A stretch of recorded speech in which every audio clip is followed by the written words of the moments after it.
into. And so the reason that we needed this ethnic delineation to take place is because of the confusion that was set about when we didn't make a clear distinction from the outset. For most of Right. our history, it's just been black and white. So we've just looked at things from a racial lens. But now that we're coming into this new reality, we have to stare at things from an ethnic lens. So it's completely different. Right. We're evolving, bro. So hold on. So y'all saying Busta Rhymes is not an African American? He's not I don't know what an African American is. You got to give me your definition, because if you're saying me and you that went through U.S. slavery, No, nigga, he claimed. No, hold up. It's simple. Ask him, nigga. He's Jamaican. No. Let me slow down, because Bro, I think that's the same thing they did with Drake. Nigga, he identifies as a Jamaican. I hold up. Just because Busta Rhymes is illiterate about hip hop, don't mean that he's motherfucking not an African American. James, that shit. That don't see how the fuck that shit works.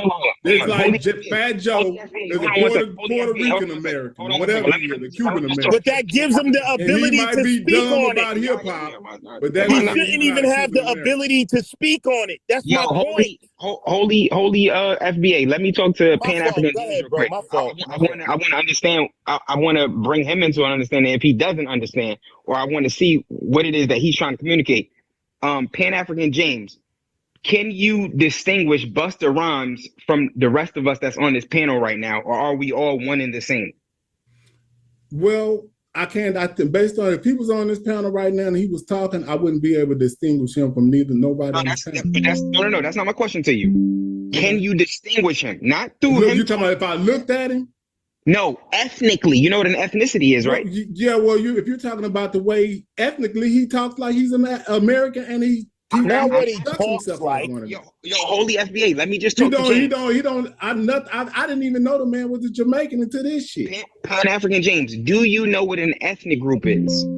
Well, an ethnic group to me is somebody who had the same type of cultural affinities that's the same. Okay, let me give you the definition of what an ethnic group is. It's a group of people who share the same culture and history, not just culture, not just history, culture and history. Michael Jackson, Michael Jordan, Mike Tyson, Diana Ross, Mariah Carey, all of these people share the same culture and the same history. Busta Rhymes does not share the same culture and history as us. Busta Rhymes is a Jamaican. Where was Busta Rhymes born at? He was born in America, but he's a Jamaican American. He's not a foundational Black American. That's the new ethnonym for people that descend from Blacks that went through U.S. slavery. He has no ties to U.S. slavery.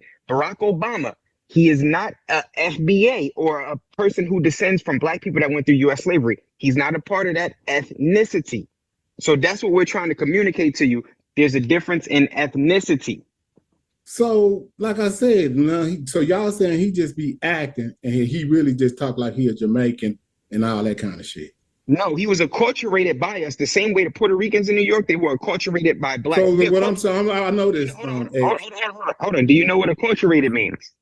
Yeah, that means that they sound like an assimilation off into someone else's culture. But anyway, under the term Black, that's why I said. Hold on. But what I'm saying though, I understand all this. Like y'all keep asking me like what stuff mean, like I'm illiterate or something. But check this out. Y'all not paying attention to how this works. No matter where someone is at, if they was born in America and they grew up in this culture and they African, they can't grow up. They can't. Y'all might get mad about that, but he got the same social security card you motherfuckers got. Okay, so does Elon Musk. That doesn't make him the same thing ethnically as us.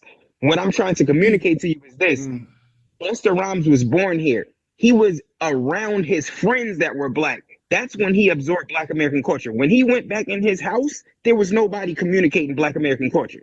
I don't know what his parents. The man didn't grow up in our culture. He grew up around our culture. There's a complete difference between the two. He even said we didn't have any culture. So how could he be one of us and say we don't have no culture? This is what's crazy. Like y'all put so much weight into somebody that's ignorant or something. Listen, it's amazing. If he was one of us, hold on. Pan-African James, do you now though understand the difference between our ethnicities? Yeah, I've been knowing the difference between the ethnicity. So now, what is the name that our ethnicity is denoted as, which would distinguish us from a Jamaican American like Busta Rhymes, or a Ghanaian American or Nigerian American that immigrates here? What is the name of our ethnicity? Well, you kind of just used it, but if if somebody just give him the name. What's the name? Shut up, Lex. He talking to me. Was he talking to you? Yeah, but he asked me a question. Let me ask you this. Was he talking to you? Hold on. Was he talking to you, Lex? Pan-African James, what is the ethnonym or the term we use to ethnically distinguish ourselves? What is that? Okay, well, when I was growing up, this is how it went. I know y'all might be a little young. Hold on, let's hold up. We use African American. Yeah, I understand that, but I'm asking you right now at this moment. Yeah. We still use it today. We use African American. Anybody that's not an African American, anybody that's not an African American, we delineate or we separate by where they come from. So if you from the continent of Africa, no matter what the fuck you say, you can be lying out your ass. We don't give a shit. You are a continental African. You can't come over here and try to tell us that you are. We know you was born in Africa. James, I don't want you to tell us that you are African American. We ain't gonna say that now. I got you. I don't want you to run off. The reason that we're ethnically delineating ourselves from other people, the reason that we're using FBA now instead of African American is because of the confusion that corresponds with African American. Via using this new ethnonym, foundational Black American, it gives with clarity what ethnicity we're talking about when we say it. If I say an FBA is a person that descended from Black people that went through U.S. slavery, there's no more confusion about what the fucking FBA is. But if you say African American, there's confusion because Barack Obama is an African American. Elon Musk can be confused with African American. He's from South Africa, so he thinks he's an African, and he's in America. He's an African American. But that's under somebody else's context, Ed. Yeah, but this is just because somebody else say something, they're making a fact. Hold on, I just want to know how this works. I got you. If somebody else say something, does it make it a fact? That immigrates here is an African. You said that a person that. So I can be European. Then I could be a European if I'm born. Hold on. You said that's an African American. So what I'm trying to communicate to you, now that you know that foundational Black American is a person that descends from Black people that went through U.S. slavery, obviously we need a term to distinguish those two people. We can't keep doing the same thing because yeah, but his child that was born here, you said is an African American. Okay, so well, say hold on, that's a whole different context. We're talking about first we're talking about that. Or he ain't gonna get it. You're talking about what happens when somebody is born. See, that's the thing. We didn't make these rules, and they trying to change these rules with the anchor baby and changing all of these rules. Because we keep trying to communicate the same thing to you, but it's like it's going over your head. He knows exactly what you're saying. He's not. You understood what an ethnicity was. He knows what you're saying, bro. I don't think he does, bro. I think I'm telling you, y'all bro, don't understand what I'm saying. He knows exactly what I'm saying. This ain't y'all country to decide how this shit works. Nigga, you can't. But he listen. This is what he's saying. He's saying, in other words, hey, Pan-African James, you're saying just because someone says something don't make it. But in the context of politics, you can't change that either. You can't change what's on paper. You can't change the fact that someone can be labeled an African American and enter the political arena and run for office or get school loans or get things that were set aside by African Americans and have a different agenda. So even if you say it's hearsay, nigga, on paper and in law and in business and in politics, we still got to deal with it. Okay, yeah, so let's do this. We talk about politics, right, Lex? So how many people? Hold on. Let me just play this. Let me play this one video over here.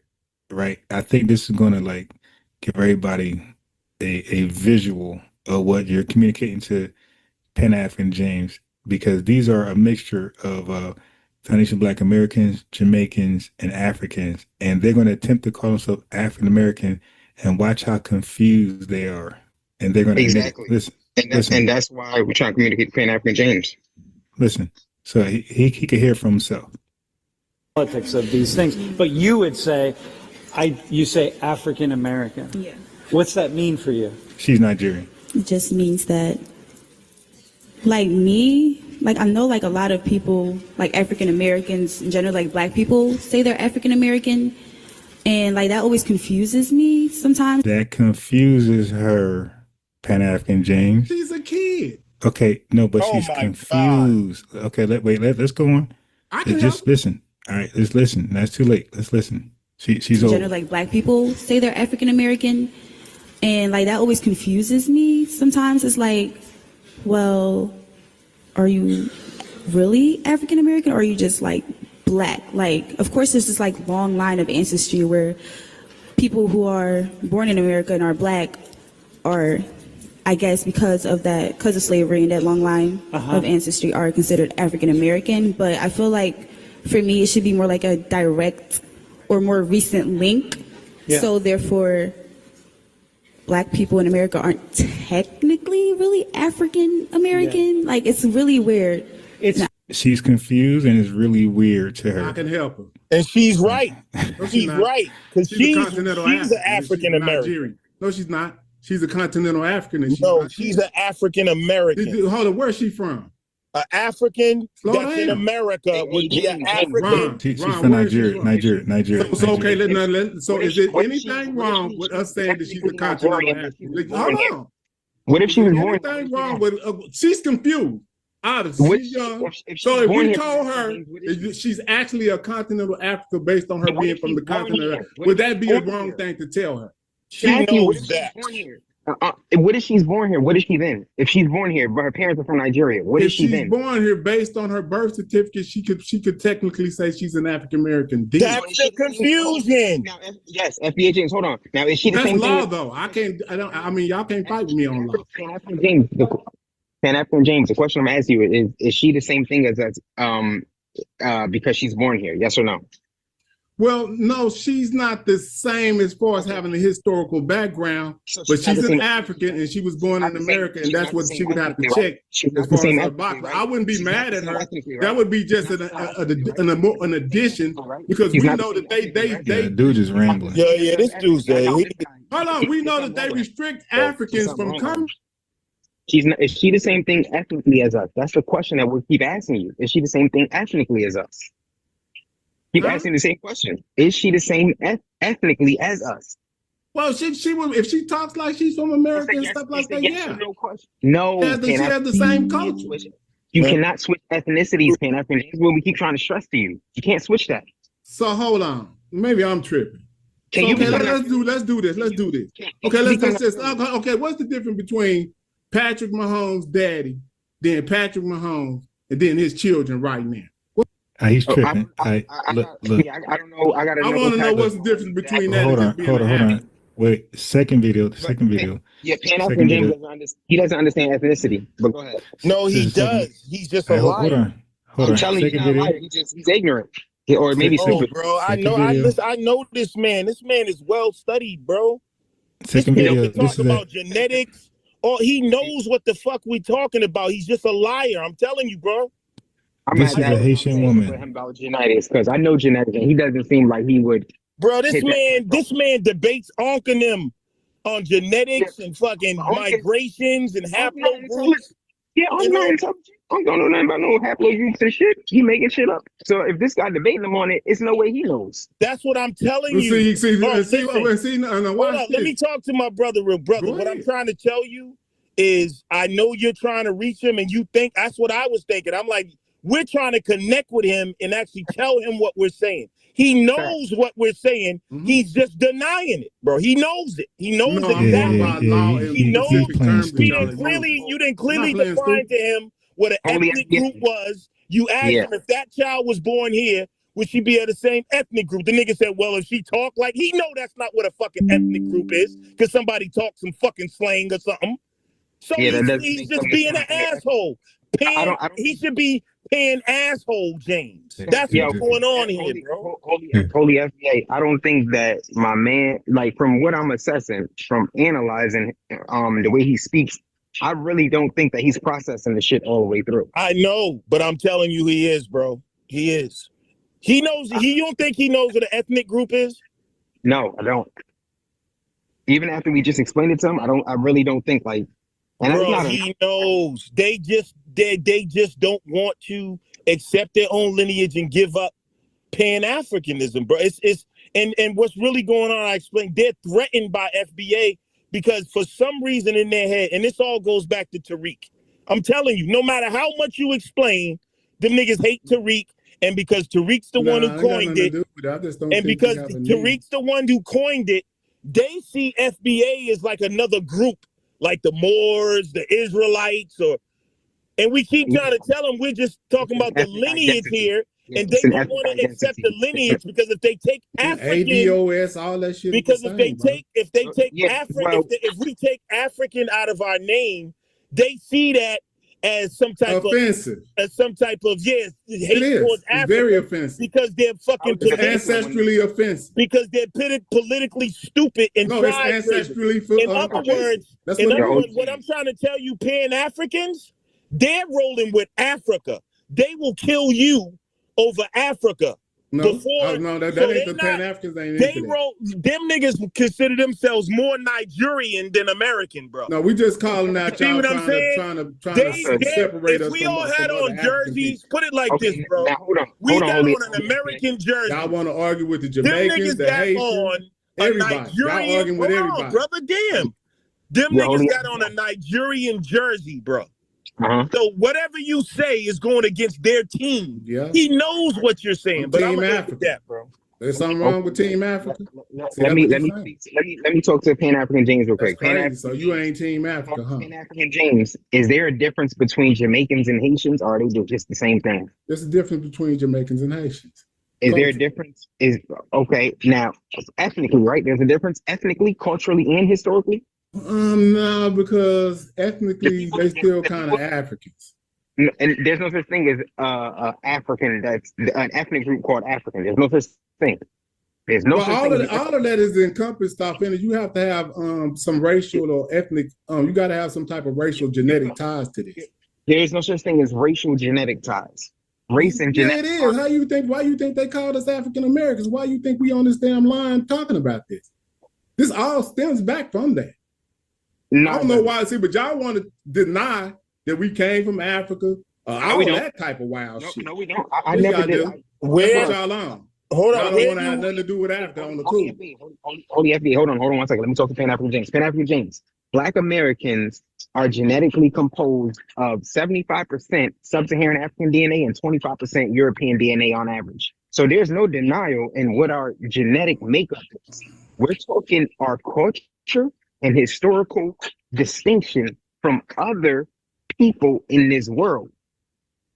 The term that we're using today is not African American because of the confusion. The term that we're using today generally is not Black American because of the confusion. The term that we settled on is foundational Black American because what happens when that, well, you didn't. What happens when that, because everybody didn't settle on African American, did they? When Jesse Jackson brought that shit out, everybody knew.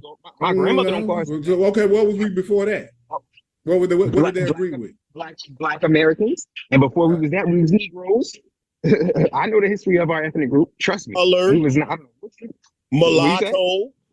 Yes, we had a bunch of different terms. Today, the term that we're moving forward using to distinguish ourselves from all other Black people is foundational Black American, because what that does is it delineates us from Black people that are born here but are not of our ethnic lineage. Well, hold on.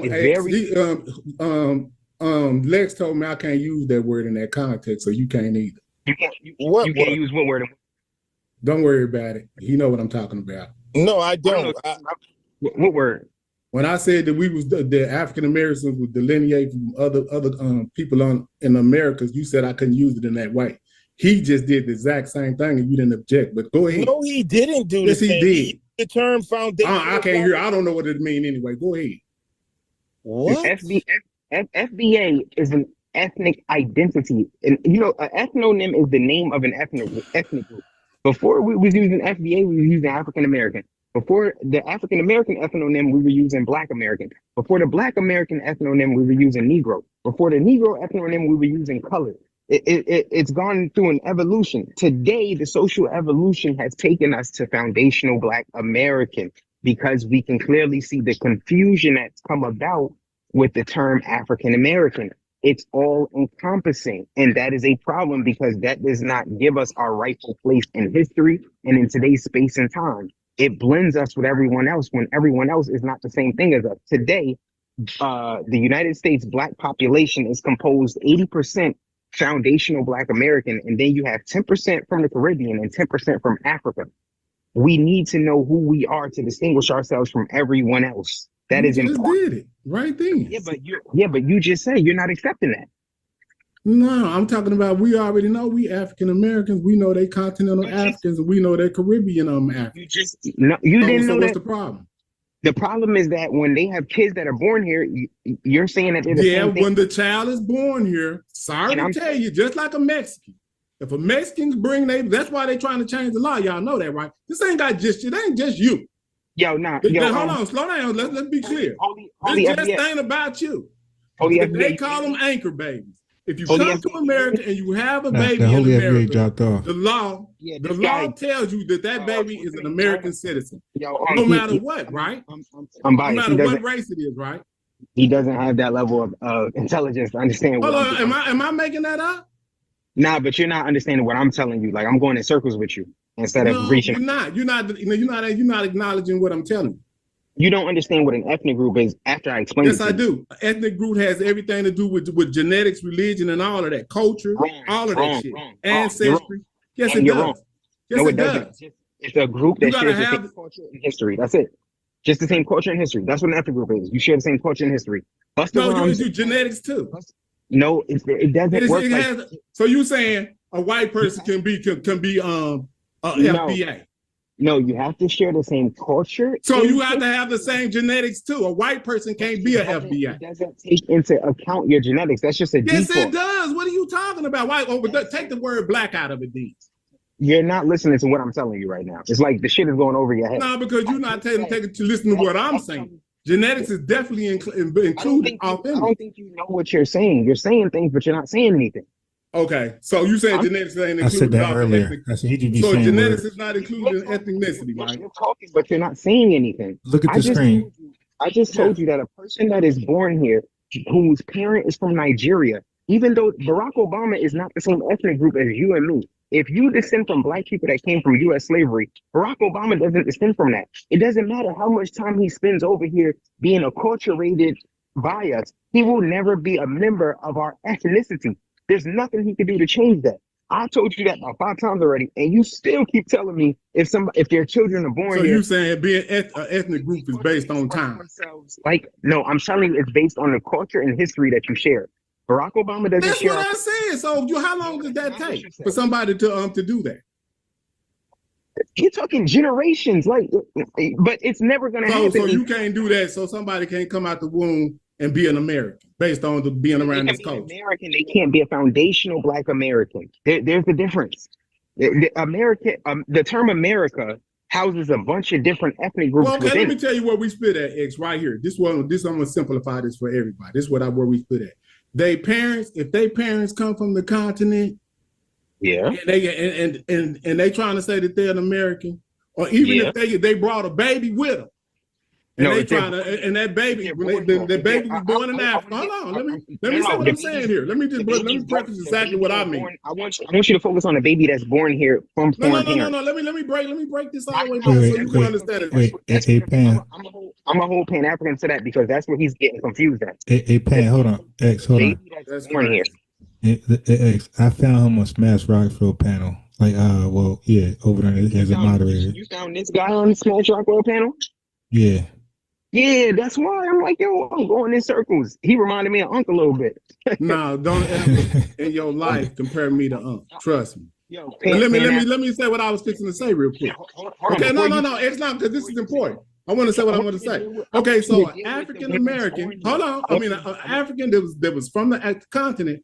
If it came over here, it's a continental African. If it has a baby with it, when it comes, that baby is a continental African. What if it has a baby here? What is that baby? Okay, let's slow down. We going through this. Can you be That's patient? the part that we need to focus on. Now, even if that baby grew up and started talking like us, I don't give a damn what it says. It's still a continental African because it was born on the continent.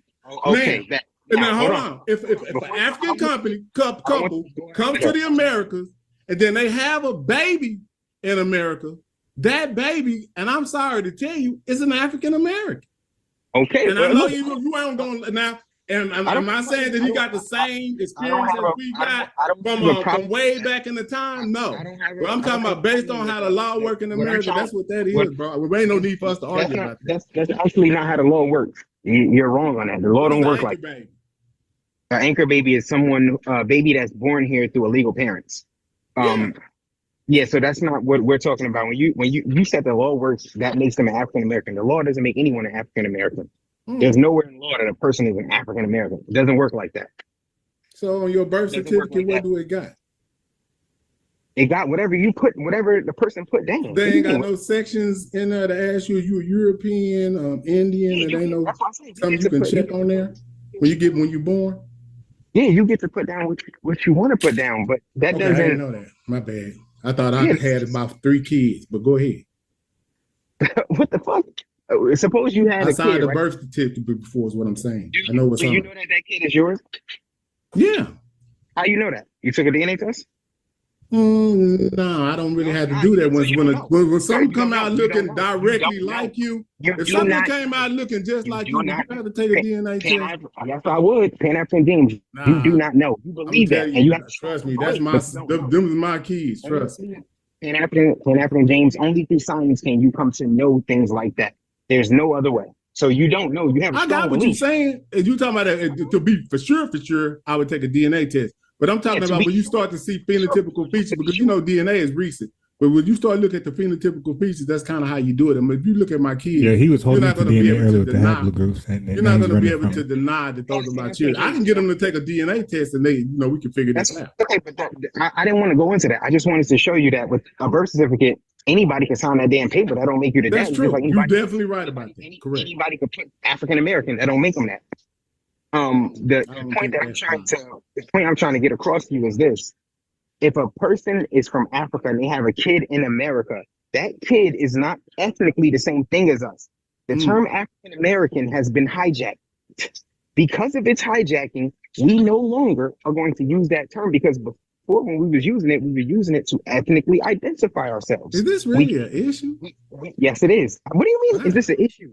If somebody can impersonate you, they can misrepresent you, can't they? What the fuck you mean? Why is it an issue? If somebody if a Haitian could come over here and have a kid, and then can we look up how many people that's not born here that's in office right now, in Congress? What do they got? Because y'all talking about like this shit is a problem. Let's look up and see how many people that's not born in America. I know. That Ethiopian chick. I think from Michigan. She one of them. She a Democrat. Look at the black. I bet y'all voted for her ass too. Look at the Black Congressional Caucus. Are most of those people foundational Black Americans, or are those descendants of immigrants? Nah, I don't know. I said we could look it up. That would be something we should do, since that's the problem. Pause for a second. Do you think that's important? It depends. It depends on what. What are they stands? How the fuck I don't give a fuck if somebody is white. If they got the agenda that's better for our people, you would vote for them. It ain't about race at that point. Pan-African James, do you know that Black people and white people generally vote differently? Do you know that, or do you not know that? I don't know. I know that are most Black people Republicans or Democrats? They're Democrats today. Okay, so they clearly vote different from white people, right? Yeah, that's true. Now, follow me. Mm-hmm. Do you think why they do that? Since is a bunch history and culture. Now, do you think that a person who comes over here from a foreign ethnic group, a foreign background, born to foreign parents, but they're born in the United States, do you think they think like us, or do you think they have a foreign form of thought? I don't know. In general, I'm asking you in general.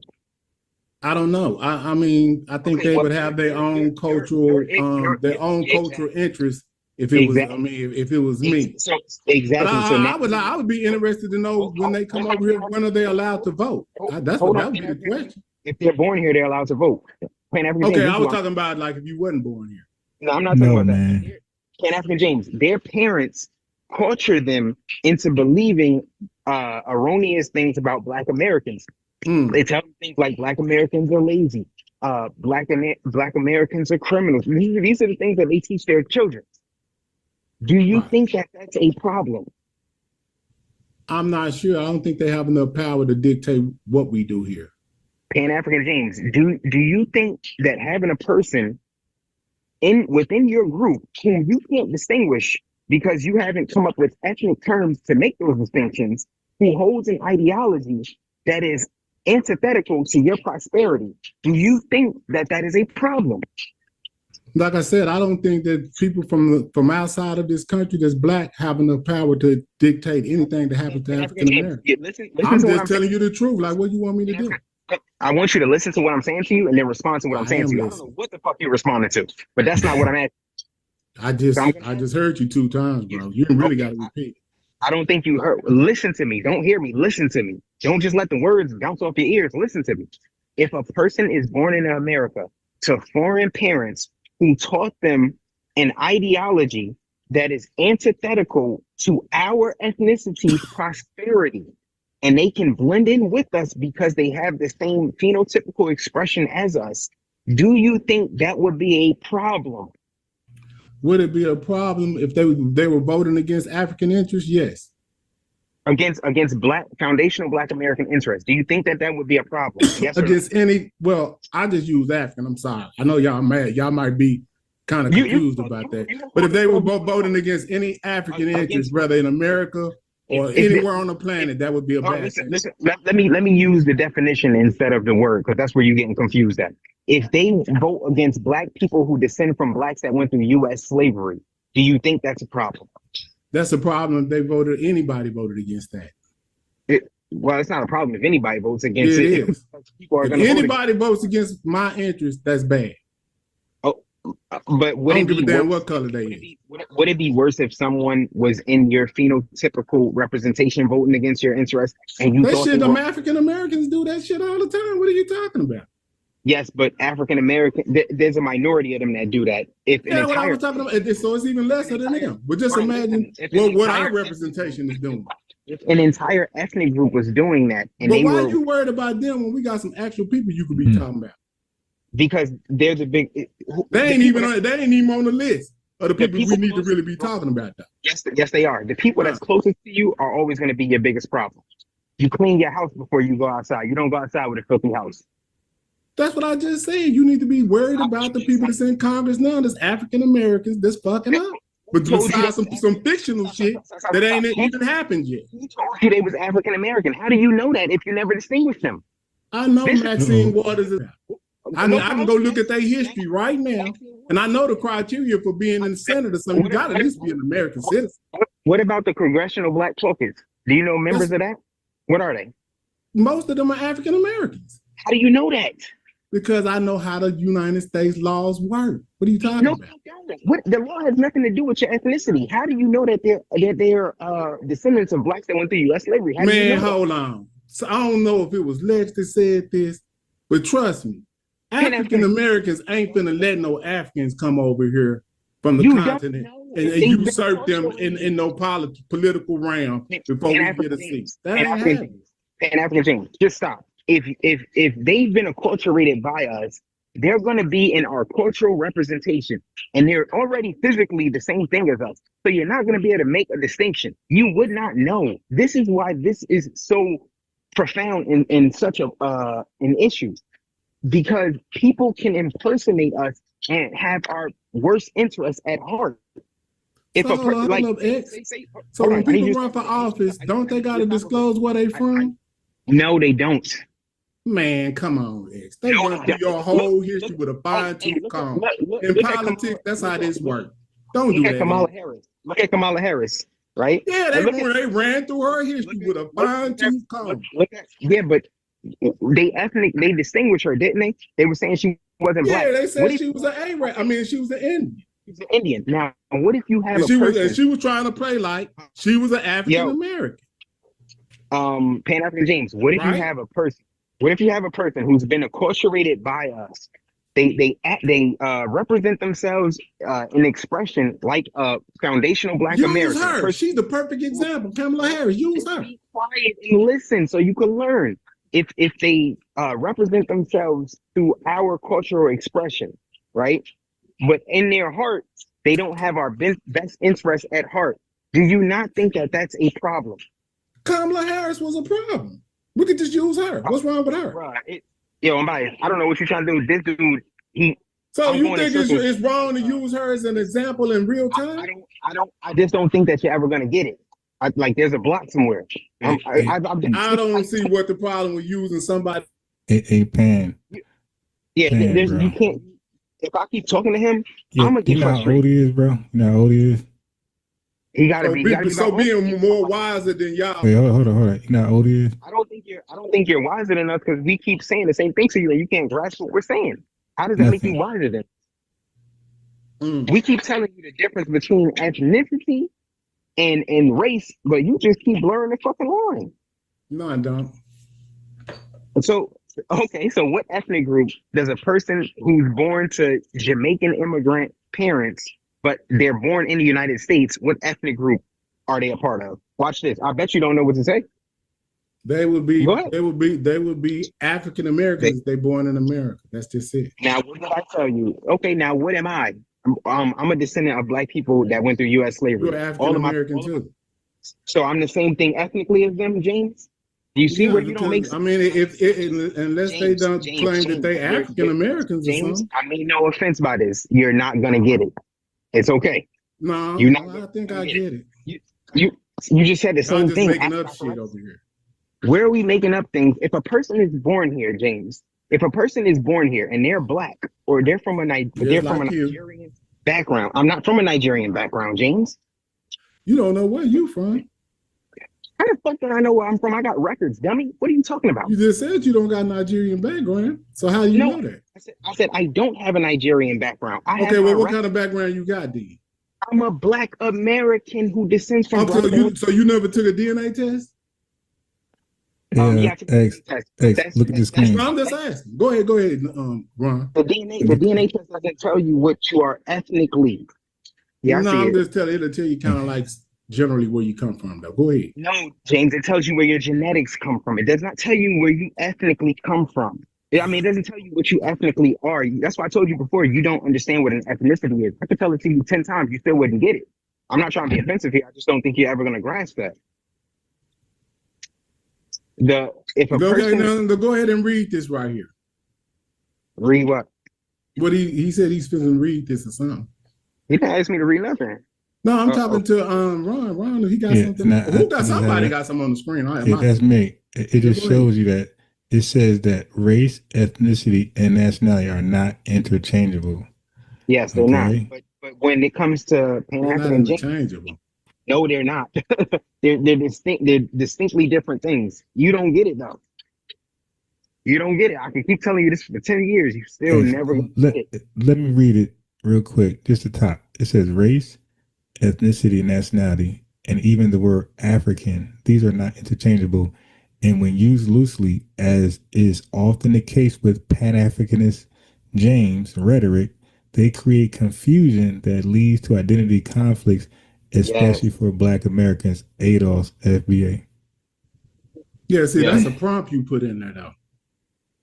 Yeah, but when you prompt stuff certain ways with a computer, it'll feed out this type of garbage. No, it doesn't. Yes, it does. Hey, I know how this works. No, you can't post ChatGPT to lie for you, dude. Hold on. Pan-African James, tell me the difference between a race and an ethnicity. Race is a social construct. Again, I'm gonna say. So that means that it's just something. Tell me the difference between race and ethnicity. Go ahead. Ethnicity got something to do with your cultural, language, ancestry. It says it right here, customs, all of that, etc. But see where you say right there, ancestry, that's genetics. You know that, right? Yo, you didn't even answer my. Would you write down what you just said? No, I'm reading what's on the screen. You don't see? I'm asking you from your own words. Tell me the difference between a race and an ethnicity with using your own words. And see, and even it, I just gave you. I already told you this a whole bunch of times. It's based on genetics, your language, your culture. So, am I wrong? Hey, watch this, unbiased. Hey, James, tell me the difference between a lion and a tiger. Watch how easy this is. Go ahead, James. A lion don't got stripes and a tiger do. A lion got a mane and a tiger don't. A lion stays in Africa and an Asian stays in Asia. I mean, a tiger stays in Asia. Now watch this. Now we're going to try this with ethnicity and race. James, tell me the difference between ethnicity and race. Ethnicity and race is the same thing. You still an African no matter where you at on this goddamn planet, and you use your history to tie you together. No matter if it's James, 10 years or if it's James. It's okay, James. It's okay.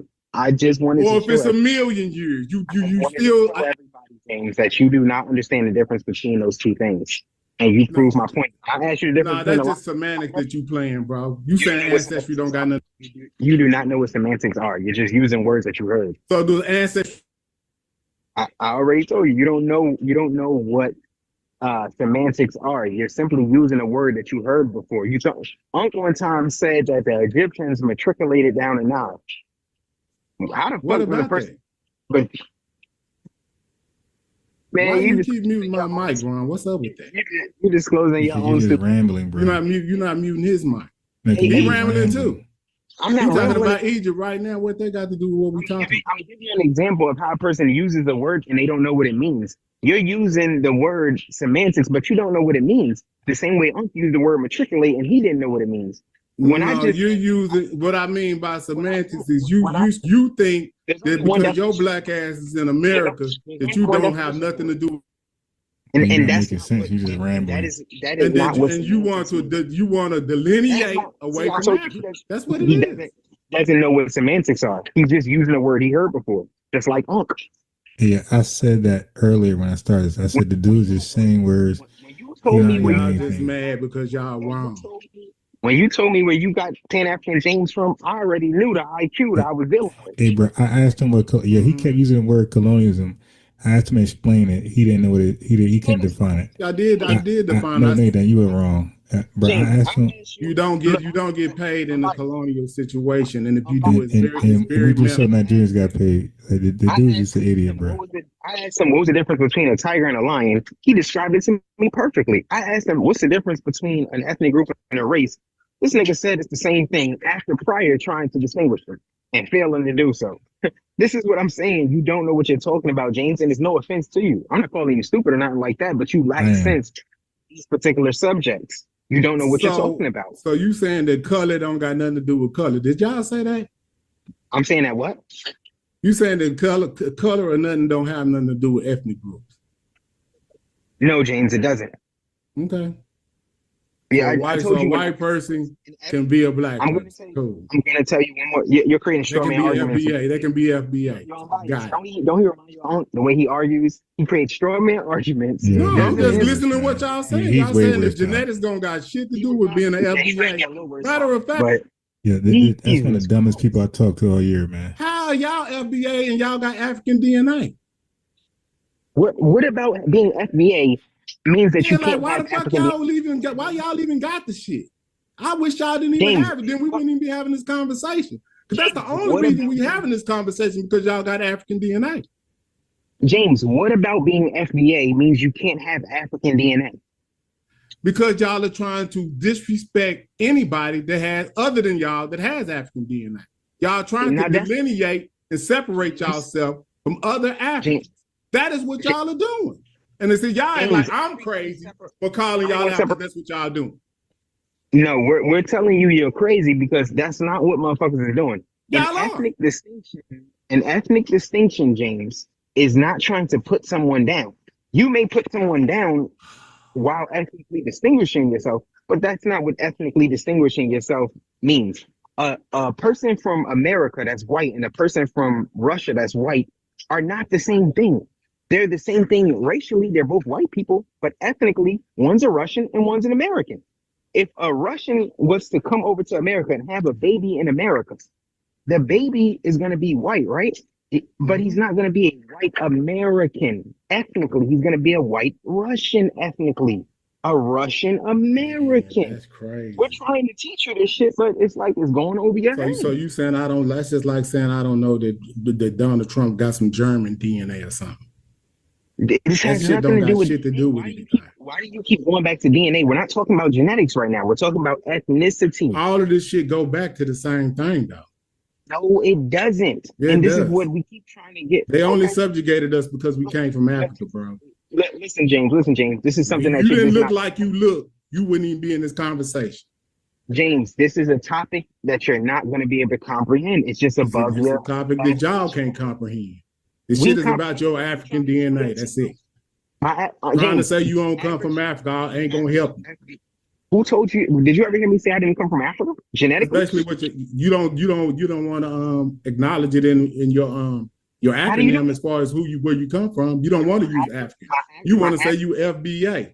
You want to not even use Africa anymore. Hold on. You don't want to say that you ADOS. Hold on. You said I don't acknowledge it in my acronym.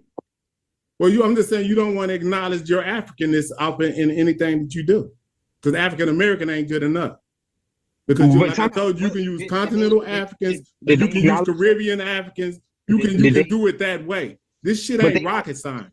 Like y'all sit up act like it's just don't be like you can't tell somebody they not African based on what they was doing. Like that, James, do Caribbeans identify themselves as Caribbean Africans or African Caribbean? Well, they don't say they're African Americans. They don't say anything African, do they? And they know they Africans. What do you tell? If you ask them if they Africans, most of them will tell you, yeah, they come from Africa. You trust me. They history tell them they came from Africa. They were slaves on those islands. So does our history tell us the same thing, James? What are you talking about? So what's the problem with us just saying we Americans then? Why we can't use that term? Because it's too broad a term. We need something. That's too broad. Well, everybody else, Europeans use it. They don't come from here. Don't they distinguish themselves socially and call themselves white? Nah, they just say they're European. No, they don't. They distinguish themselves. Yeah, they say they're European, but they call themselves American based on them being an American. This is where they was born and raised. No, they don't, James. They distinguish themselves. Well, you live in the same reality as me. How the fuck is you gonna tell me what this is? I know what the same reality. That's why I'm an African American, because I grew up in America, but I know I came from Africa. Genetically. I know genetically I came from Africa, but I'm still a foundational Black American. You don't understand the term. Well, okay, now why you can't be an African American? Then explain that.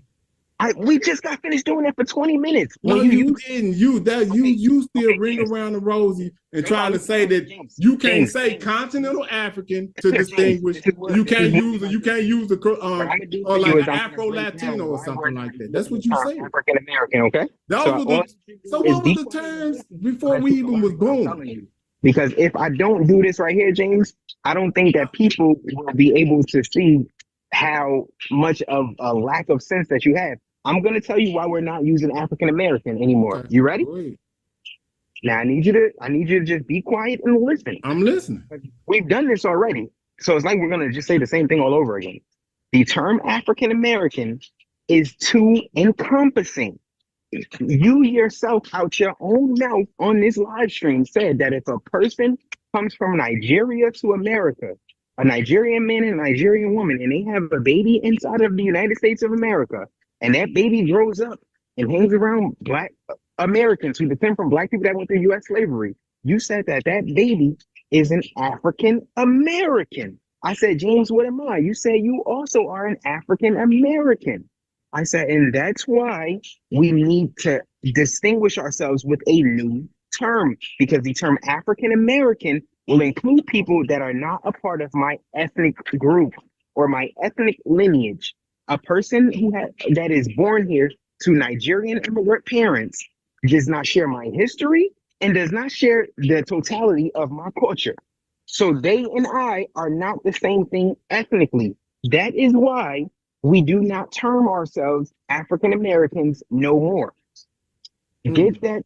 Did you understand that? I said a lot. So I don't think you. I heard what you said. But okay, so I don't think that. What I said. Repeat back to me what I said. No. Repeat back to me what I said. You're saying that someone that's born here in America, no, if their parents wasn't born here, then there's no way that they could be, or whatever the term you want to use, they can't be that just because then they don't have a further enough history. No, James, that's not what I said, James. Yeah, basically that's what you're saying, because it can't be nothing else you're saying.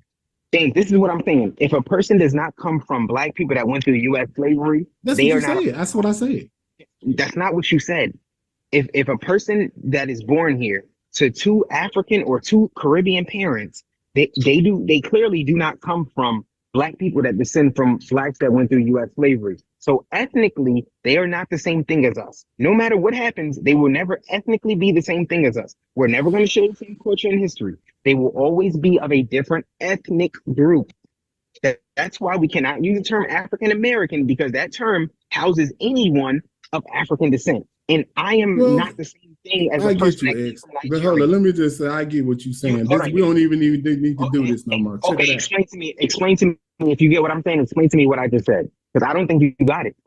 No, I do got it. That's why I'm just gonna go ahead and leave it alone. Go ahead and explain it to me. Go ahead and explain it to me. Basically, you right, and I'm wrong. I don't know what I'm talking about. You know, saying that's a cop out. You did not hear what you did not understand what I said. Okay, well can I read something real quick? So before I leave. What?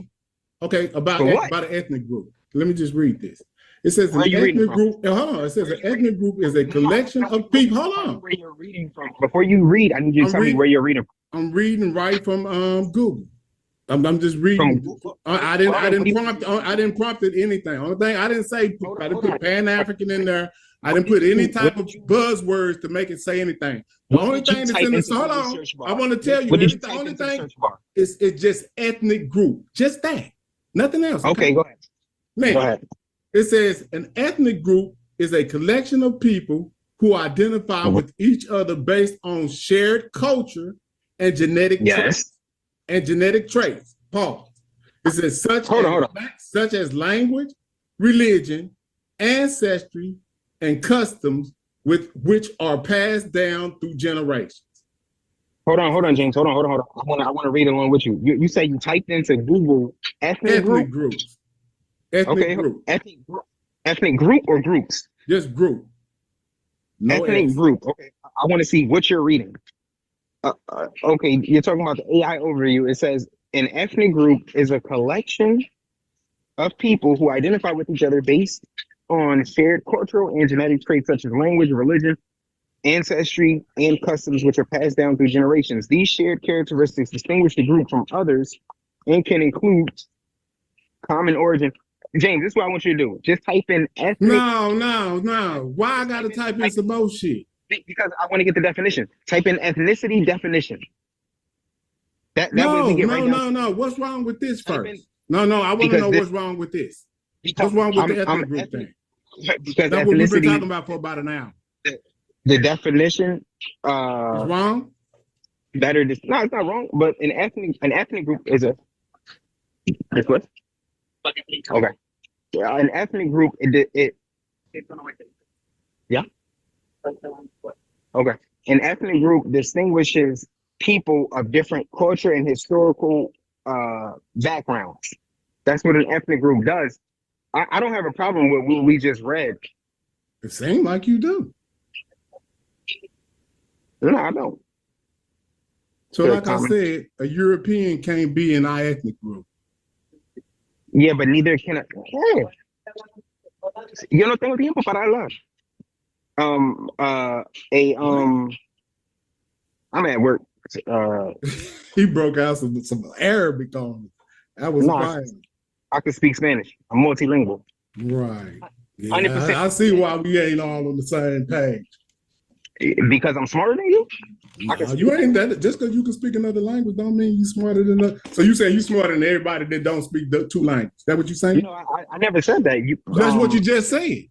That's not what I just said. I said because I'm smarter than you. I was very you smarter than me because you speak two languages. That's what you said. No, yeah, your assessment is why he's smart. Your assessment by what he said is why he's smarter than you. Yeah, he said it because he speaks two languages, though. No, your assessment is what led me to tell you that.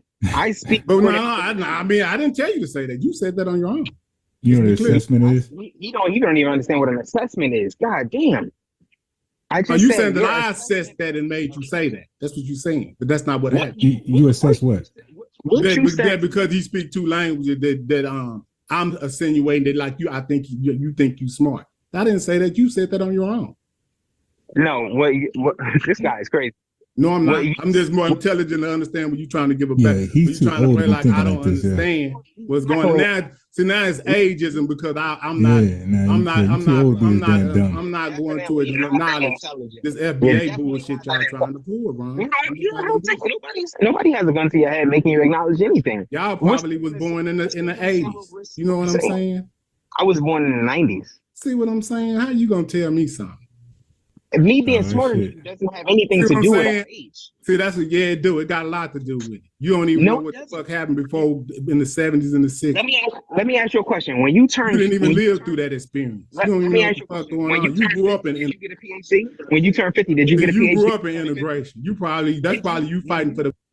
When you turn 50, you fighting for that mixture.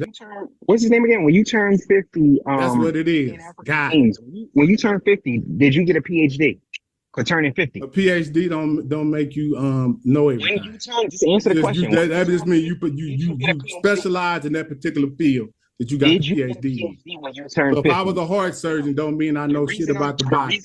The reason, but see that, and this is where you're wrong. You don't even understand. People that go through graduate school have an encyclopedic understanding of things. They just don't specialize. My sister got a master's degree from USC. She don't know everything. A master's degree is not the same thing as a PhD, my man. Don't matter. Good luck.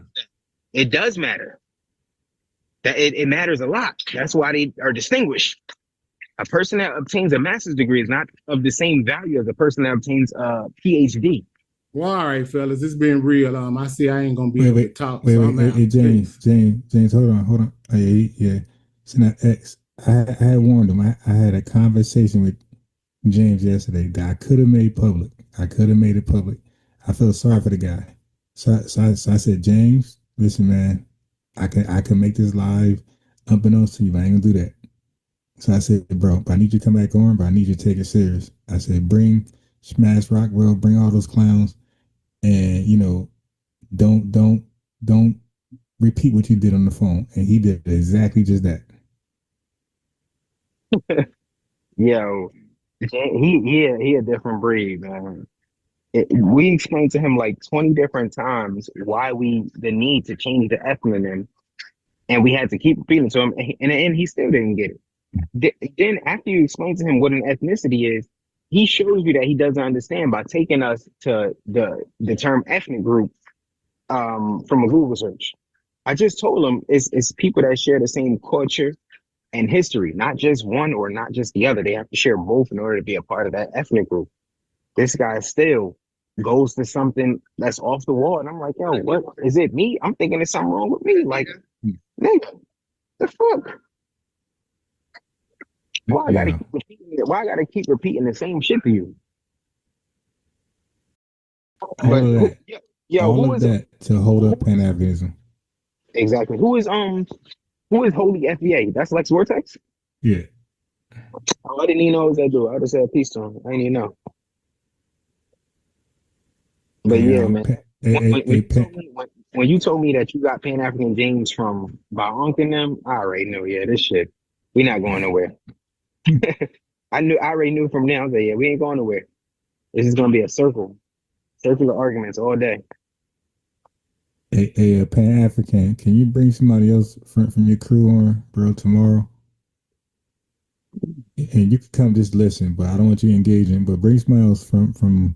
And yeah, do you know that this dude got some debate coming up? The Dummies is. Yeah, that's a hard listen right there. That'd be like listening to give a lecture or some shit. That's hard, nigga. Not even an insult. It's just like I know Unc. And I know Unc don't be making no type of motherfucking sense. And you can tell him something 10 times. He not gonna get it, and he gonna create a straw man argument. Maybe it's niggas that come from that. Is he from Unc generation? Yeah. Yeah, so maybe he's 57. Yeah, maybe it's something. Remember I told you about my boy Sean Bay? Yeah. How you only know something if you old enough to know it. And he's gonna ask you how old you are. That's the qualifier for whether or not you know what you're talking about. I was like, what? You can hear that I'm intelligent. You can hear that I'm educated on the subject matter. Yeah, but look, let me tell you this. Let me defend myself. The holy FBA and X. I vetted him yesterday, and he was more mature yesterday. When we talked the phone about an hour, this Pan-African thing, he was more mature yesterday on the phone. He wasn't this silly yesterday. That's hard to believe, bro. Yeah, he wasn't, right. Like, he shocked me, like, because it was when I was talking to him first. When I got out of character and called him an idiot, I'm like, okay, damn, he pulled it out of me, but he didn't do that yesterday. That's when you talk to people like that, they'll frustrate you because they're not trying to come to a common ground. They're just trying to argue for the sake of argument. But sometimes it really has everything to do with their intelligence level. You know, he's not a guy that has an IQ that's that strong. So you're just gonna be going in circles. You know what I'm saying? Like when I got up here, I didn't expect to even have to raise my voice. But dealing with somebody like that, that's gonna happen. You know what I mean? Yeah, man. When you deal with somebody like that, they're gonna bring you out of character. You gotta do your best to try to maintain your decorum, but the frustration is gonna happen because of the intelligence level is too low. That's why when Lex say or he be arguing with Unc about genetics, there's no way a guy with that level of intelligence to argue genetics. It's not possible. Unc can't argue genetics because it's not a field that he can ever get into the study. The threshold for entry is higher than his current educational grade. You get me? Yeah. So I tried to say that without sounding disrespectful, but it's almost impossible to say, "Yo, you too stupid to understand what I'm saying to you."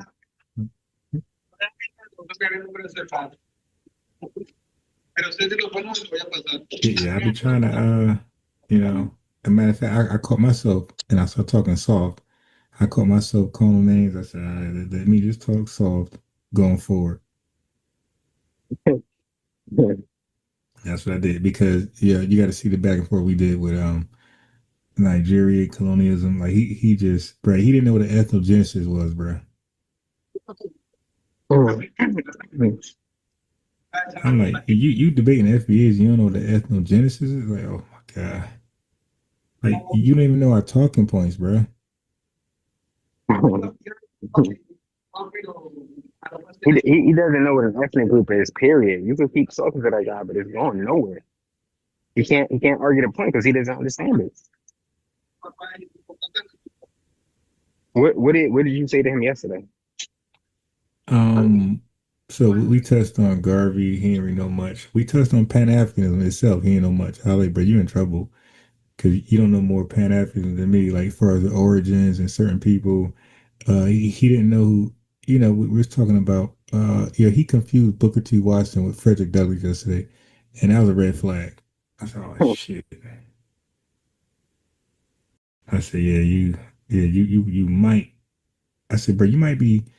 You might mention you might mean Booker T. Washington. He was lumping up Frederick Douglass in the same era as W. Du Bois. I'm like, bro, I think you mean Booker T. Washington. He was like, well, if I do, I'll correct myself, but he never did because he thought that Frederick Douglass attended a Pan-Africanist conference in the 1900s in London. I was like, bro, I think that's W. Du Bois. Like he was just all over the place on the phone. That's it. He called Frederick Douglass a Pan-Africanist. I was like, bro, if he's a Pan-Africanist, why the hell was he debating Martin Robinson Delaney, man, and split from him? I said, Fred Douglass is a proud American, bro. Yeah, with people like him and Unc and them, they only arguing with you to frustrate you, or they lack. Their IQ is so low that they're gonna frustrate you naturally. You know what I'm saying? That dude, he's saying that he's thinking that the term FBA is a movement or some sort of fringe group. It's not a group at all. It's an ethnonym.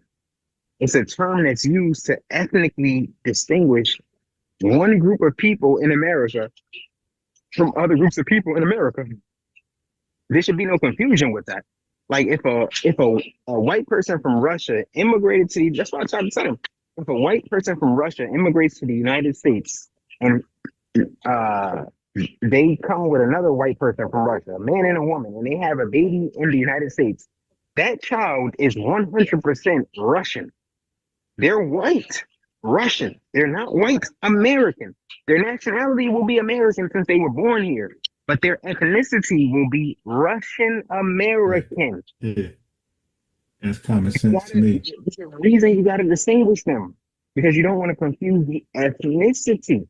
But like I said, with people like that, you could talk to you blue in the face. The only thing that's going to end up happening is no progression and frustration.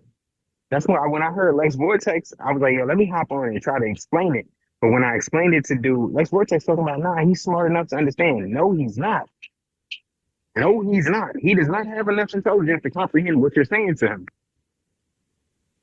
Yeah, but that's the confusing part with some of these guys. You'd be like, damn, is he stupid or is he just trolling? It's like stupid, bro. Remember when I was talking to Ike about the fucking ancient Egyptians? It's like you going in a circle.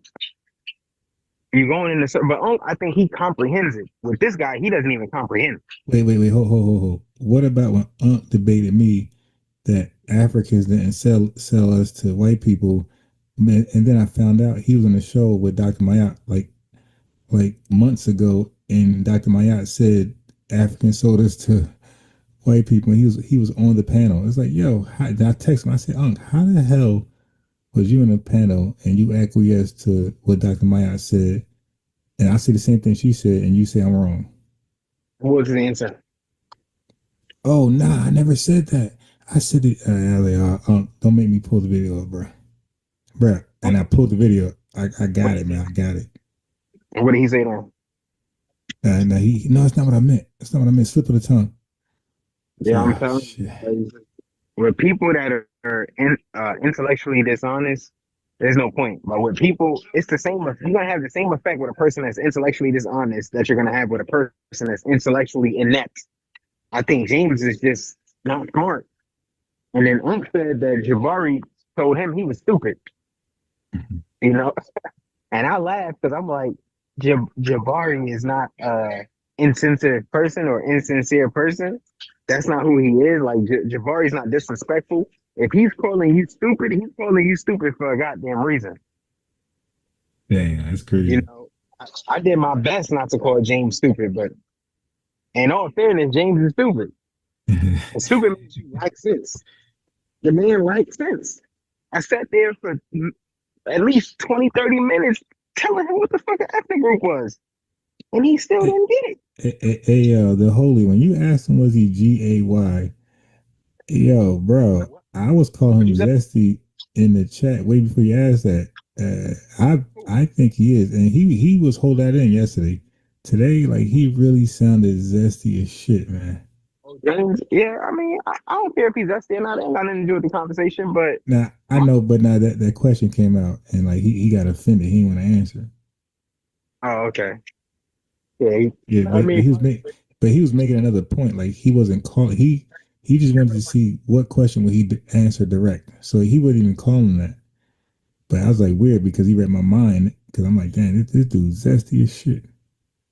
I don't get into that, bro. Because whether you zesty or street, the conversation still there to be had. So I just want to know, if we all on the same page in terms of comprehension. Because I want to, like, tomorrow I'm going to talk to Sean Bay and see his perspective is on FBA and see if he understands it. You know what I'm saying? Yeah, well, I can, he ain't going to call in, but, I could get him more. It'd be unbeknownst to that fool, but. Yeah, no, with Sean Bay, he more like, how old are you? If you ain't, you don't know what you're talking about. Yeah, if you would have heard, if y'all would have heard, well, y'all can imagine the conversation yesterday with me and this fool, and he just making up excuses for everybody who's a Pan-Africanist that messed up. He just making up excuses. What about when I talked about, like, yeah, a lot of these Africans admit that their parents tell them to say all these gross things about FBA, we're dumb, we're degenerates, we're thugs, and he justifying that like, oh my god. Somebody, I told you, I be fucking Caribbean bitches, right? They be saying shit like Black Americans are lazy. They say the shit. Yeah. You know what I'm saying? I don't take offense to it because I understand there's a difference in education, but educational level between me and them. I don't expect for them to comprehend, but sometimes I might take jabs at them and tell them that they're primitive and that they're so primitive that even if they're not lazy, they don't have the intellectual capacity to create an America where they're from. That's why they flee over here, and then they get offended. You know, but it's like they don't understand that telling the people that made a way for you that they're lazy, not only is it disrespectful, it's just dishonest. If we're lazy, you would be over here. Because the Immigration Act of 1965 doesn't pass without the Civil Rights Act of 1965 passing first. One succeeded the other. Hey, Pan-African, man. Nah, bro. You gotta get somebody else. Nah, with the Pan-African you just had on, that guy, that's a person that Unc would be talking to. But you know, they go in circles. I'm not the type I want to deal with someone who's intellectual because we wouldn't stay stuck in the same place. We'd actually reach a common ground. Even if we disagree, we would be able to reach a common ground. For somebody like Pan-African James, I'm not gonna reach a common ground. I'm just gonna get frustrated that he can't comprehend. I'm gonna be speaking English and that motherfucker's gonna be listening in Chinese. So we're not gonna go anywhere. You know, it's a pointless endeavor.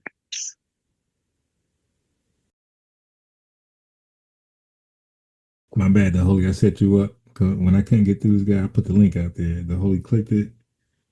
And man, he was frustrated because my man just he don't process shit. That's one thing about Pan-African James, he doesn't process properly. When we got to the end and he asked all over again, why is the term not African American not good enough? I'm like, yo, what the fuck? Like, are we in the same conversation? Did you not hear what we just told you before? That the term African American is confusing because it's all encompassing. It groups all people that are of Black or African descent into one group, into making us one thing. It's like if you say Latin American. What if a person is Mexican and another person is Cuban? Those two people are from different ethnicities. Grouping them together under the banner Latin American doesn't clearly identify what those people are, their struggles, their plights, you know, their desires or interests. It doesn't do any of those things. And so this is why you would have to ethnically distinguish them. But with somebody like Pan-African James, you're just going to talk in a circle until you get frustrated. It's like dealing with somebody that's in special ed, bro. And I ain't the type of nigga to deal with people in special ed. Yeah, now, when I gave the Holy the link, I didn't know, I wasn't confirmed that he was dumb. I was just thought he was just playing hardball with me. I said, all right, well, let me put the link out there and the Holy can come at it a whole different way and we'll get it. Dumb is different from stupid. Dumb means you don't know. Stupid means you lack sense. He lacks sense. So even when informed, he still doesn't get it. Damn. So he dumber than dumb. That's the problem. Even after being informed, it just doesn't click.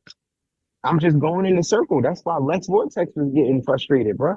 I'm like, yo, what the fuck? How is he getting this shit? I'm thinking maybe Lex isn't saying it, wording it in a way where it's, you know, readily digestible to this guy on an intellectual level. Then when I come through and I'm telling him the same shit using different words, he still ain't getting it. I'm like, oh, nah, there's an intellectual block. He's never going to get it. And so, I'm not going to keep going in a circle with somebody. Remember I told you, I'm not about to keep having a discussion with Unc about ancient Egyptians not being sub-Saharan African, because the only thing he's going to do is simply keep moving the goalposts. Every time it becomes explicitly clear that they're not that, he's going to switch the topic of argument. And so it's just the head chasing the tail at that point. There's no point in discussions like that where you go in circles. If people don't share a common intelligence with you, end the conversation and move on. Because you're only going to get frustrated. That person's not going to get frustrated because they're stupid. But you're going to get frustrated because you can't process stupidity. Yeah, it's crazy. There's no point in that shit, bro. All right. Let me get to stay there as long as I could. I'm about to get off this shit right now. This shit making me tired. Yeah, I'm out of here. Tomorrow morning we're gonna discuss more, play video on Diaspora Wars and chop it up. Hit me up, broski. All right, peace, man. Peace. Yeah.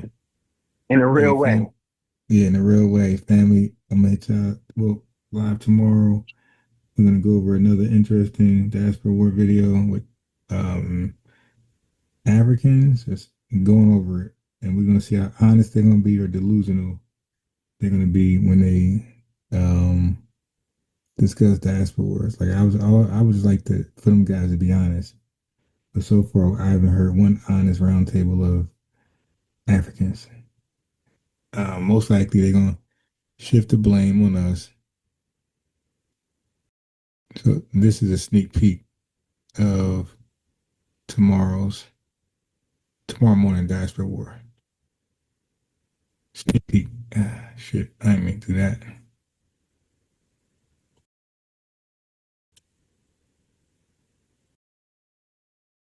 Sneak peek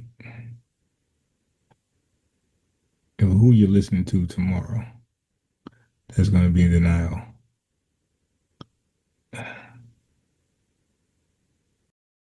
Shit. Sneak peek tomorrow morning. I'm the real one because I haven't met you yet, bro. Oh, wow. Okay. Thank God. That means you don't live in Chicago. Bro. Oh, I used to. Huh? So, we'll get back to that. Okay. We'll ask the audience after. We'll comment. Who is the real mayor of Chicago? Okay, no problem with that. All right. So, on the topic, why do you think there's this huge gap? Actually, I don't think it's facts. I really do think it's an opinion because there's no argument that could back up the statement that says it's facts, right?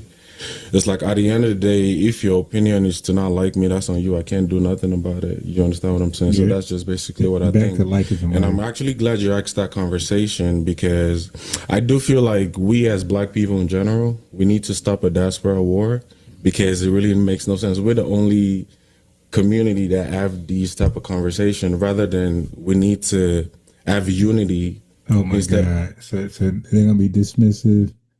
Okay, they're doing that. All right. Of disagreement. You understand what I'm saying? Because when you come here, you're being sold a dream like, oh, America is like fantasy, right? Okay, that's the lie that I cooked. That's a fallacy. Right. That they're over here because America had like an infomercial saying how beautiful it is, and they get over here, it ain't what it appears. It's smoke and mirrors. Like these guys are lying. They didn't come over here because America had advertised itself as something glorious, more glorious than where they're at. They're over here because their homeland failed them. And they failed their homeland and they had to flee for greater opportunities, and America was the best choice in the world. Okay, they want to be in denial that their homeland's a piece of shit. So, we over here because America had glorified itself as is better than where we at, so we took the bait. Man, but it ain't all that, man. I'm going back home. Like, that's the type of shit they on. So, this is just get ready for your. They're gonna be like Pan-African James, basically. So get ready for this. This is for tomorrow morning, sneak peek. But you can already see where they're at. Oh boy.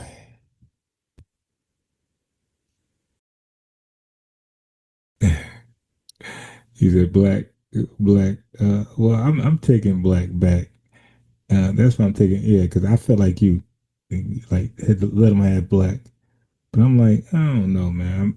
And black is tricky. Black is tricky because now black is not only used for an ethnic group is also a race. So yeah, so they get to sneak back in. So I can't even take black from them all the way because they'll sneak back in by saying it's their race. So it's like, oh shit. Yeah, so yeah, it's a little tricky. But family, I'm out of here, man. Love y'all. Thanks for hopping on. Folks who did. Lex, Pan-African James, X, in the chat, man. Love you guys. See you tomorrow morning. I don't know what time because I'm going to bed this late.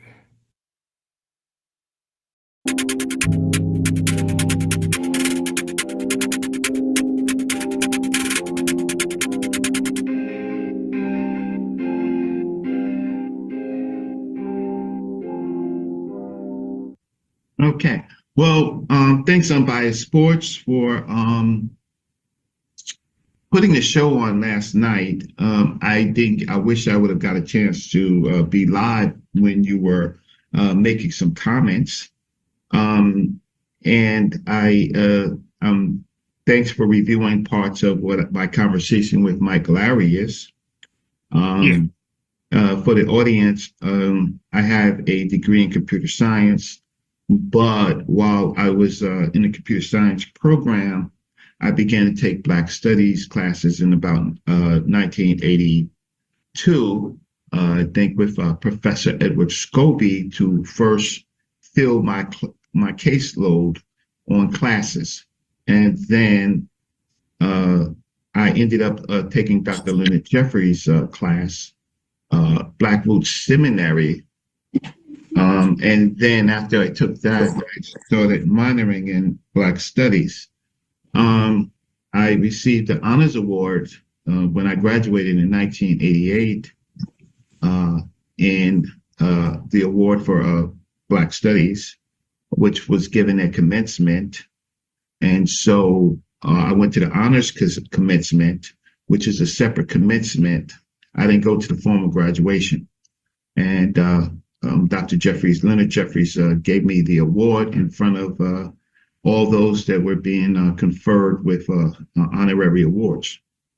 During that course of 82 to when I graduated, I got introduced to Dr. John Henry Clark and Dr. Joseph Benjo Cannon, Dr. Jacob Carruthers, Dr. Piketty, ASCAC, the organization, and that included the chair of Howard University's African American Studies program, Dr. Greg Carr, Dr. Mario Beatty, and a host of scholars. And then throughout my years after that, beginning there, I was an organizer of Hajj Miguel Shabazz's annual pilgrimage, where I met a lot of people that worked with Malcolm. And it's been so many years, so many of those people have passed. But through the course of the year, I met many, many freedom fighters. I also, during the course, spoke to several times Dr. Henry Louis Gates and Dr. Cornel West and a whole group of other scholars along the way. Had conversations with a small conversation with Dr. Gerald Horn and certainly the Dr. Jahi Issa, who I did a lot of work with on the reparations and illegal slave trade. I spoke at the City Hall 2011 town hall meeting at City Hall on reparations, and I was a speaker there, and I spoke with my former boss, Howard Dodson of the Schomburg Center for Research in Black Culture, Dr. Leonard Jeffries, Professor Small, and Helmut Farmer, who did the last reparations case, and of course Bill Perkins and Charles Barron, and a lot of people that was interested in working on reparations in the United States. I published a article called Reparations is Dead, How to Resurrect It with Dr. Jahi Issa. I wrote to the Supreme Court on a case of a young African American who was discriminated against, and he was trying to get senatorial to the Supreme Court, and I wrote a Friends of the Court brief, and I wrote a very novel approach because I was not a lawyer, but I created a kind of a status. It was ultimately rejected because I wasn't a lawyer. Fine. I've also studied Dr. Ogletree's work on reparations, and so I have been an activist in the Black community since 1984. So I've read more than 150 books on the subject, and I presented. And so now we're here. We're here talking about some lineage called FBA. And so you heard my comments with Mike Larry. I am a Black nationalist. I have Pan-Africanist consciousness, but Pan-Africanism is just an idea. But generally, in short, it really just means the unity of all African people. Those in Africa, those in the America, those in South America, those in the Caribbean, and those in Europe. So I've studied the Pan-African conferences. My professor, Edward Scobie, actually went to the Pan-African conference in Manchester. He was a fighter pilot for the UK. And so I paid attention to the ADOS movement. I paid attention to, I will say, the FBA movement. I've met Tariq Nasheed. He's my brother. I just disagree with some of his rhetoric. Even my professor, James Small, who worked closely with him, disagrees. Dr. Leonard Jeffries disagrees with his with some of his rhetoric, but we maintain a cordial relationship. So a lot of people see Tariq Nasheed on YouTube and other social media. I've got a chance to talk with him. As I've talked to so many people, Black leaders along the way, Black leaders from various, can I say, places, walks of life, and in the context of the Black struggle. What I find, unbiased sports, is that many people are joining this movement, which they call a lineage. And that's fine, but in my studies of Black history, we were the enslaved, who were human trafficked. I'm not going to call us slaves, but we were enslaved.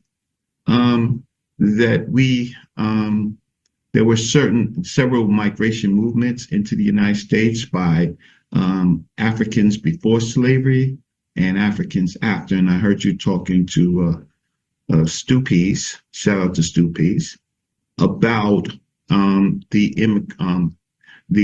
immigration, large immigration of Jamaicans. I did have an issue with that because Booker T. Okay, so we'll get into some of the stuff. So, what differences do you have with me in what you think I'm saying? Well, I really don't have a major problem with you other than Pan-Africanism. Okay, so it failed with Martin Delaney Robinson. You know how his story ended. He came back to America. He went to Africa thinking the grass was greener. He came back to America and died a proud foundational Black American. Okay, and so did the others that was smaller numbers, right? Most people that at that time just wanted citizenship, and they were all proud foundational Black Americans. All right, and they wanted to be left alone.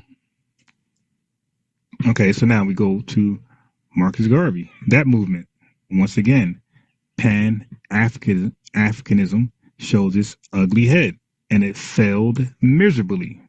Okay, Garvey got deported as a felon, a scammer. That went nowhere. Okay, so in this new idea, right, this new Pan-Africanist idea today, that somehow we're all just gonna get along and recreate Wakanda. Like, that's my issue, man. That's my issue. You're trying to kick down something that cannot be kicked down, bro. We are foundational Black Americans. We're ADOS, okay, and this is our land, right? We helped build it. We are owed that compensation for such building. Okay. Well, Africans, African Americans, Black Americans, we have as a population no threat from the migrant or the voluntary migrating Africans, and what we are is a portion of the Black experience in the United States, where we fundamentally are a nation away from home. But we have no threat from those populations. The threat is really against the European populations. Some of the biggest threats we had was the more recent immigrants of whites from Europe, the Irish and the Italian, and certainly the old groups, the white Anglo-Saxon Protestants, those that were British. Those were British before they rebelled against Britain, right? They rebelled against Britain for none of the things that we actually went through. They went through because they thought they was being taxed without representation, but they weren't enslaved. And so they were rebels, and they won, and they get to tell their story. And they continue the British enslavement. My problem is the rhetoric against a minority of Black migrants that don't move the needle. They are not, who's taking our jobs? Well, who's taking our jobs? Well, now we have a bigger threat of South American, Native American groups, Mexicans and Nicaraguas and other groups from, and they are coming into America. And the problem is that the same Black people that you want to classify as FBAs, many of them, what they are really Democrats. They forgot who they are, and they cater to those groups. Those groups are the most dangerous groups because in their second and third generation, from the populations that they came in, not doing anything for this or enduring any of the pain and suffering, in their second and third generations, they will vote us out. We as Black Americans, we find ways to criticize everybody else, and but we haven't found unity because we like to criticize, and so sometimes we are a threat to ourselves.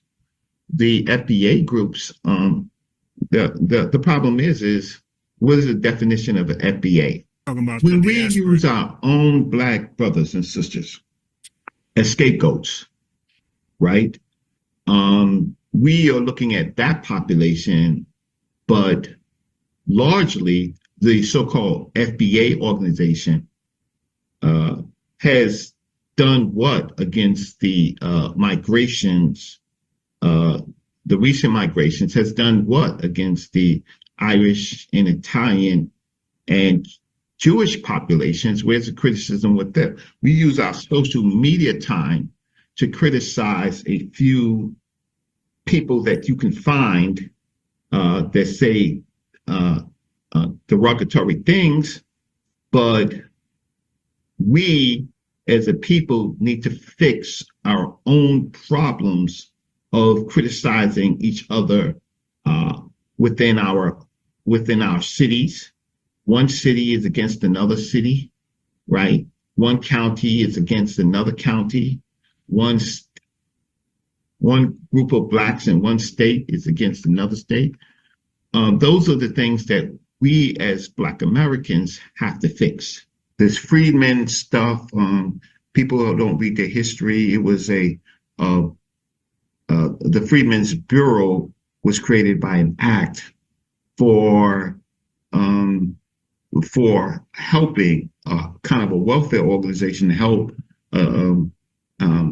Black Americans or African Americans who were formerly enslaved support them. And it lasted to 1872. It was heavily criticized by actually Black Americans, if we can just establish a term that, and so who criticized it? Du Bois was one of the biggest critics of the Freedmen's Bureau. First of all, it was a bureau of white people to so-called give us peanuts, closing and negotiate some issues, but it wasn't a status of liberation. It was just a status of what do we do with all these Blacks that have been freed? So they called us freedmen. We can't do nothing with that term at all. So I want to just discard that because that's not a permanent status. That was a name given to us by white people, and the Freedmen Bureau ended. So that's not a status for us. And I've argued with people who do these lineages and statuses and epigenetics and all this stuff. I've done that. But I want to say that this back and forth is people looking for things to make people a scapegoat without actually, one, doing the work, because the FBA groups are not necessarily equipped to handle or do anything with reparations. Their arguments are just all over the place. They want to start our journey at 1526, right, with the Spanish bringing Blacks into Florida. Most of those Africans worked sun up and sun down during the Spanish. Many of them never met the Black Americans, the later Black Americans. There was the Louisiana Purchase, right? And yes, there were Black folks that were enslaved by the French, right? And you find them in Louisiana, in those parts. Those groups of people, this is early, what do you call, Black America. So we can't get any rights from the Spanish reparations.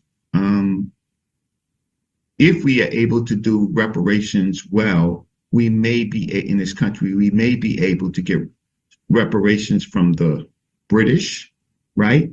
But what I'm saying is that the FBA groups are not even equipped. They're not lawyers. They're not politicians. ADOS and FBA were started as reparations movements. ADOS, they, how can I say, Yvette and Tone are very educated people. Yvette worked in Washington, D.C. Yvette was trying to, with Tone, was in fact trying to be kind of a lobbyist organization. But the reparations movement had been started much earlier with Conyers and HR 40, right? There's no terminology in the study of African American or Black Americans. So the reparations part is not, okay, the reparations is about what? It's about making a case to America that they owe us for ill-gotten goods they received in labor, right? For descendants of those that were enslaved, right? Reparations movement is about repair to largely first Black Americans who can trace their ancestry to slavery. There was a federal case called the Pelman Farmer case, which was our last reparations case, right, that failed. I don't know how many people read that case. I met her. I followed it. I looked at the end result of the case in the arguments in which they failed, right? And the Pelman Farmer, the woman that did it, she wasn't even, watch this, she wasn't even what you would call foundational Black American. And her partner was a white person. Ultimately, the case basically said that she couldn't even link her family to those banks that she was suing, right? So the case basically failed to state a claim. She was the plaintiff. She wasn't the lawyer. Roger Warham and others were the lawyers. Okay. Lawyers can make a case for the plaintiffs, but the plaintiffs have to satisfy the fact that they are suing on behalf of themselves, a class. I've studied her case, and in my article, Reparations is Dead, How to Resurrect It, I talked about the case. So the fact of the matter is, with reparations, if you're the plaintiff, there's some things that you have to do. One of the things that you have to establish that you as a plaintiff and your family have rights. So she was not able to do that, right? So one of the problems is the fact that we as plaintiffs, right, for reparations, we have to identify our families that were in fact enslaved. We can't make it broad. We actually have to identify our parents, grandparents, and great-grandparents. And so, for example, I'll show you something really quickly here. So you have to let me share. The class of plaintiffs have to absolutely show that family members were enslaved. So real quick, Brother Reggie, you are mixing up history. So two separate things happen and you're combining them to one. So it wasn't called Belmont's. That was something separate with the white lady you just named. But I think you were trying to recall the Black farmers' lawsuits against the USDA, right? So they had the Pigford one in like 1997. Then it was a Pigford 2 in 2010, right? So, but these lawsuits were about how foundational Black American farmers were denied loans and other subsidies and just was treated, bad by the USDA, right? For years. All right. And a lot of them lost their land. Okay. So now what they sued the federal government, obviously, but they did not sue banks, right? Those are private entities. They sued the federal government, right? The USDA. Right. And it was, the suit was for discrimination. Right. So it was like, I believe, between the 80s and 90s. All right. So the farmers they wanted compensation. Some call it reparations, but they were denied fair access to like farming support, which white farmers got. The typical story. But around like 1999, the government actually settled and agreed to pay over $1 billion to tens of thousands of black farmers. So this was not a failed reparations or compensation claim. I don't know. Well, I do know, and I'm going to explain that.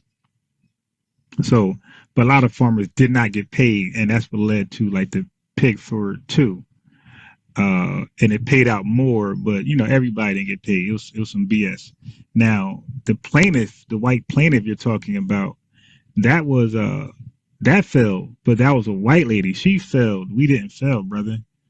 I don't know why you want us to lose so bad, but she failed.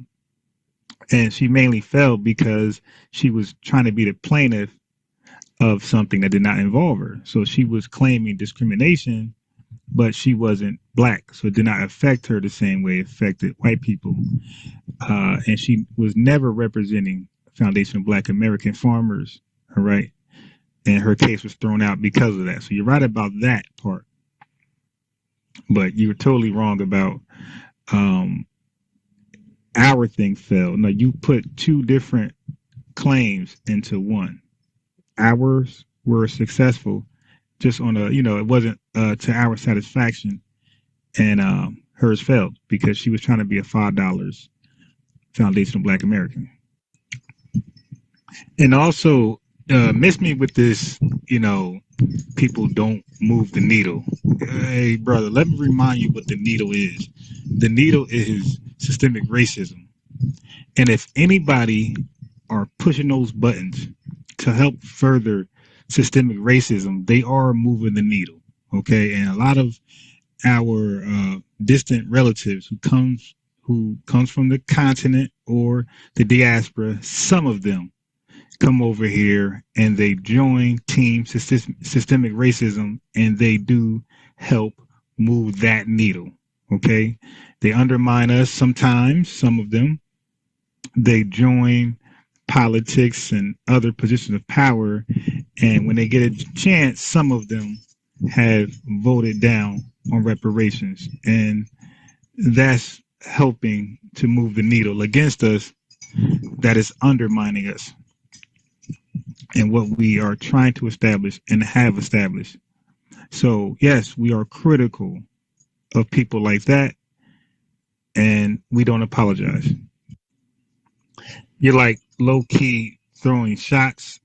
Okay, so there's hella lawyers, there's hella politicians within the movement for reparations. Just to name two, we got Yvette Carnell, who's a politician. We have Tone Talks, who's a lawyer.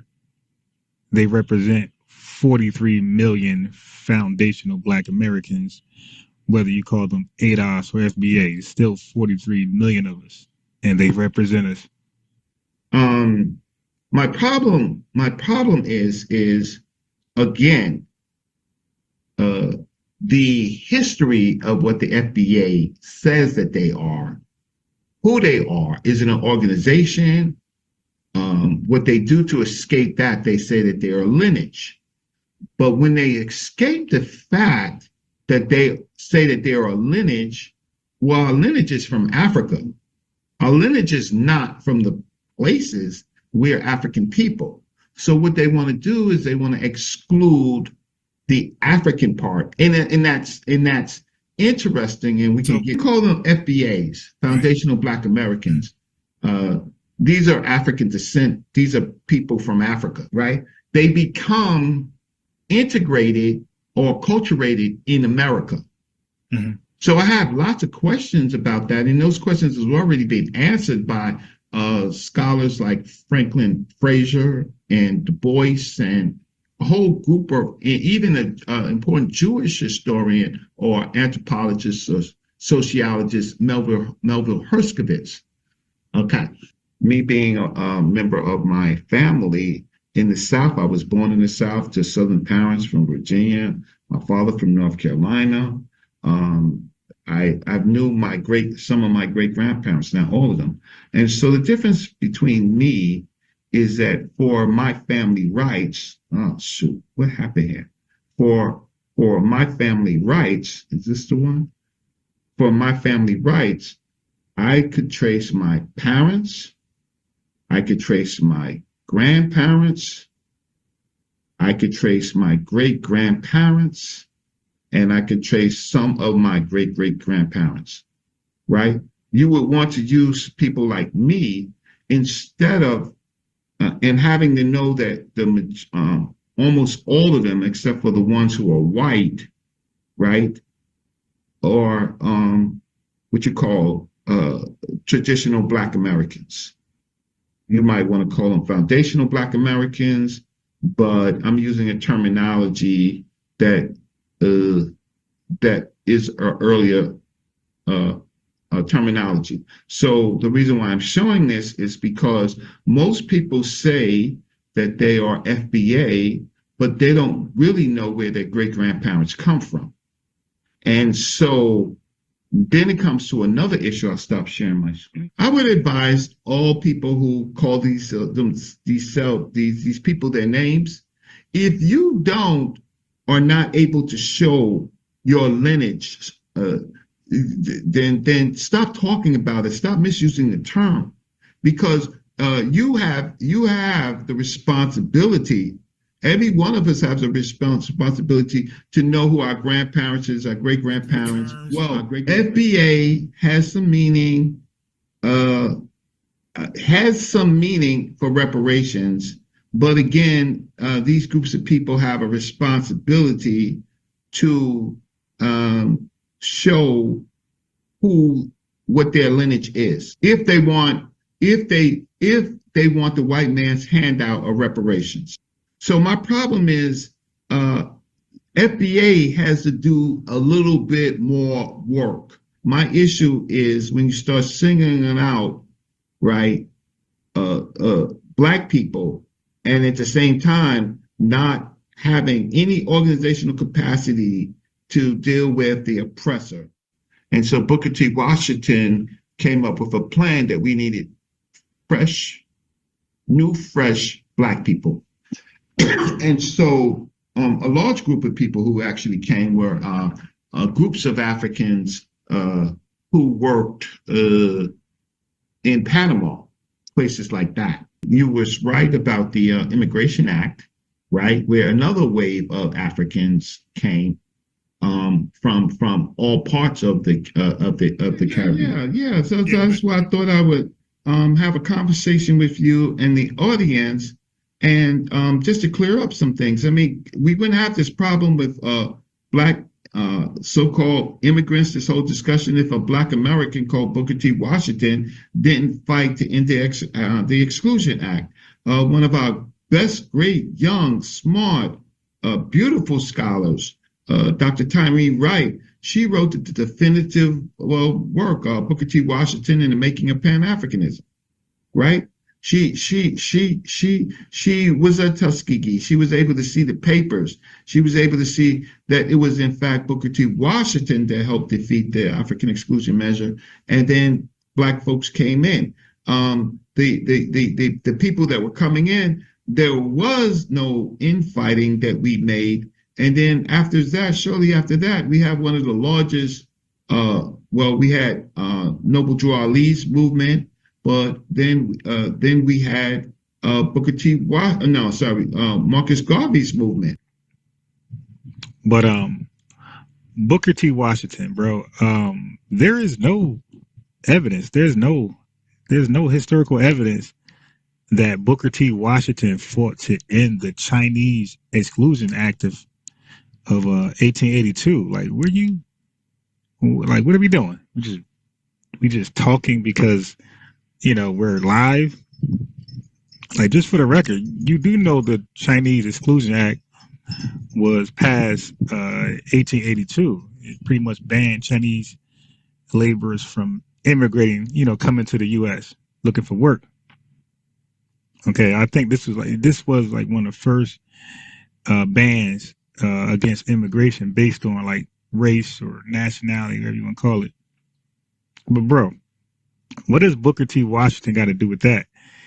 Like, he was focused on like black education, like self-reliance, like training through his Tuskegee Institute, right? And he was mainly focused on Southern Foundation Black Americans because that's where the bulk of us were, in the South.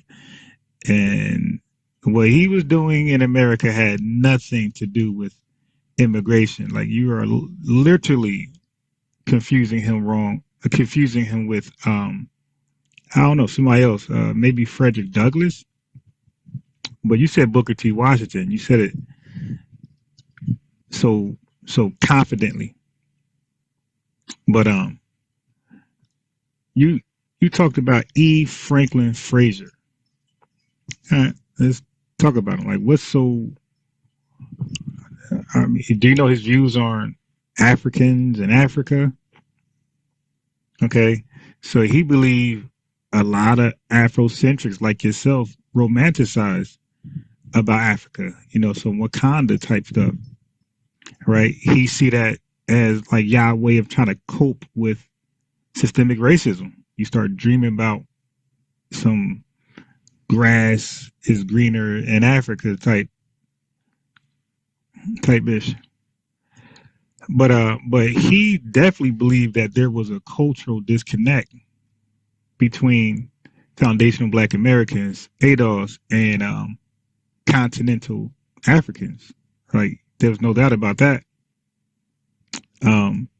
He thought this whole Pan-Africanist thing was unrealistic, like most foundational Black men in the country. And he believed exactly what we believe today. All right. He believed that we developed our own identity, and he was against re-Africanizing us. So he believes exactly what we believe, exactly what Frederick Douglass believed, and Booker T. Washington. So I believe he was quoted saying, "You can't go back to something you never knew." Right? He says, "Our identity is American, shaped by struggle here." But real briefly, an ethnogenesis is the process of how a new ethnic group forms, usually when different people mix, share history, language, struggle, or culture, and over time, 400 years, see themselves as one distinct people. That's exactly what happened here in America. That's what happened in Haiti. That's what happened in all of the diaspora. Okay. Now, I think that's a little oversimplification, because if we're defining ourselves in our closeness with our oppressor to make us different than other Africans, that's really problematic for a whole host of reasons, right? To disassociate yourself from Africa and make your relationship with white people much more important is problematic. What is Pan-Africanism? A lot of fighting has been going on. Pan-Africanism doesn't work. Pan-Africanism fundamentally means the unity of all Black people, all African people, right? Fundamentally, that's what it means. It's just an idea. It's also not an organization, though there was Pan-African conferences and stuff where people spoke and people call themselves Pan-Africanism. But guess what? It doesn't move the needle. It doesn't move the needle. It's just people identifying with it. That's a problem with Pan-Africanism, right? The Dr. John Henry Clark, he made an incredible statement about, let me just see where he made the statement about that people should not, let me just find what he says instead of talking about it, so I can see what he share with you what he said. Now, you say that you actually say that I'm low key FBA. No, I'm a Black nationalist.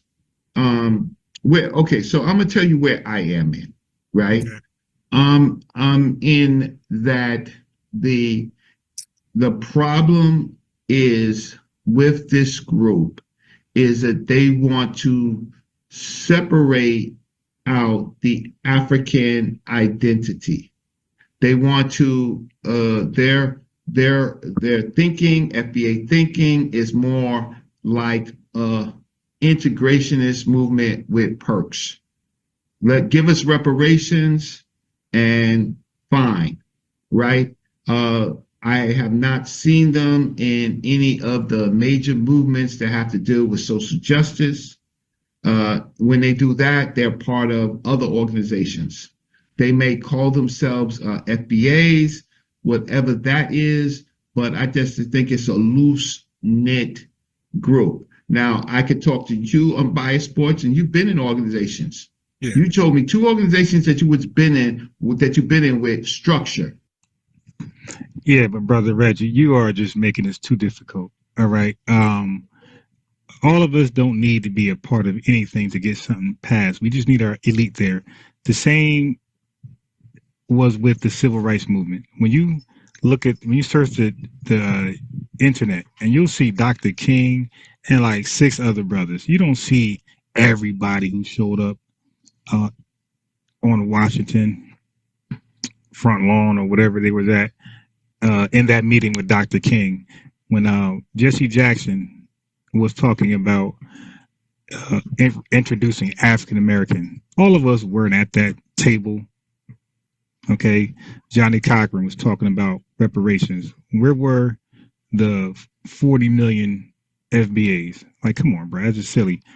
Our elitists, our most involved, our most qualified will be there when necessary, and they are there. They're there now. All right, so I think you said what you had to say. I said what I had to say. And we're here, bro. We're not going anywhere.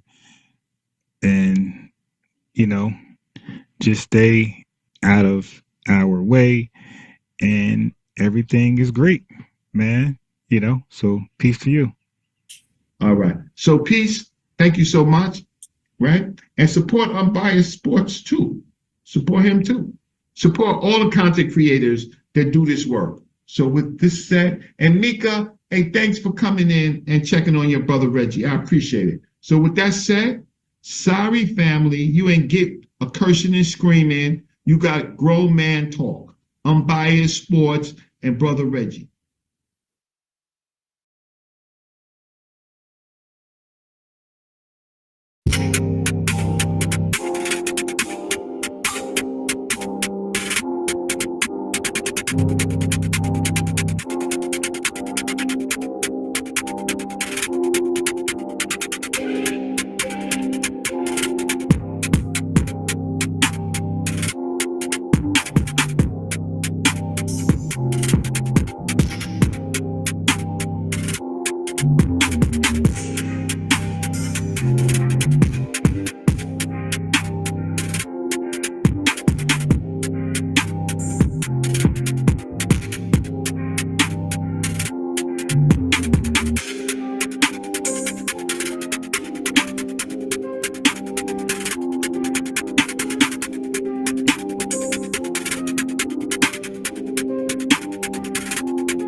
of Carnival.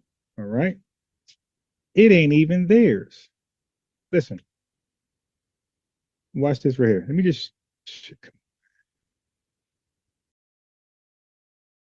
Let me just expand the screen. Okay, here we go.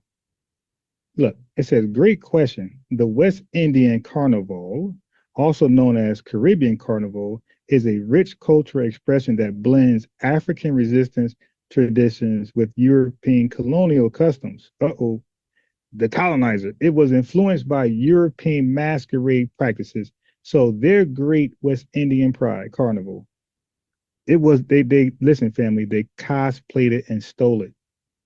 So their culture is European. You ask you, what culture you got? Look, it was influenced by European masquerade shit. I didn't mean to do that. Let me go back. Okay. It was influenced by European masquerade practices, but transformed by enslaved Africans into a powerful form of cultural survival, rebellion, and celebration. Let's break it down. Let's break down its historical origins, influences, and transformation. Okay, number one, European origins of Carnival. They stole it. They co-opted it. They're cosplaying, man. I mean, it's funny because they're putting on costumes. They're literally cosplaying.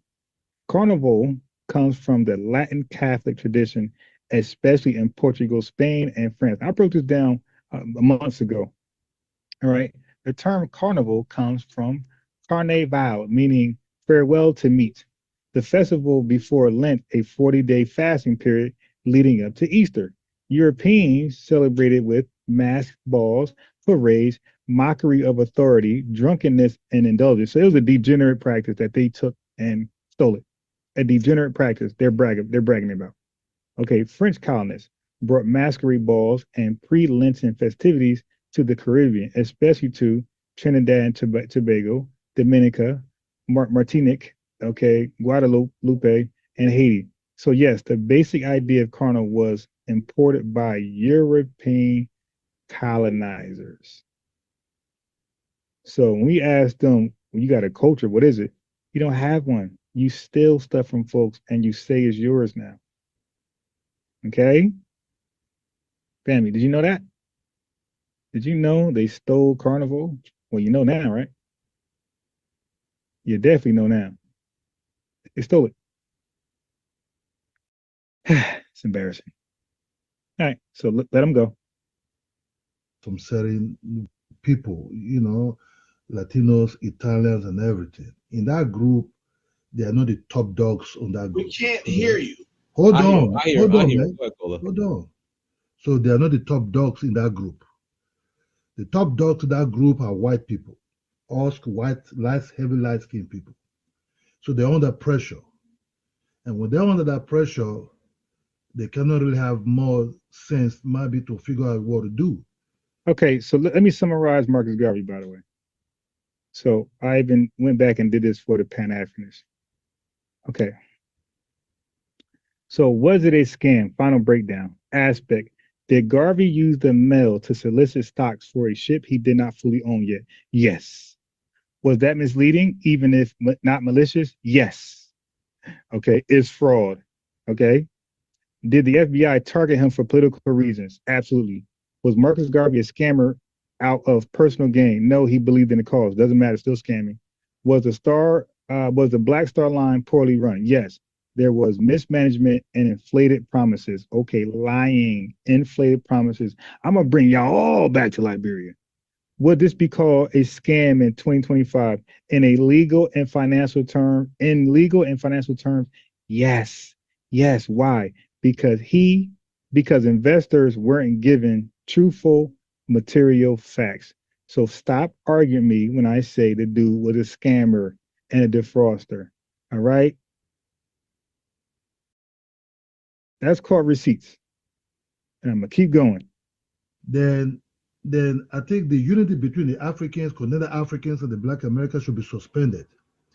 I think you have to go to the ones. Okay, we're going backwards. So I already played this the other day. Let's fast forward. I get to my other reading post. See what Vova was saying. that's what I do not want to call myself ADOS because I do not want to call myself a slave baby. I am Black American. That's what I don't, because I'd rather, we are enslaved Africans that was born in the North America. I don't want to call myself a slave baby. I'm sorry. So that's why I prefer the term Black American. That's it. We don't care. Get it. Be quiet, Novo. I wasn't even trying to be disrespectful for you. Don't call yourself that then. Right, you don't have to. Stupid. Yeah, that's what I'm like. Y'all can call yourself whatever y'all want to. If you're not organized, it don't matter.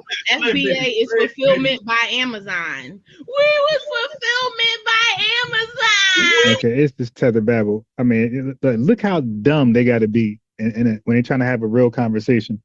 All right, so now, remember Professor Grift. Grift. Okay, get a bigger stick and I'll break it. It's probably in the backyard. Yeah. Okay. Right there, come here. He wants me to break a twig, but he gave one too small to break. Right there. Go get it. Get this stick right here. Give me that. Give me. Okay, let me break that stick.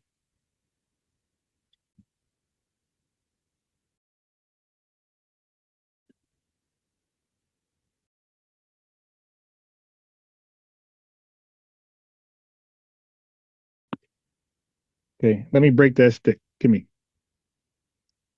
Okay, here we go. Here. Good job. Okay. Break this one. Okay, I can't break it no smaller. There you go. Go play. All right. So now we're gonna source up on slave trading. The African slave trade was real. Okay, who was Queen Nzinga? Matter of fact, while we do this, let me pull up some bullshit portrait of her. Dang. This fly on the flies on my power source thing. I learned my lesson not to swing at him while he's there. Slick. These tether flies are getting smart. Queen Nzinga. Let's get a picture of her while I read this. There we go. A tether. Okay. Okay. Here we go. Okay. So who was Queen Nzinga? Born 1583 into the royal family of the Ndongo Kingdom, Mbundu people. Died in 1663. Okay, she ruled over two major African kingdoms, Ndongo, part of modern-day Angola, Matamba, which she later took over and ruled. Known for, what is she known for? She's known for wealth, warfare, and diplomacy against the Portuguese. Gender defiance, dressed like a man, had male concubines, dressed as a woman. Oh, it's the first 3 or 4. Okay, military strategy and forming alliances with African and European powers. I'm just joking, by the way. You can't break this. It's too small. Can't break it. Military strategy and forming alliances with African and European powers. So your queen is aligning herself up with the colonizer. So now listen to the gaslighting they do. They say we align ourselves with the colonizer when we call ourselves ADOS and FBA. Okay, so now let's ask them a question. Do you even know who Queen Nzinga is? And if you do, did she align herself up with the white man, with the colonizer, with Babylon? Let's start right there. Okay? Because they Tethers like to revise history. All right? And we got to call them, and they hate to be called on it. They will talk over you. They'll say, let me finish. I'm not finished yet. Or they will, if they're in control of it, they'll just mute you or kick you off like you see Professor Grift do. Let's keep going on. So now we're going to read about her role in the Atlantic slave trade context. During Nzinga's life, Portugal was aggressively expanding the transatlantic slave trade. It says slave trade. Fam, did it say trade? It don't say raid, do it? It don't say R-I. When I say raid, I'm talking about R-A-I-D. Like the Raiders, like the LA or whoever Raiders football team. All right. So they want to argue slave raiding was going on. They want to from slave raiders. which is false. Slave trading was going on with slave traders, you dig? Buyers and sellers. Let's keep reading. Angola was becoming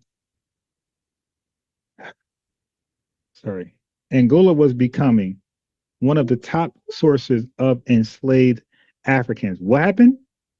This African place led by Nzinga was becoming one of the top sources of enslaved African. Tens of thousands of them were shipped to Brazil and the Caribbean each year. So you're telling me that the colonizer came over here and stole these slaves up under Nzinga's watch, this great warrior. Okay, we got to stop lying. The Portuguese used African middlemen. Does it say European middlemen?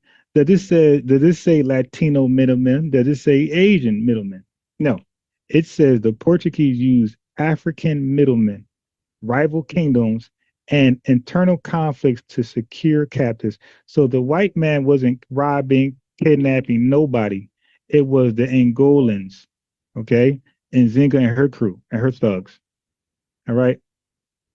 So now, Nzinga's early opposition to the Portuguese in 1622, this is way after the Virginia, what happened over here in America. She was sent on she was sent as an ambassador to negotiate with the Portuguese governor in Luanda.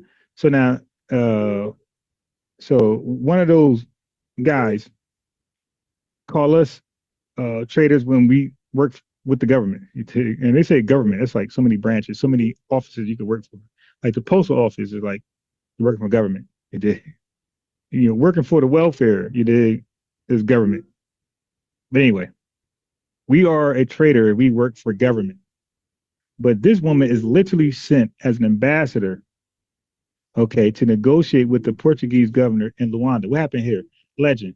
When no seat was offered, she ordered a servant to get on all fours so she could sit, demonstrating political mastery. So now that servant was African, by the way, treating her African folks like dogs. She converted to Christianity, adopting the name Donna Ana de Sousa, a diplomatic strategy. So she's no longer Queen Nzinga. So stop calling that. She's Donna. You want to mislabel Malcolm X to this African name? Well, let's call her damn Catholic name, Donna. Despite the treaty, the Portuguese betrayed it and resumed enslaving her people. Okay.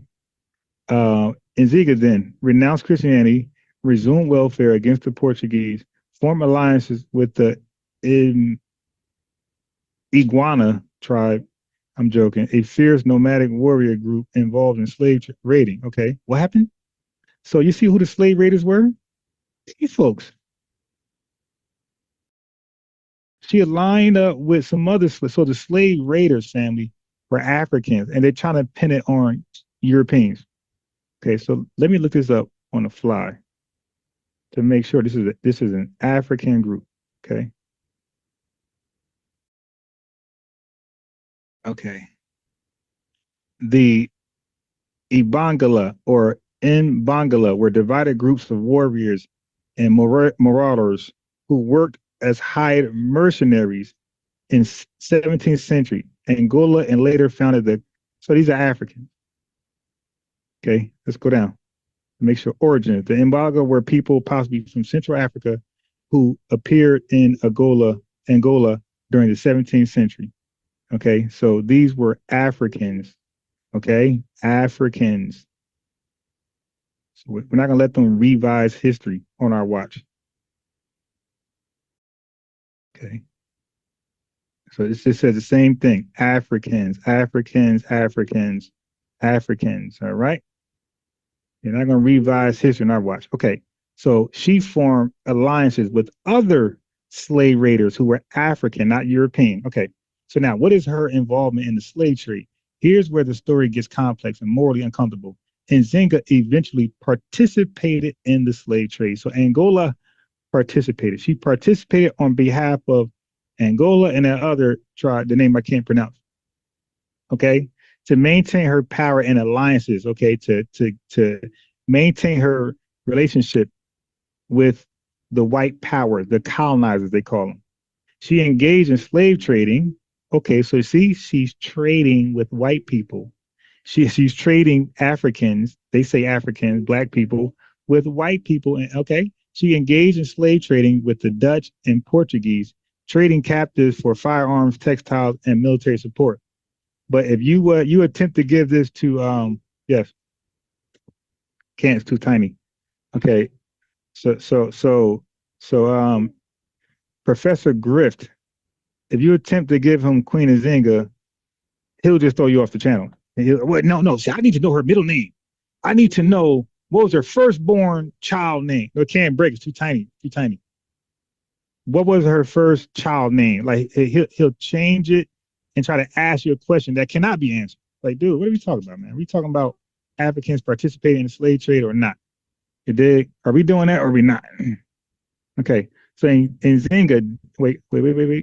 Nzinga didn't initiate the translated slave trade, but she adapted to it to protect her kingdom's independence. Okay. Why did she participate in slavery? Survival strategy, faced with Portuguese aggression. So she was afraid to fight.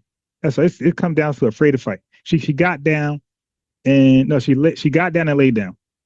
Okay. So faced with Portuguese aggression and a collapsing regional power structure, she saw slave trading as a way to maintain military strength. So she saw slave trading. She's trading slaves, okay? And they're not slaves. She's just capturing Africans and blacks and selling them to white men to keep her political alliances, access to goods and weapons. Okay, and a whole bunch of excuses. All right, so that's it on that.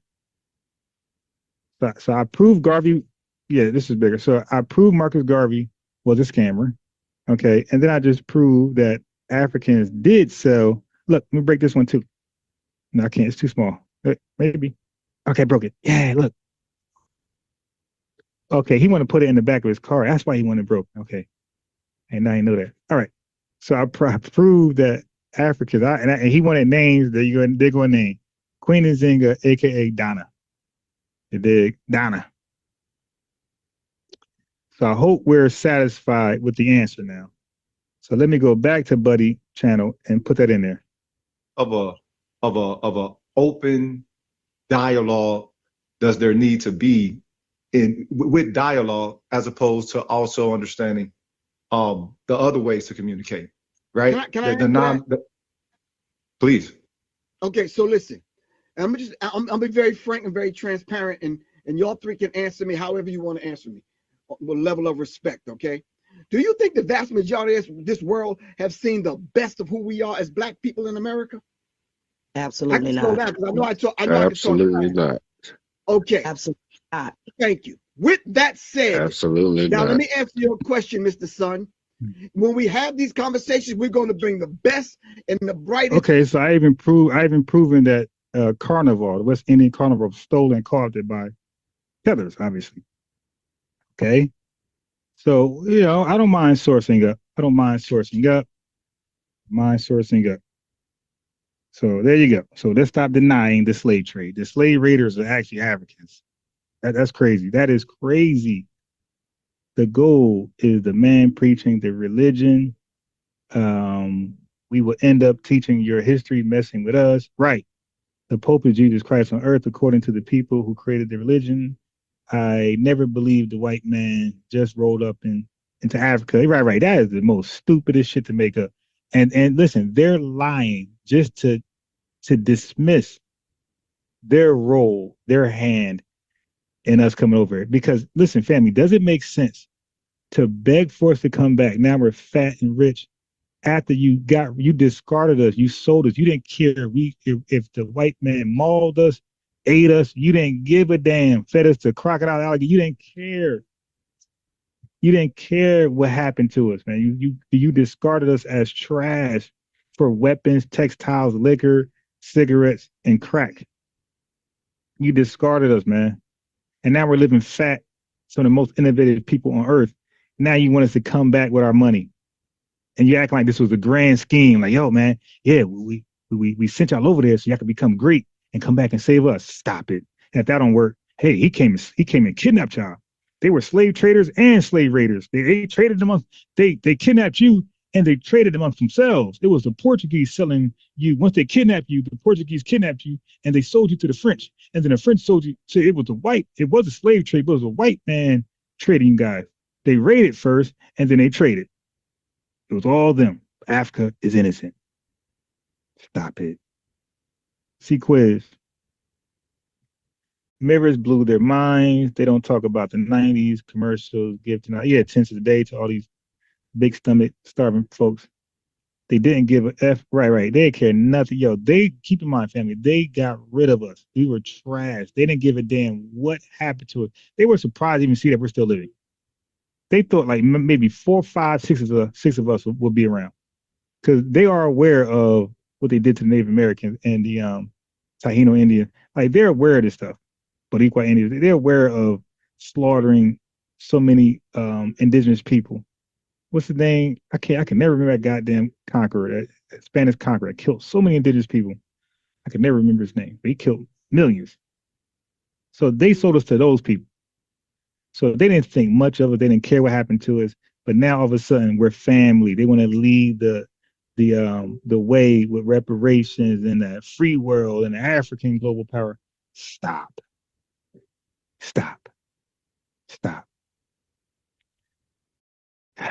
Just stop.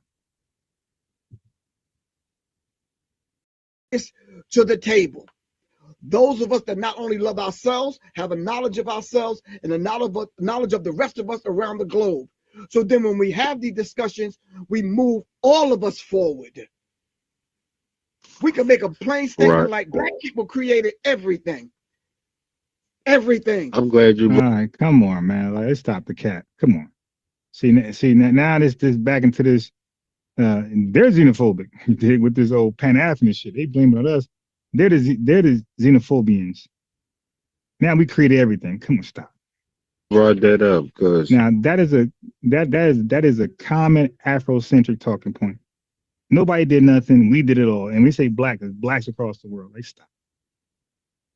Other areas outside of, let's say, our diaspora connection, having some form of acknowledgement, like, you know what? Yep, that's a viable take. If that becomes somewhat objective, if it's objective to a non-Black person, a non-American, non-white person outside of the world, how is it that a non-American Black person can't pick up on it like that? Right. And I was thinking the same thing. I was thinking, like, how is it when we explain delineation to a Latino person, to Asians, East Asians, whatever, just like you said, non-FBAs, that's Black, non-FBA Blacks. Everybody understands what we're talking about except for non-FBA Blacks. That's a great goddamn. Somewhat objective. If it's objective to a non-Black person, a non-American, non-white person. Now, look how fast Professor Grift responds. He didn't even take time to think about it. It just automatic emotions and rebuttals. Like this guy, I mean, we're just FBA ADOS, the lineage, we're just stupid. Nothing we make, nothing, or no argument we make is reasonable. Deserves introspections and all that type of stuff. Nothing. It's just garbage, and it's rubbish. And they come right behind it. Look how fast he responds, yo. Outside of the world, how is it that a non-American Black person can't pick up on it like that? How is it that a Chinese? They don't have the to shared experience. They don't have the shared struggle. They don't have. Look, but the people he just named don't have a shared struggle either. I mean, he just responded right away, making up excuses. Look, he just said earlier, and this is the outlook on all Pan-Africanists and Tethers. These folks are their brothers and sisters, regardless of how much dirt they do, have done, and will do. But we, the lineage, are walking on eggshells. You dig? As far as our relations go with them, we're walking on eggshells. We better be careful what we say and do and will do and have done. We better be careful. But Tethers, they can full immunity, yo. All the excuses, they don't acknowledge no fault to the degree that the Africans didn't sell us. To them, that didn't happen. Like this is grand delusion. You understand what I'm saying? If all of us on this right here that's talking right now, foundational Black Americans, there's a conversation and a level of conversation that we can have that we don't even have to argue because we all four of us already know. Okay, we don't need to discuss that shit. We know. You understand what I'm saying? We know. No, we don't understand what you're saying, dude. We got to talk about it because you're in denial, man. Fetish chitlins and all that other kind of shit that dumb us down. We already know what they did with the educational system, the 9 areas of people activity. There's a lot of shit we don't even have to discuss because we have a shared experience. Look. He doesn't even want to talk about it. Yeah, that sounds like a Black conservative. I debated Black conservatives, so did DJ Focus, and he told us we can't bring up history. We got to speak 2025 and on. That's it. From January 1st of this year and on. We cannot go to 2024, 2023, nothing. We have a shared political, cultural, religious, spiritual experience. We know goddamn well when we had a gig, a party, a get together, backyard, barbecue, when fucking Frankie Beverly come on, we know what the fuck to do, right or wrong. That played down. Right. And now he's cursing and cussing. Right. Wait, so what that got to do with I'm again just deflecting. Say it to you. Appealing to emotion. Right. Now, to your point. Look, we don't need to talk about it, but let's talk about Africa. Let's talk about it. Come on, man. People come among us that's not from here, that don't have this shared experience. We got to take our time, all right, and be the gods and goddesses that we are. You see, now all of a sudden we're the gods and goddesses, but aren't they the true Africans? Aren't they the true goddesses and goddesses? Aren't they the true kings and queens? Like, come on, dude, come on. Humble ourselves and educate them. We got to humble ourselves. Them along. Do you follow what I'm saying? Wait. So if they're so lost, man, I'm just confused. So he just said earlier that Africa was on the rise. How are they possibly on the rise if they're so lost? And we got to humble ourselves to teach them correctly. We got to civilize the beast, basically. We got to civilize the beast. So how are he's saying we didn't do it yet. We got to take our time. He's saying this is the strategy going forward. So that means it's not in the works. It's not done yet. So then how are they on the rise? It's just contradictory statements and claims, man. It's just bogus. I can dig it. Yeah. Because soon as we line up for the fucking line dance, if they add a step, it's like, bro, hold on, let's sit this one out. You understand? When the motherfuckers with them fans and we know what the fuck to do, they may not know. I hate to put it that way. Right. Yeah. Somebody from Ghana, Sierra Leone, or whatever, they may not know. Shit, if your ass is from Miami, LA, you from fucking Memphis, Atlanta, you know what to do. Yeah, I'm gonna play a little more, family. I gotta eat. I'm hungry as crap. I'm gonna play a little more and critique them, and then we're gonna go live again, maybe 3 o'clock. Exactly. Thank you. Exactly. I was on a panel with somebody the other day, and he was trying to argue me down. He like, what is Black culture? He like, Blacks don't have no culture. See, Blacks don't got no culture. I'm like, what you talking about? You living it every day, don't you? Look, I've heard that so many times, and it's like, look, it's too convenient. But why did they come up with that though? It's like, okay, I could. Like, how did they sit around and just assess that? That means we're on their mind.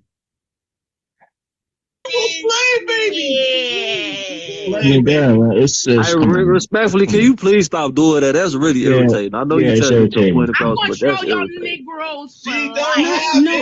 You see, she's gonna troll. They're supposed to be discussing something real, and she came on here to troll. She just said it.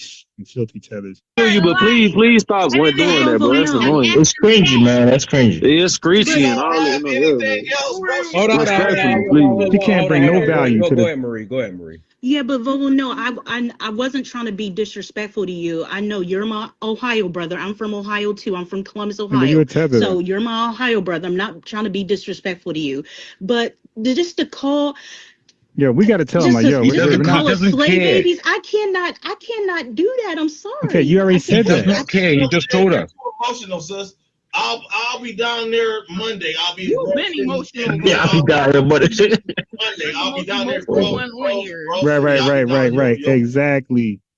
I can't pronounce your name. I don't know what language that's in, but she said when they can't bring a logical debate to the table, they troll. Exactly. They do it in Tariq, they do it in Yvette, they do it in my spaces, everybody's spaces. Wait, just for the record. But you going to my family reunion? Oh my God, slave baby! This thing happened. This actually happened. Slavery actually happened. I'm a descendant of slaves. I understand. No, look, I understand slavery happened, and this is what I'm saying. It was horrible. That's why I don't want to call myself that. I'm pretty sure our ancestors didn't want them. I'm pretty sure our ancestors didn't want to be called a slave. You know what I mean? I'm just saying. What are you talking about? Why didn't they haven't been shutting up about slavery? Yeah, African Americans are tethers, Kwame. African Americans are tethers. You're an African American, but you're not foundational, and you're not descendant of an American slave. You see the difference? And you're not part of this lineage. So African American ain't saying much. So yeah, just pick that term is designated. You guys can have it. You did. You took it over anyway. Yeah, you can have African American. For the last 160 years. As a matter of fact, why don't you invite her over here? Like you be on these tether spots, these Pan-African spots. Why are you afraid for them to get cooked? Invite them over here. Let's have these same conversations, the same ones you had. Why are you afraid to bring them over here? But did they want to call themselves slaves? But did they want to call themselves slaves? What do you mean? I don't think so.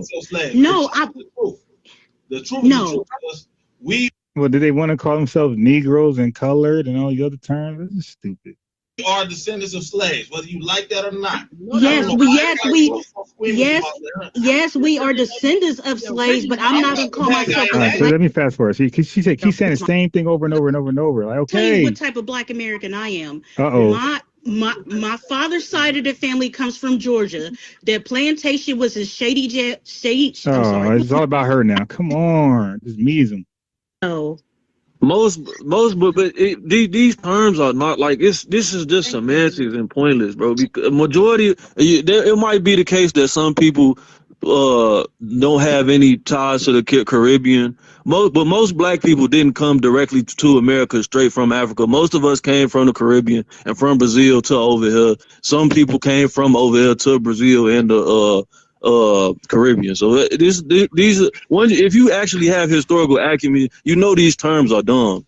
And it's really stupid and it's divisionary. But y'all can do what y'all want to do. At the end of the day, that's all we are going to do, right? We know that. We don't need to tether permission. If you're not organized, regardless of what you call yourself, you're not going to do anything productive. I understand what you're saying because... your country is definitely the example of disorganization. And you guys are definitely doing nothing productive in your homeland. Okay? The Prime Minister of Jamaica, he wants his tethers back. He said, don't you come with that violence that you cause in America. He said, don't you come with that criminality that you guys cause in America. He said, don't you come with that trolling and tethering, Kwame, that you cause in America. When you come back to build this country up, we're going to RIP you if you bring that bullshit. You better come serious, you better come with resources, and you better come ready to work. I just call myself Black American or African American. You call it dumb or not. I'm not, brother. Do what you want. I'm not. To me, it's like whatever. Do it. Yeah, that doesn't make sense. All right, guys, we'll go ahead. So it's only African American on the United States Census. When you fill out your paperwork for there we go with this argument. Yeah, at one point it was Negro. Like, what does that mean? Like, it's just stupid. Jobs for the IRS. Okay, right. Okay, it's just stupid. Talking point. This is what makes me. We're gonna call you Neanderthal FBA. Okay, look, call yourself what you want to call yourself. All right. Island girl. You a Neanderthal FBA. Oh God, she just questioned your DNA. Yeah, I go out island girl. I'm about all he can do is troll. You ain't bound. Like all he can do is troll. Okay, cool. Yes. She's the island girl. Mm-hmm. She's going back home. Y'all still talking right, about Pinky. DNA We don't care what defeated people call us. These guys been taking L's from white supremacists. They've been taking L's from the neighboring folks. They're mad that we don't take L's over here, and we're the minority. We're the large minority, and we don't take L's. I ain't talking about DNA tests. I'm just talking about the fact that he's sitting up here talking about tethers and all. Like, you ain't tethered to this white man. You're a tether. You're fucking tethered to this white man, bro. If it wasn't for this white man, you wouldn't even be on here. You wouldn't be nothing. So why is you sitting here tripping? You wouldn't be nothing if it wasn't for us. And y'all come over here. They got their own land. They got resources under their feet. What you doing? You got a job. You roaming around.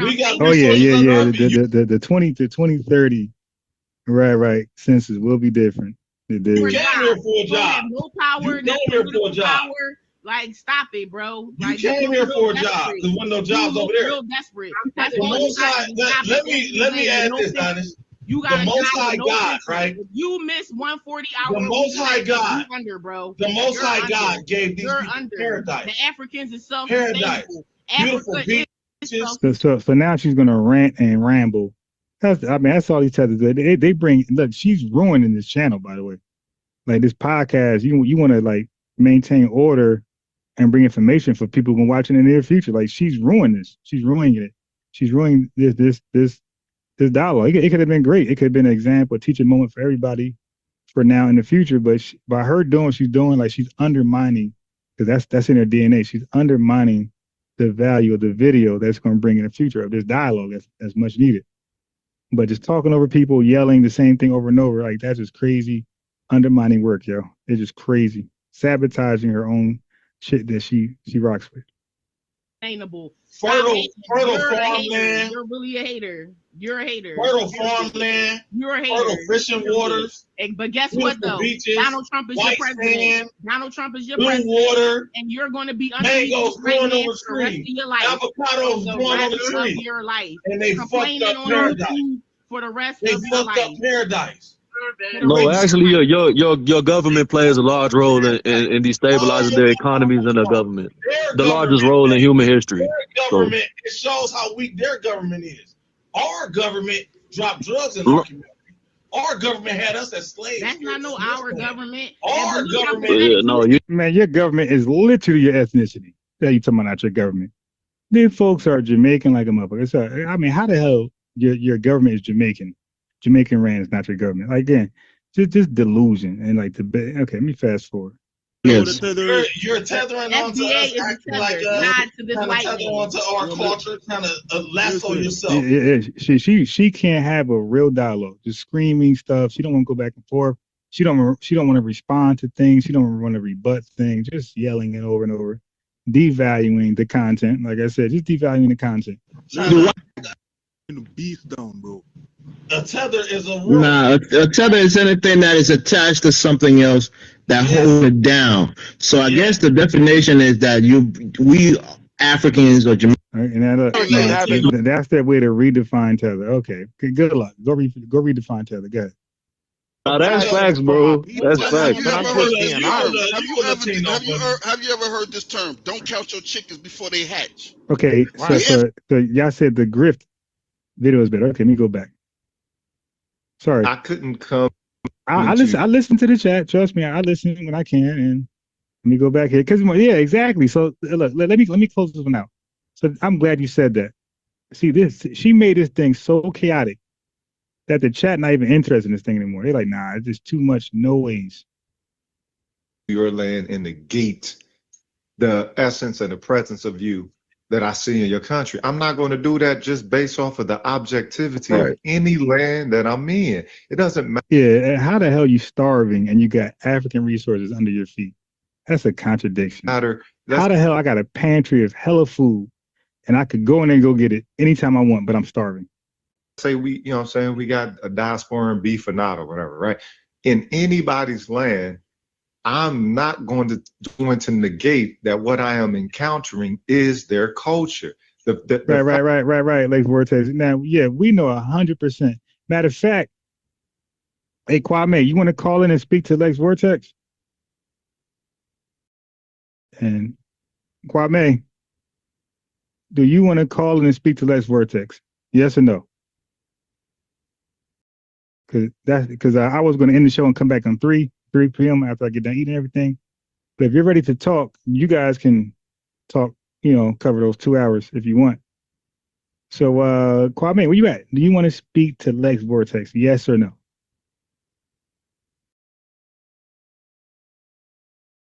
Okay. So, hey, Lex, are you free? Are you free to have a dialogue with one dude? I'm not gonna have a panel. I ain't gonna do what the other guys do. Have 1,000 people. You're gonna speak to one Tether Jamaican. Lex, are you available? Kwame said he's ready. Are you available to speak with Kwame? You don't like counterpoints to your arguments. Okay. Okay. I mean, y'all just make up shit. Like me and Lex got a history of debating on these social media platforms, and you talking about, come on, man. Yo, we be on our own platforms. We go to enemy territories and debate. Y'all be making up the stupidest shit, yo. Most of my debates are on other people's platforms. I have no control. I'm behind enemy lines. Like y'all just be making shit up. Oh, you know him already. Okay, so did y'all already have a discussion? You been there and done that with him?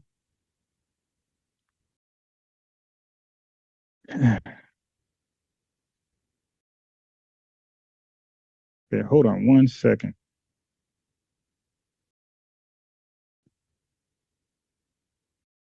Hold on 1 second. Oh, he's ready. All right, cool. All right, so let me put the link in the chat because I really got to eat, man. I really ate nothing yesterday. I really ate nothing today. So I really like on some old, my stomach's eating itself. All right, so let me go ahead and put the link in there for Kwame. And you heard me beat Tariq down last night. Okay. Brother, click that link. So there you go. And I'm gonna go on mute. So y'all gotta, you gotta be orderly. You know what I mean? Let each other talk in, because I ain't gonna be able to regulate or moderate at all. Not for about an hour. I gotta eat. I gotta eat.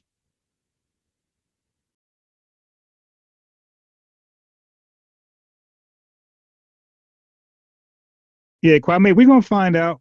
We are going to find out. But you gotta do good today, though. You talking about what you did last night. You gotta do good today, right now. Okay, forget about last night. That's in the past. You got to do good right now. Because I don't know why y'all think Tariq's our leader. Like he has his style of arguing, we have ours. You got to win. You got to win today. So click the link. Peace. Can you hear me? Yes, sir. He's in there as well. Yes, sir. We hear you. Yeah, I was just tuning in, so I'm not sure exactly what the brother's issue is, but yeah, I'm always definitely willing to conversate. Peace to the holy FBA family out there. Yes, sir. We unstoppable. We got them crying, running, scratching. Yo, I mean, delineation is so powerful, man. Begging. Yeah, and making up stuff. And oh my God. And actually, they're doing a lot of CIA type. Oh yeah. Reframing. Yeah. Hey, yo, you was right about Shah's son, though, bro. Yeah. Yeah. That dude is a nut, bro. He's a nutcase. He's a nutcase, man. Like I'm convinced. Like he can't come back on here anymore. And look, and Kwame can come on here and make a drink. Look, that's how much of it. Like he's supposed to be FBA. He's so much of a nutcase. I can't bring him back on here. Like he's just out of control, untamed. Yeah. It just can't work, man. It just can't work. You got a question there. A lot of it, man, is I mean, the Pan-African thing. We was raised on that, man. Like it took me. It's a religion. A lot of meditation and fasting to break that spell, bro. It's a strong religion. Yeah, so sometimes, they think, sometimes they believe that they're right. And the ability to change and adapt is a gift. Right. And some people, they just see, they think something's different and they just can't see because a lot of people's argument is like, well, we already had this established. Like, why are y'all trying to right, bro? But evolution, man, like I was becoming more refined. Yep. So we're more politically astute now. We got to do that with our homes, bro. Your home is eventually going to tear down. You know what I mean? And deteriorate. You gotta get the roof fixed, and then you gotta just update it to a modern home to increase the value and all that type of stuff. It just so whatever stance you had, you gotta upgrade it, update it, and evolve it. So Kwame, are you there? What's up, Ron? Ashe. Okay, Ashe. Hey, look, do me a favor. You said so here's your timer now. You said you beat up Tariq. You I don't know, I didn't watch it, but can you right. So look, so I want you to explain the conversation, the best your recollection, and explain how you won. And I'm gonna go on mute, and I'm gonna let Lex respond, or even give his answer, like what he would have said had that been him. All right, so let me go on mute. Oh, for one, he lied about Denmark VC not being from St. Thomas. I debunked him. He was lying about his previous words, when he was calling himself an African, and then we pinned the video of the Hot 97 interview, and he lied and said he didn't say that. So it was basically a conversation about his previous stance, and just asking him why he switched after making 1804 in the same year to the xenophobic FBA rhetoric. So we was basically having a conversation about that. Yeah, that sounds like a personal attack. That has nothing to do with the FBA lineage. Whether you're claiming you caught Tariq in some words personally about him, and that's what's the issue with a lot of y'all's jealousy of Tariq. Y'all, when I listen to people, you can tell jealous of what? Hold on, brother. It's directed to him personally. You may not perceive it as jealousy, but like a lot of people's argument, their CIA argument, oh, Tariq is your leader. And they keep trying to push that, and they keep trying to say, well, if you're FBA, then you got to fall under Tariq. But I don't fall. How he's not the leader. But I don't fall for the reverse psychology. If you want to, see, what they're trying to do, y'all, is get us to turn against Tariq. If they want to say he's the leader, let them say, but see, they want you to react and be like, no, he's not my leader. I don't follow him. And so to depower his position. Now, FBA is a lineage. Tariq is one of the most outspoken voices for that lineage. So in that sense, if you want to call him a leader, fine. Guess what? If he was our leader, then I'm cool with it, because none of y'all can do better, and none of y'all have been able to affect the change that's going on. But you attacking Tariq is not going to change our lineage, and you saying he whatever. So what issue do you have with FBA as a lineage? The man that trademarked the term Foundational Black American, the man that owns the website of Foundational Black American, the man that comes up with the Majority spirit and the different spiritual system attached to Foundational Black American, and the man that comes up with the terms Tethers and all these terms that's associated with Foundational Black American, he's now not the leader of Foundational Black American. That doesn't even make sense. No, because Foundational Black American is a lineage. I mean, you could say that Hebrew Israelites. No, you say can't. The same thing. See, that's where the CIA stuff. Let me repeat it again. FBA is a lineage. Yeah, you guys are trying to superimpose exactly your ideology so here you on go. 43 million people. So here you go, bro. It's a French group. No, it's a French group. Brother. The majority of Black Americans call themselves African American or Black American. Bro, FBA is a lineage. You guys sound like Hebrew Israelites trying to tell 43 million people that they Hebrew Israelites, regardless Hebrew if Israelite has to do with is associated with their beliefs. They call it a lineage. Bro, they don't call it I can't. Hey, bro, he don't want to talk, bro. Go ahead. And this is the problem. You see what I'm saying? Every time I say something, he just throwing like random babble, bro. We're saying it's a lineage no matter what you say, and you can't deny it's a lineage. Now, you making other comparisons.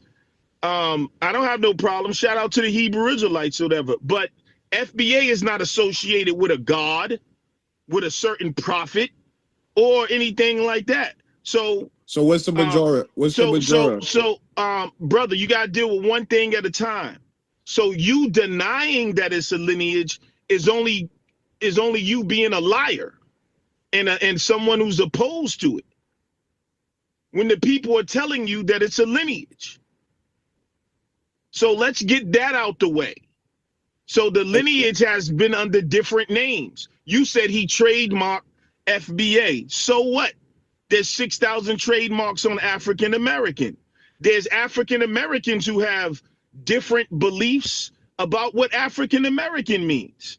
Now, the term FBA is a more specific and better term. And the thing that y'all are missing is y'all are in your emotions and you're not even dealing with the critical main points of it, which is the socio-political economic delineation for political, economic, and purposes of our position and power on the planet. Why are y'all ignoring all of that to just, oh, Tariq trademark this? And like, y'all need to really, you know, go get some help and therapy for your hate for Tariq, bro. Lex, who coined the term foundational Black American? Who coined the term? Tariq Nasheed. Who trademarked the term? Tariq Nasheed. Who came up with the Majora aura? Well, the Majora is not something totally new. Okay, so show me this compound word prior to Tariq Nasheed. No, I'm saying it's not totally new. Because it really, because you had words like mojo and aura. So he really combined the word mojo and aura. You know what I'm saying? Aura. But I'm saying is, I just said who found. What is your point, though? All right, Tariq did all of that. What is your point? If he did it all, how does that? Why do you keep bringing up Tariq about what? So is Jesse Jackson? Hold on, brother. Is Jesse Jackson your leader? Because he coined the term. He didn't make it up, but he coined it and made it popular. Is Jesse Jackson your leader? No, Jesse Jackson didn't coin the term. All right, so you're dead. So you're dead. How many patents does African American have? Do you know? It's over 6,000, but all Jesse right, Jackson, bro. Jesse Jackson in order didn't coin the term. In order for us to move on, you got to stop lying at least so we can get to the next thing. Because your arguments about the patents, who created it and all that, what does that mean? It only means you don't like Tariq. And let's say he did. What's wrong with that if he was the one who did it? What's wrong with that? I never said nothing wrong. I just said okay, he's so the now, de facto what is your leader. argument? So I want to get he's to the de facto leader. So I want to get to your beef with FBA, because not what you got with Tariq. You got to handle that with your therapist. And maybe he'll give you a loan. I know the brother's a successful multi-millionaire filmmaker with a beautiful wife and children, a powerful Black man. And you niggas disgust me with the hate. But let's get to the beef that you have with FBA, bro. What is it? It's a xenophobic pseudoscience hate group. All right. Based on what? What is xenophobic about it? Yeah, when you attack other Black groups, you're literally xenophobic. Name one attack from FBA on another group. Yeah, you guys are blaming Africans and Caribbeans for all your problems. You didn't answer my question. I'm answering your question. An attack FBA for about that 2 was years, committed on another group. For about a couple years now, FBA have been blaming Caribbeans and Africans for everything under the sun. You're lying. See, that we can't even have, and see, this is why y'all hate Tariq, because you know what that's called? A bad faith statement. We have not been blaming them for everything under the sun, only for what they're responsible for. And that's tethering and undermining us. And all Caribbeans have not been blamed. The word tether is a action word that has been explained to y'all a million times. So we don't consider Biggie Smalls a tether. He didn't undermine us. He had Jamaican too. We don't consider them a tether. We consider Candace Owens a tether, Myron Grant Gaines a tether, and the Caribbeans who say they don't want to have nothing to do with us, but yet they come to America, right, and benefit off of the things we laid down. That's the things you have to deal with, bro. Stop lying. We haven't blamed them. We haven't blamed them for when I trip and walk down the street. We haven't blamed them for, come on, so that's a lie. You guys use tether and African. See what I'm saying? Y'all see what he just did? After he get checked, he just moves past it. You keep cutting me off. Can I address him? Can I address your point? I let you talk for 5 minutes. I didn't say nothing. For one, you guys come up with these terms undermining. I don't know what Caribbean or African is undermining African American. This is some pseudoscience you guys made up and are now using this rhetoric. Do you know what pseudoscience is? See, I can tell. Yeah. When this you is not. Hold on. Let's stop Can right I finish there. my point? No, bro. Nah, let me finish my point. No, because you guys are pseudoscience. When you promote that black people been in America prior to Columbus and we always been here, we not to another African. subject, bro. That's the pseudoscience. No, because pseudoscience is in the scientific field, bro. That pseudoscience mean I'm saying they call it snake DNA oil. science. Is DNA science? Bro. Is archaeology science? Yo, you got it, bro. You're using terms that I know you niggas, you follow Ankh around and repeat that stuff from them dumbass atheist pseudo killers. You don't even know, bro, saying FBA has nothing to do with science. That's a social program. That's a social structure. Now, if you want to get into history, that's not science either. So what is archaeology? What is anthropology? Yeah, but FBA is not archaeology. Yeah, so when you say that black people been here prior to Columbus and we always been here, we have no African DNA, we not connected to Africa. All right, so is that what you want to do? That's pseudoscience. Not every FBA says that. We could ask the chat room right now if they descend from Africa or they always been here. Yo, did you hear what I just said, bro? There's some people who say they have no African ancestry. Is that pseudo? That's what they say their family history and records say. What does that got to do with our lineage, bro? I'm asking, is that pseudoscience? No. It's not pseudoscience? No. So having a black person with no African DNA or a black person claiming that they've always been in America prior to Columbus is not pseudoscience? No. There's evidence for that. So what consensus of scholar is promoting that? What serious scholar? Hold on. Ivan Van Serveda promoted it. Dr. David Imhotep promoted it. Dr. Ben promoted it. The guy who wrote Unexpected Faces promoted it. Leonard Weiner promoted it. Jack D. Forbes that wrote Africans and Native Americans promoted it. Some of the early explorers promoted it. So there's evidence for it. The way you interpret it and feel about it. So you're a liar, bro. You're lying. There's a book called, bro. You literally named Ivan Van Sertima. Are you serious? There's a book called They Came Before Columbus. So you acting like there's nothing there is lying. And even and before him, there was even white scholars that said this. And then you can go to things that they have in the Smithsonian, where they found ancient black people in the Caribbean. I've shown that. They found bones. What about Lucia? What about Lucia? And matter of fact, bro, you can go watch a documentary called The First Americans on the History Channel when they're saying that there was some black people here way before the Native American. Matter of fact, there's art 40,000 years old of black people going to war with those Asian people. Go watch the documentary and go look up the artwork.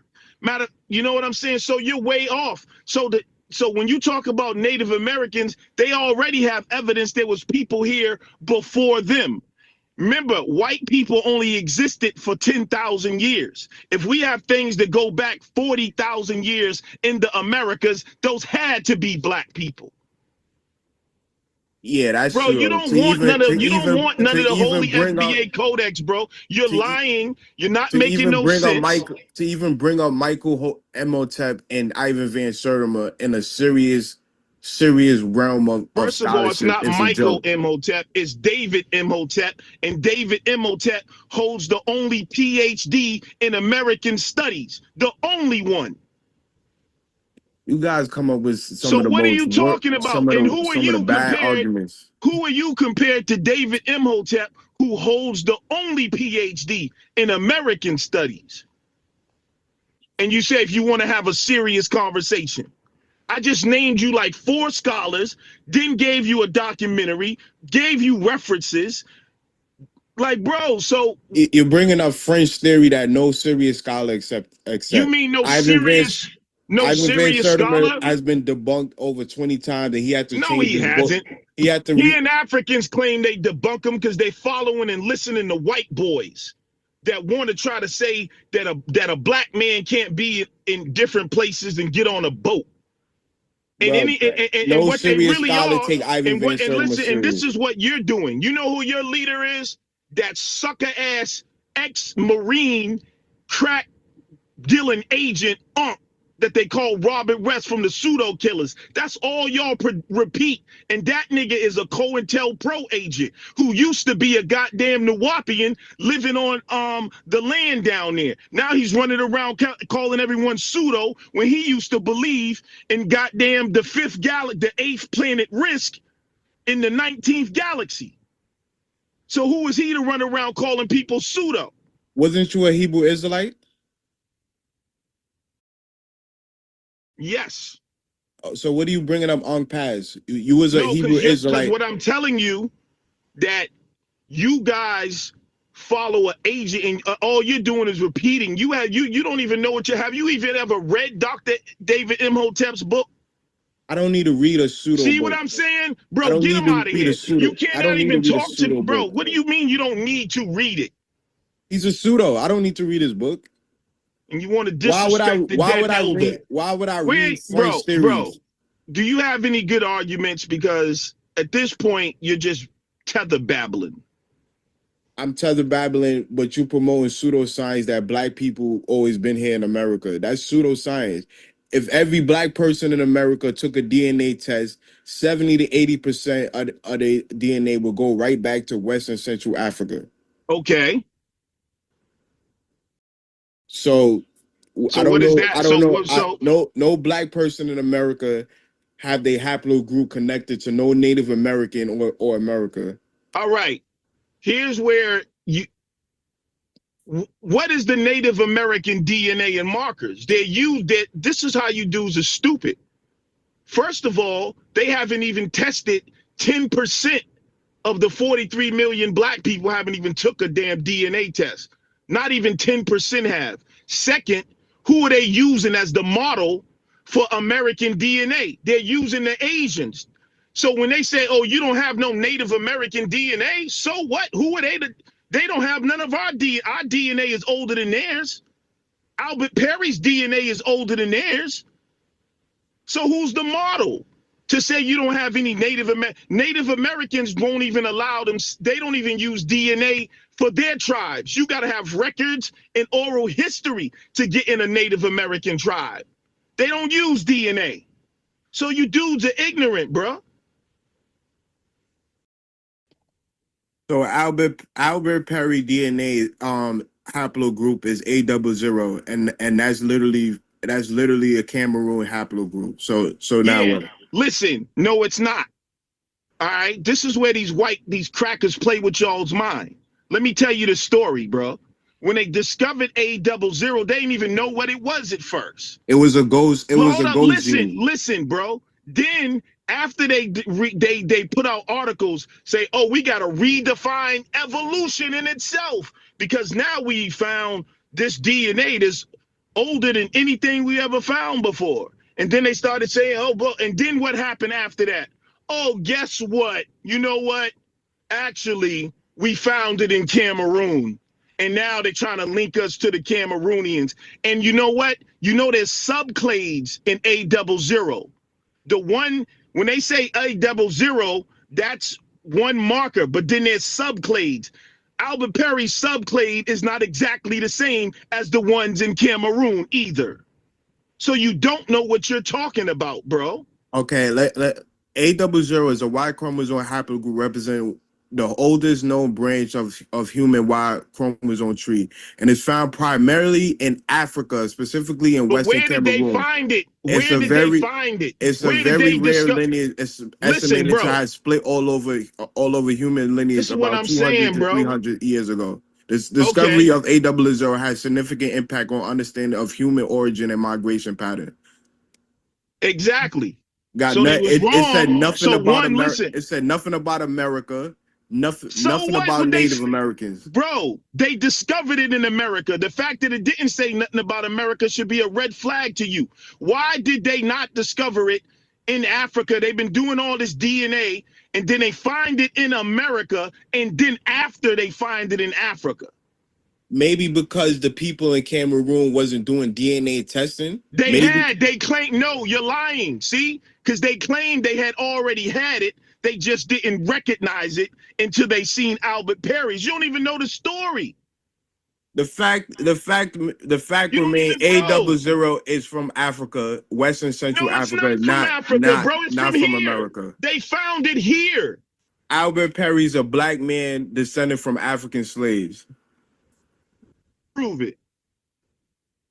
What you mean prove it? The culture, prove that he's descended from African slaves. Your whole culture is African. Majority of your culture is African. You see what you're doing, bro? You're babbling. Now you told me the proof. We didn't ask about if the whole culture. So the point is that the oldest DNA found was in the Americas, right? And it's African. Hold on, brother. They didn't find it in Africa till after they found it here. Second, that's not the DNA they're using for Native Americans. If that is the oldest DNA in America, and the Asians are not the oldest people in America, then you can't compare me to a Native American to see if I'm even from America, because they're not even from America. They're from Asia. And there was people who came in before him. So who's the model you're using? And then they don't have a big enough sample size of all the black people in America anyway. Like I said, go look how many out of the 43 million black. So they have more sample size in Africa of DNA than America. Yeah, because they take those and they don't even have large. If you go look at the sample sizes that they're using, what's amazing is sometimes you'll look at the thing and it's only like 20 people. Or like 50 people out of thousands there, and they just use that to say, oh, this must be the majority. They don't even got enough large sample sizes of some of those markers in Africa that they associate with regions. So what scientific data can you prove? What scientific data can you prove that A00 does not come from West and Central Africa, primarily from Cameroon? Can you show some source, just something that A00 is American haplogroup? The source is that they found it in America, bro. Yeah, on a African descendant man called Albert. So what? Yo, if you claim all the rest of us were African, why didn't they find it before on the rest of the African descendants? It's a rare. Do you know A00 is an ancient haplogroup, and it was found here in a black man from Florida. So get out of here, bro. Yeah, he descend from Africa. That's proof. That's proof in it. So I don't know. You're coming up with these pseudo claims. But hold up, listen to this. You say it's more African. It's more African with A00 than African. Let me go with you. He descended from Africa. How long ago?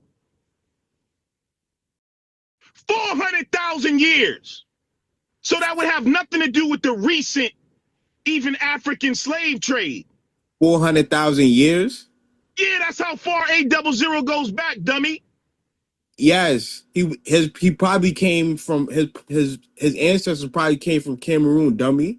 All right, so the point is that DNA goes back further than the African slave trade. The modern populations, when they test you now, that is for modern populations.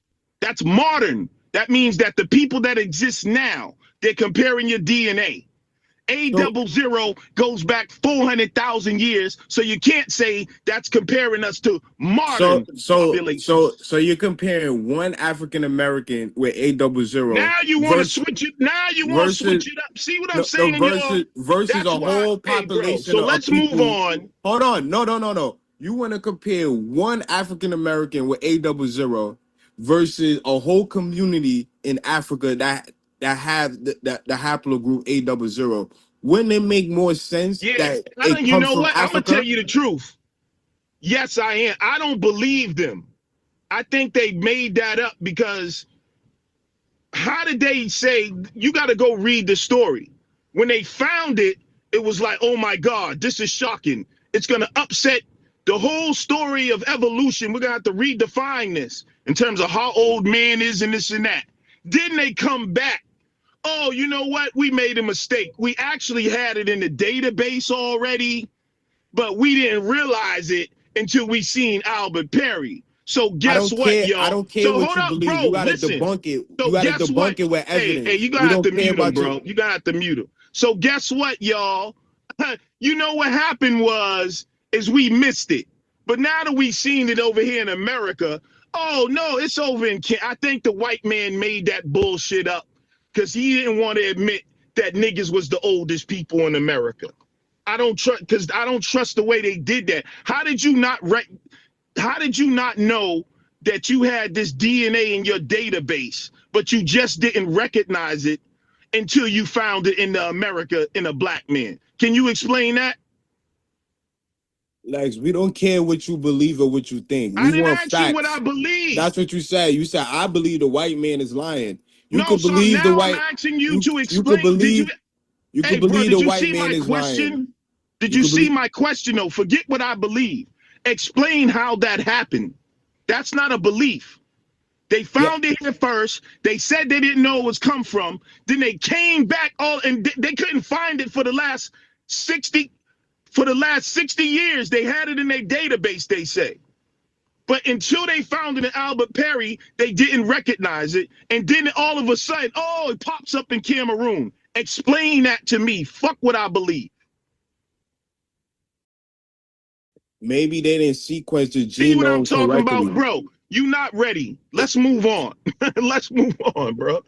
You talking about your belief and your There's opinion, and you nothing you can't can do debunk to come against anybody. the FBA lineage. The evidence is there. The people is there. You compare The one spirit man is with there. A00 to a whole community that have the haplogroup A00. Then why did they not It know is more about logical to think it came from Africa. But I'm asking you, why did they not know about that community before Mr. Perry? Maybe they didn't do DNA testing correctly in those areas. Oh, so now they wasn't Or doing they it didn't sequence the correctly. genome, or maybe they didn't sequence the genome correctly. That's common knowledge, and it's a ghost. And it's So a they ghost got it correct. haplogroup. So you said maybe. Are you talking pseudo right now? Maybe they didn't do. You don't know. You So the bottom line. You the only pseudo one. You the only pseudo one. So the bottom line, Kwame, is you didn't even know that story. You didn't even know that. So you're just a hater. So you're not even informed. Did you ever even read about what took place? How many African Americans have A00? Did you ever read about what took place with Mr. Perry's DNA? Yes, I read about it about 10 years ago. So why didn't you know what I just told you? What did you say? You just talked about white. I think the white man is lying. No. You're coming up with conspiracy theories. You see what I'm saying, bro? I said that they had the DNA already, but they just didn't recognize it in their records or whatever until Albert Perry's popped up. And then they said, oh, we see it in the Cameroonians. I'm asking you to explain that. Yes, it's an ancient haplogroup. They call it the ghost. This dude's not even listening to Aaron. Do you see he's not even listening to my question, bro? And every time I'm answering your question. So we can move on past that. We can move on. What other beef do you have? Even let's just say there's FBA's lying about them being indigenous. Let's just assume that, right? How does that change the fact that we're still FBA here and the lineage still what it is? Honestly, I don't care about FBA lineage. I just care about the xenophobic now you don't rhetoric. care, and that's the problem. Now, where are you from? I'm from Jamaica. See, that's why you don't care about FBA lineage, because you're a tether. That's what we're saying. Why would I care? Why would I care how you define yourself? You're not respecting what the tribe is telling you about the tribe. But what we're saying, you're saying, I don't care. Well, nigga, we don't give a damn about you Jamaicans and what you have to say or what you think is pseudo or what you whatever. Matter of fact, what I think is pseudo. Are you in America? Pseudo. Are you in the United States of America? Yes, I'm an American citizen. Get your ass up out of here. That's what we're saying. And I tell you what, we can be pseudo all we want. Get out of our land. Go back home to your rundown ass coconut land and get the hell up out of here. This not your land. We both 14th Amendment citizens. Wouldn't that be a great solution though? Since we're pseudo and since we're this and that, why don't you go back to Jamaica and let us take care of business where our homeland is? Wouldn't that be a good solution? Then you don't got to worry about us. Brother, this is a free country established by white people. No, it's a free country established by white people. Now it's a free country. No, the freedom that's here was established by us. How so? How so? Because we're the ones that made what was written in the Constitution real. We're the ones that there was no freedom before 1964, before the Civil Rights Act, when y'all started flooding in here. You wasn't just allowed to come here. Those freedoms had a cost and a price. When it said all men were created equal in the Constitution, they didn't follow that. We made them follow that. Yeah, and I appreciate we are the true Americans who practice. So hold on. So when you say this a free country, why is it a free country? Because of the blood that FBA ancestors shed. And that's why you are disrespectful to even say it's a free country and be talking shit about FBA. Ain't Jamaica a free country? Go back to Jamaica. Yeah, your prime minister wants you. I'm very appreciative of Black Americans getting spit on, chased by German shepherds. And don't forget about the ones that was busting shots and beating up cops too. I don't know about those, but I'm appreciative of the Black Americans. See, that's wait, yeah. Hold on. Brother, our ancestors was whooping them white kids' ass on the way to school. See, that's what you don't know. I seen them get spit on. The reason that we became a real fight, them people from the 60s, they had to fight to go to school, nigga. They wasn't just getting spit on and nigga, they was whooping ass. Ask some of our grandfathers about what they had to do just to go to school. And let me insert this with this tether. For one, they had mobs, bro. So when they did quote unquote spit on us, that they weren't by themselves like they did in Jamaica. They were mob deep. There was 10, 25, and they had mobs behind them, bro. When they pulled up on us, they came in mobs.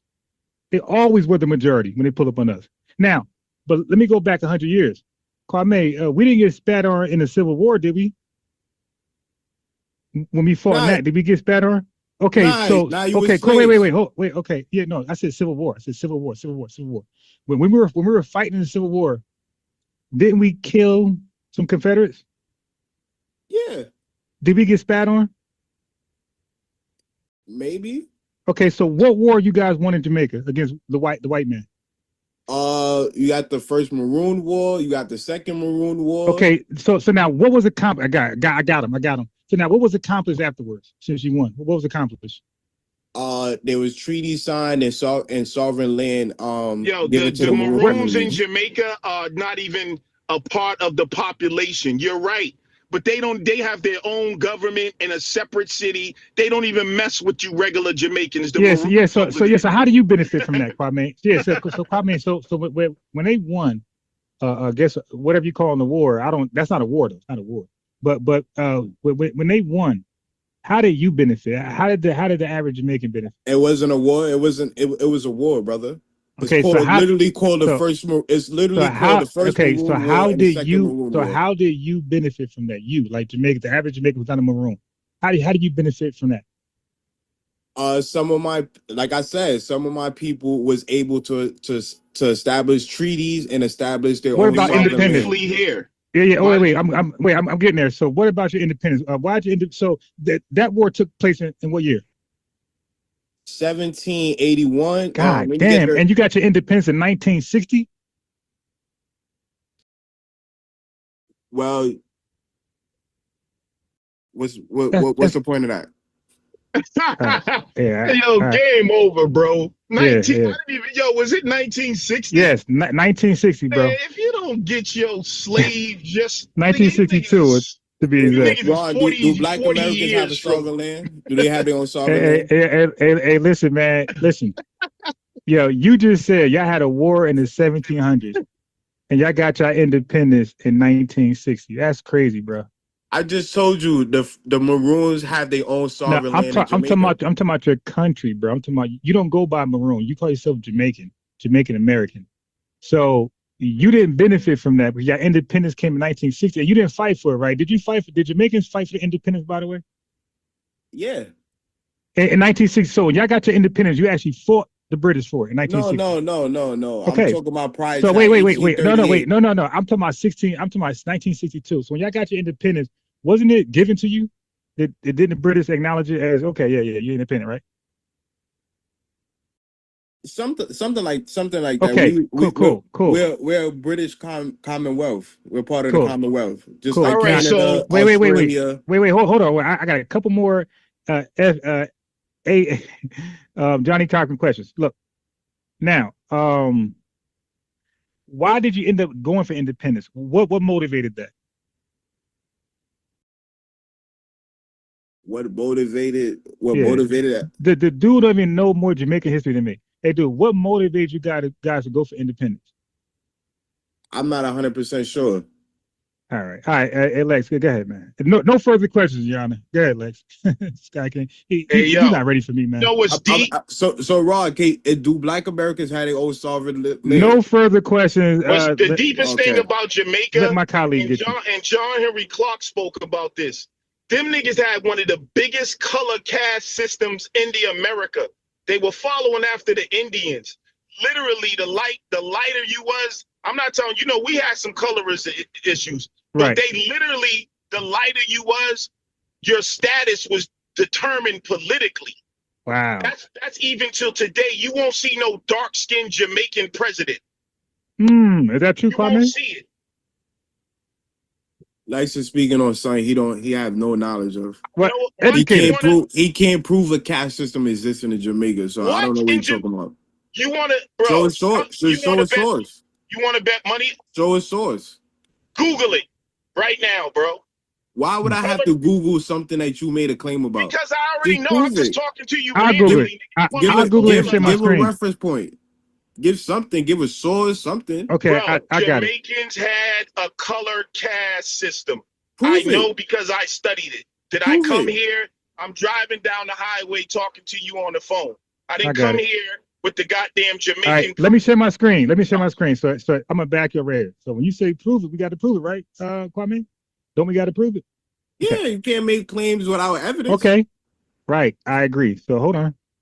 This is a quick AI search. Okay, did Jamaicans have a color caste system?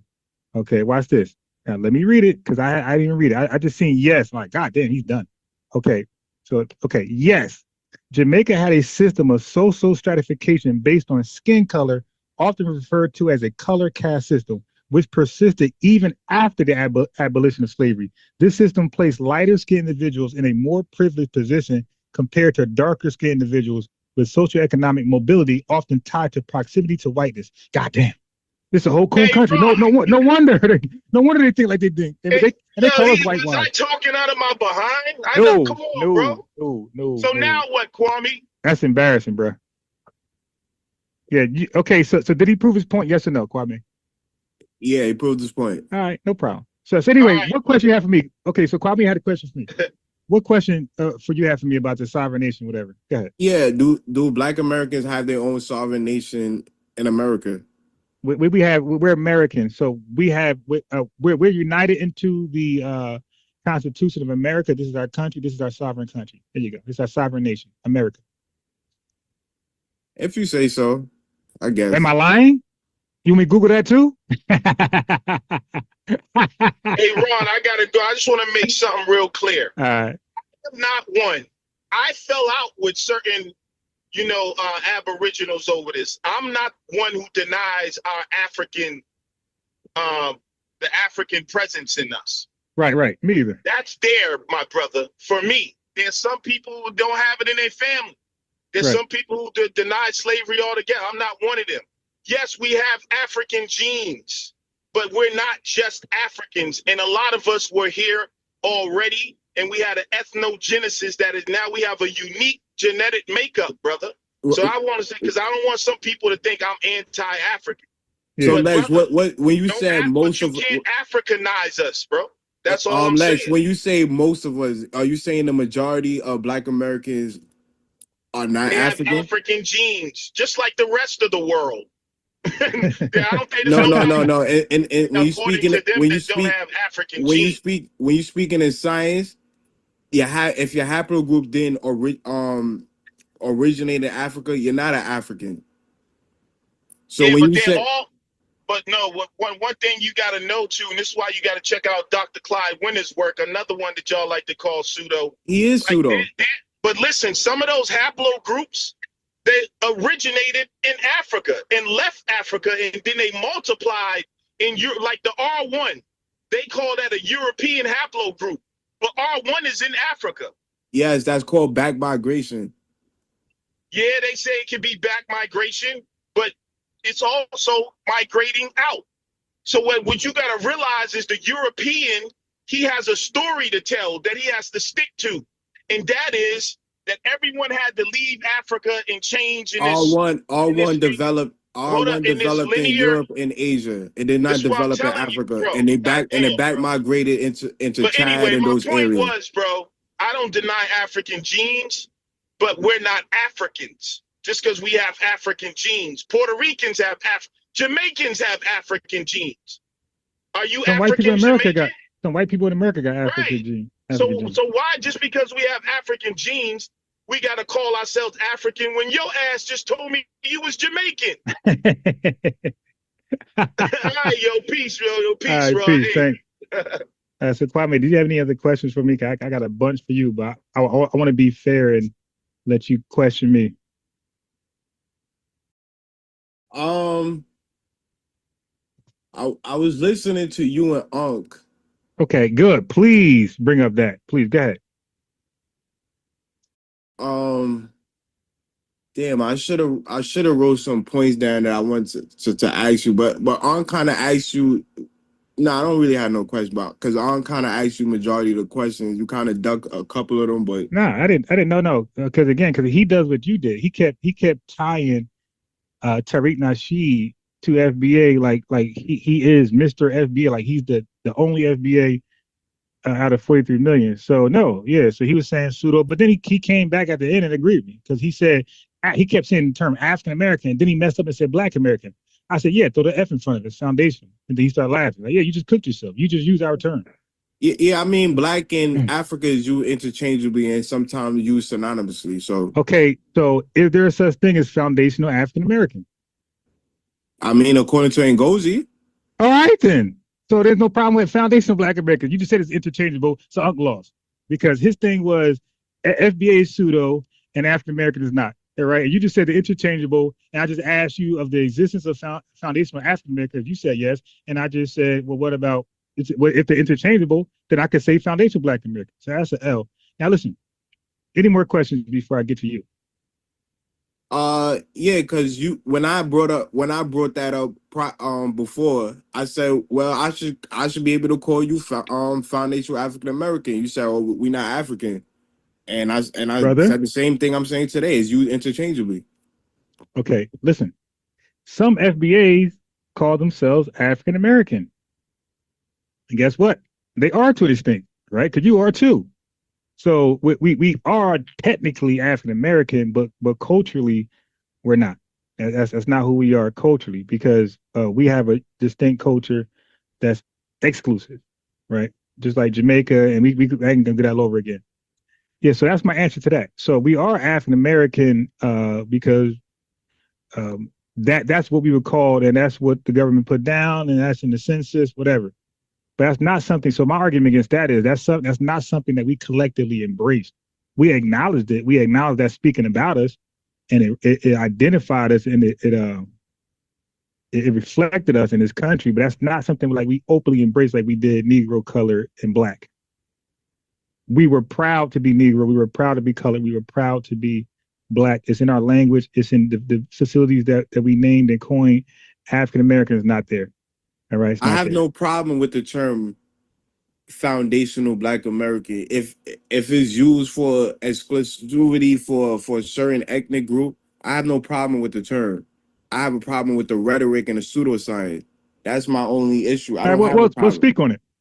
Speak on the rhetoric and pseudoscience and identify the source. Yes, go ahead. Okay, the pseudoscience is like I was just speaking with Lex earlier, saying that Black people was already here in America prior to Columbus. That's pseudoscience. No serious scholar would.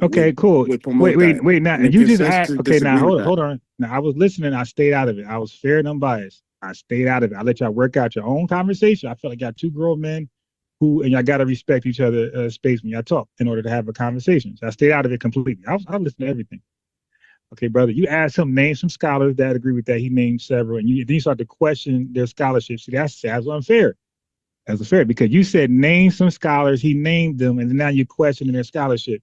You shouldn't have said name scholars because they are scholars he named.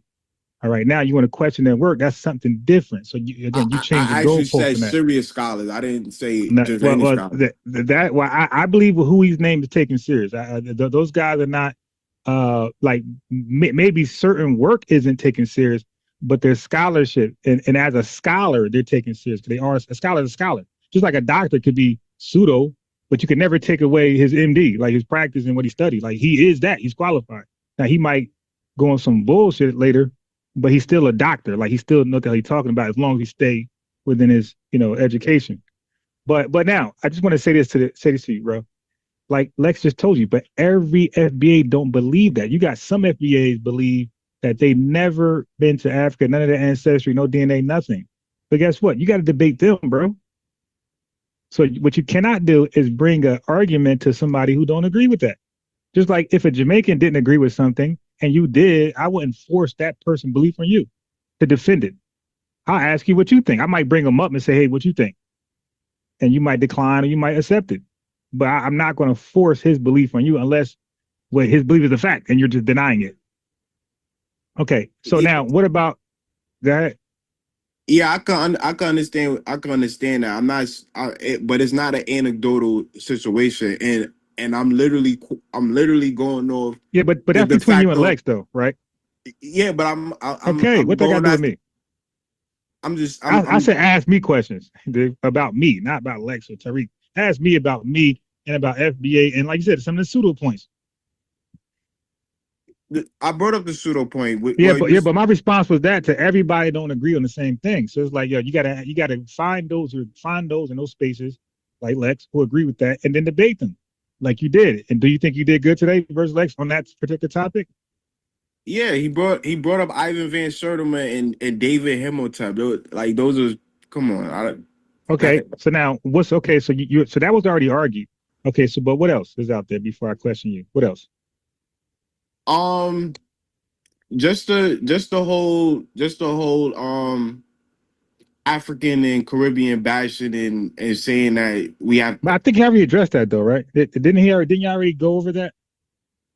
But you're asking me about the rhetoric and you asking me which. Yeah, but something you didn't discuss already. I want to beat a dead horse. You feel me? I'm pretty much say what he said. Go ahead, Ron. You can ask me some questions. We just go off that. All right. So now Unc said this. Now speaking on me and Unc, Unc said he does not have an issue with Africans who are not due reparations from America, siphoning our reparations, sneaking and stealing it. Do you agree with that with Unc?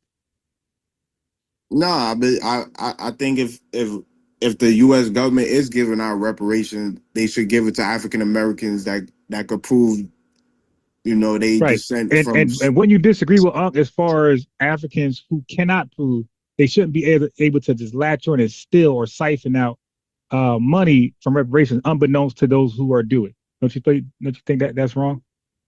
Yeah, that's wrong. But if they do it and they swindle the U.S. government, but you're not, because those checks got names on them. So you're not swindling those. That means the government already wrote that off. That's going to individuals.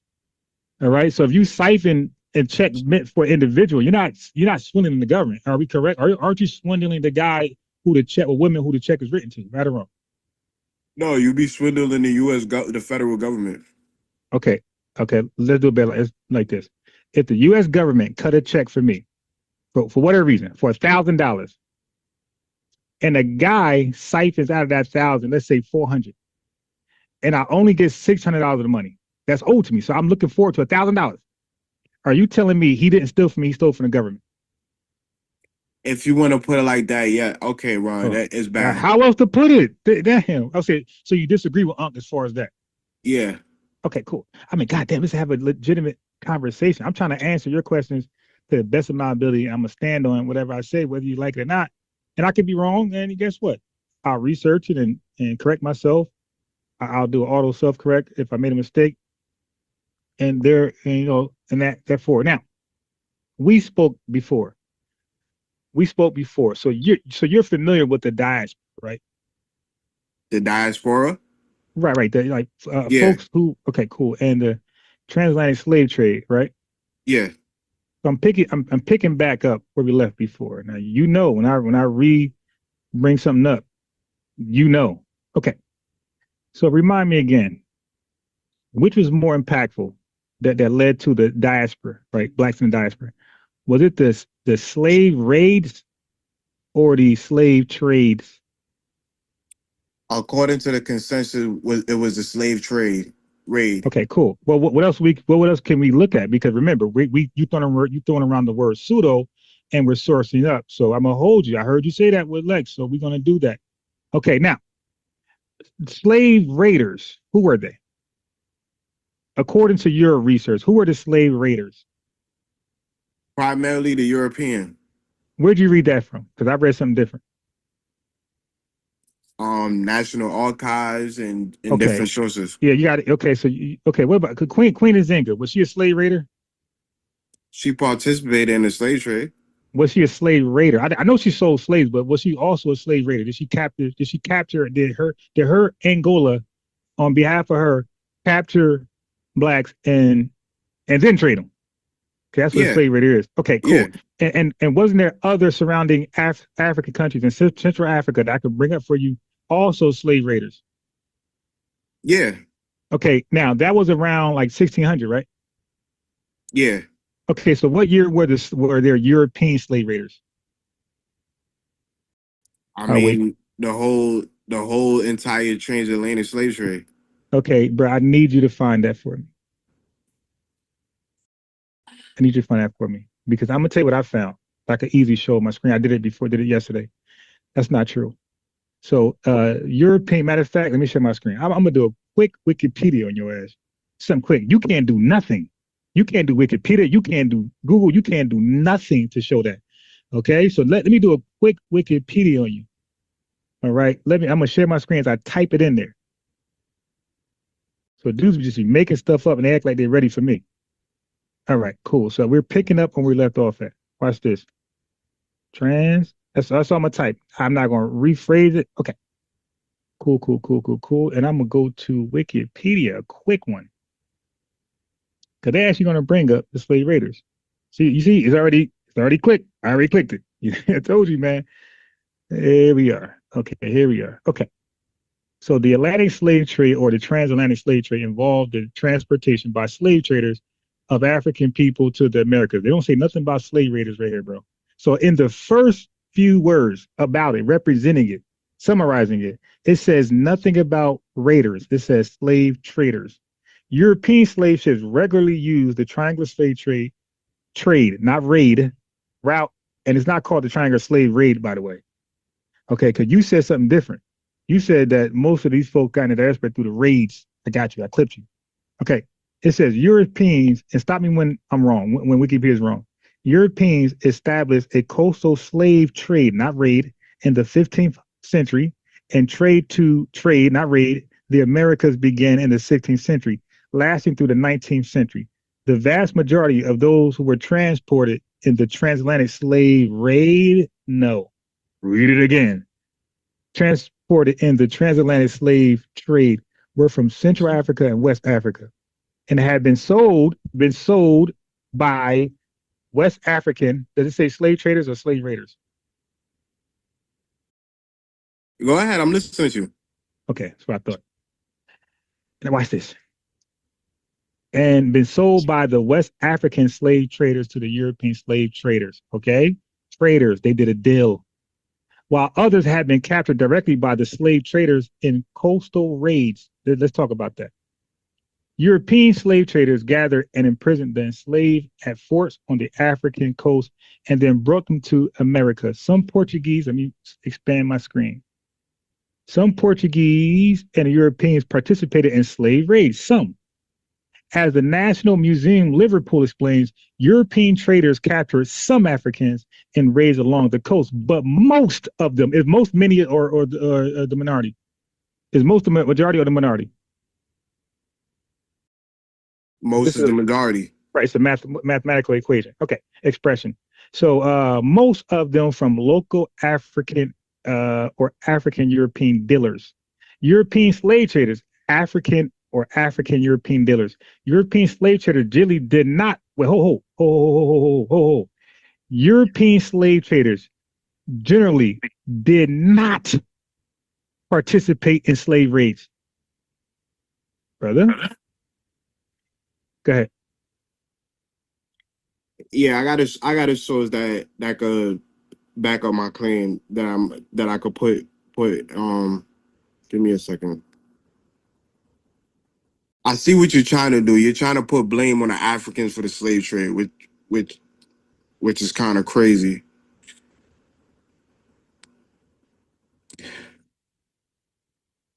Now let me read from my source. In the 15th century, Portugal became the first European nation to take significant part in the African slave trade. The Portuguese primarily acquired slaves for labor on Atlantic African island plantation and later for plantations in Brazil and the Caribbean. Though they also sent small number of to Europe, initially Portuguese explorers attempted to acquire African labor through direct raids. Attempted, right? Go ahead. Along the coast, but they found that these attacks were costly and often ineffective against Western. Stop. So they attempted and they realized it was cost efficient and it was ineffective. Go ahead, your source cooked you. Go ahead, finish. Yeah, so can I just finish reading? Yes, but it just cooked you though. Were costly and often ineffective against Western Central African military strategy.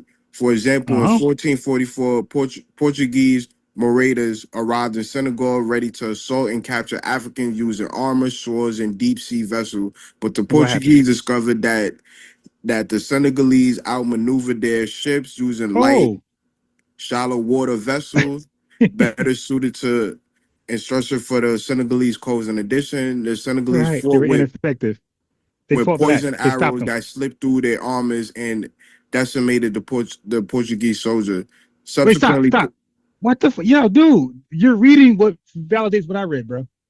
I didn't even finish. Okay, go ahead. Continue. God damn. Subsequently, Portuguese raiders generally abandoned direct combat and established commercial relationships.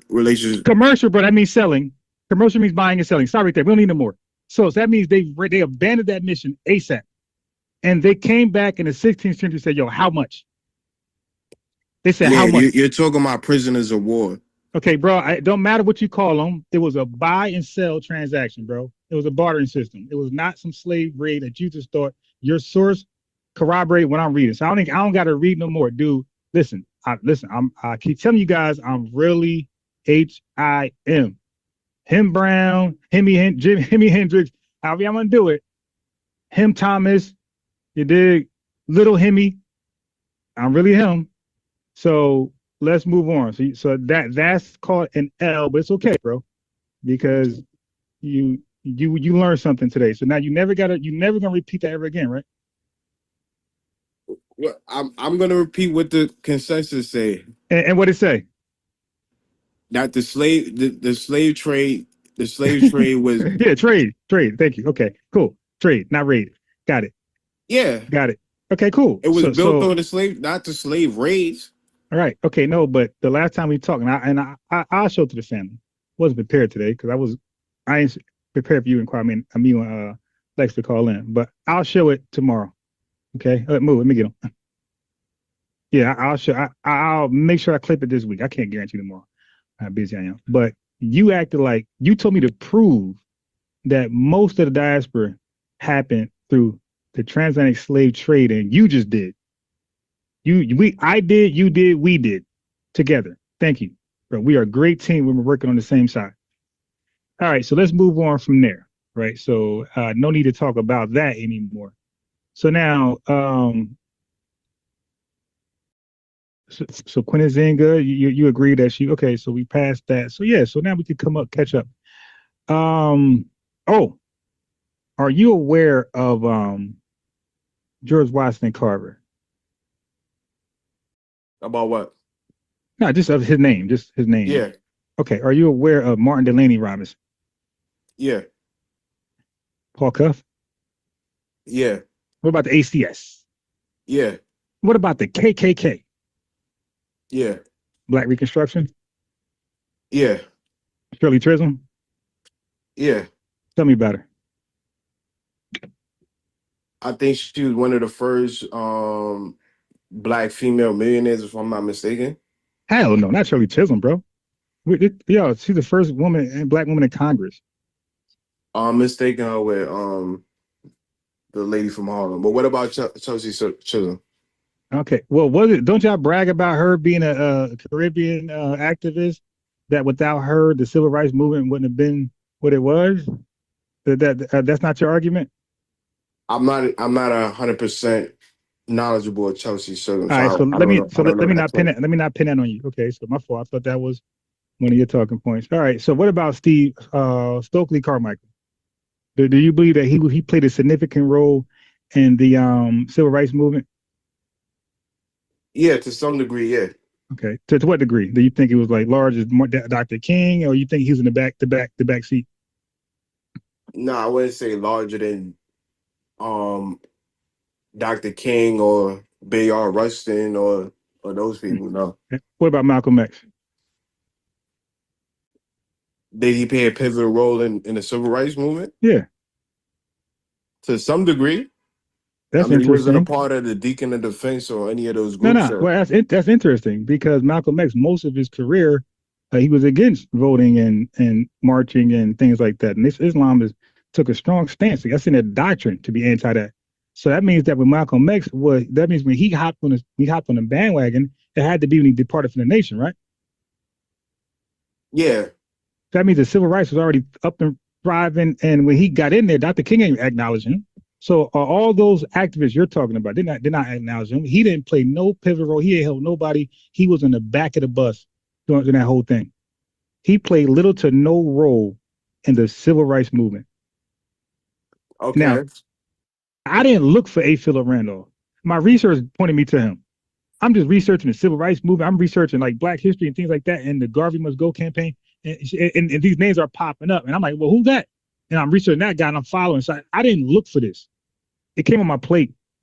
So you're just 100% wrong. This dude says Stokely Carmichael sparked the civil rights movement when A. Philip Randolph. I never said Stokely Carmichael. You said spark. You said words spark. In my mouth. Okay. Did you say spark? What's the difference? I said the Black Power movement. I said nothing about civil rights. Bro, I chat. You hear this right here? This bait and switch. I asked him specifically. I said I give you credit for the Black Power thing. Then I said specifically. I said the civil rights movement, and you said, yeah, he sparked that off. Maybe I never said he sparked off the civil rights movement. All right. I never so I'm gonna rewind. Okay, so I'm gonna do this for you. I'm gonna rewind the thing. All right. Yeah, you can rewind and you can hear my words verbatim. I never said he sparked. He created the civil rights movement. All right. So give me a second. Let me find it.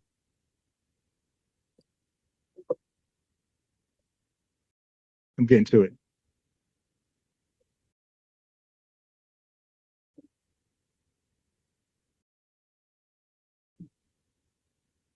Hold on. Okay, I'm gonna get there.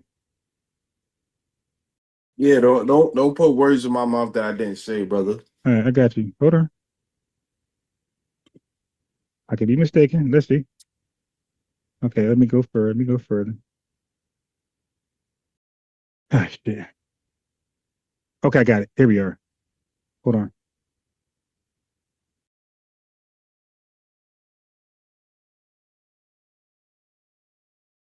Okay. All right, watch this. Here we are. So if I'm wrong, again, I'm human.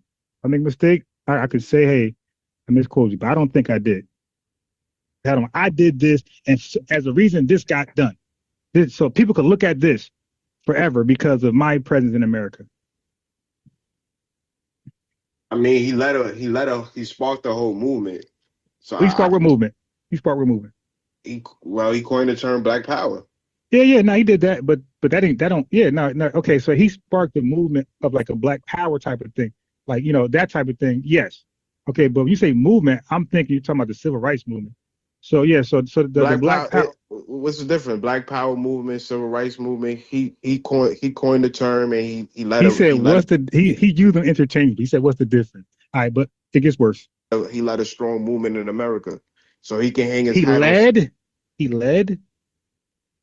So now he just said, "What's the difference?" So he interchangeably used. He synced them together, the Black Power movement and the civil rights movement. Like that's no mistake there.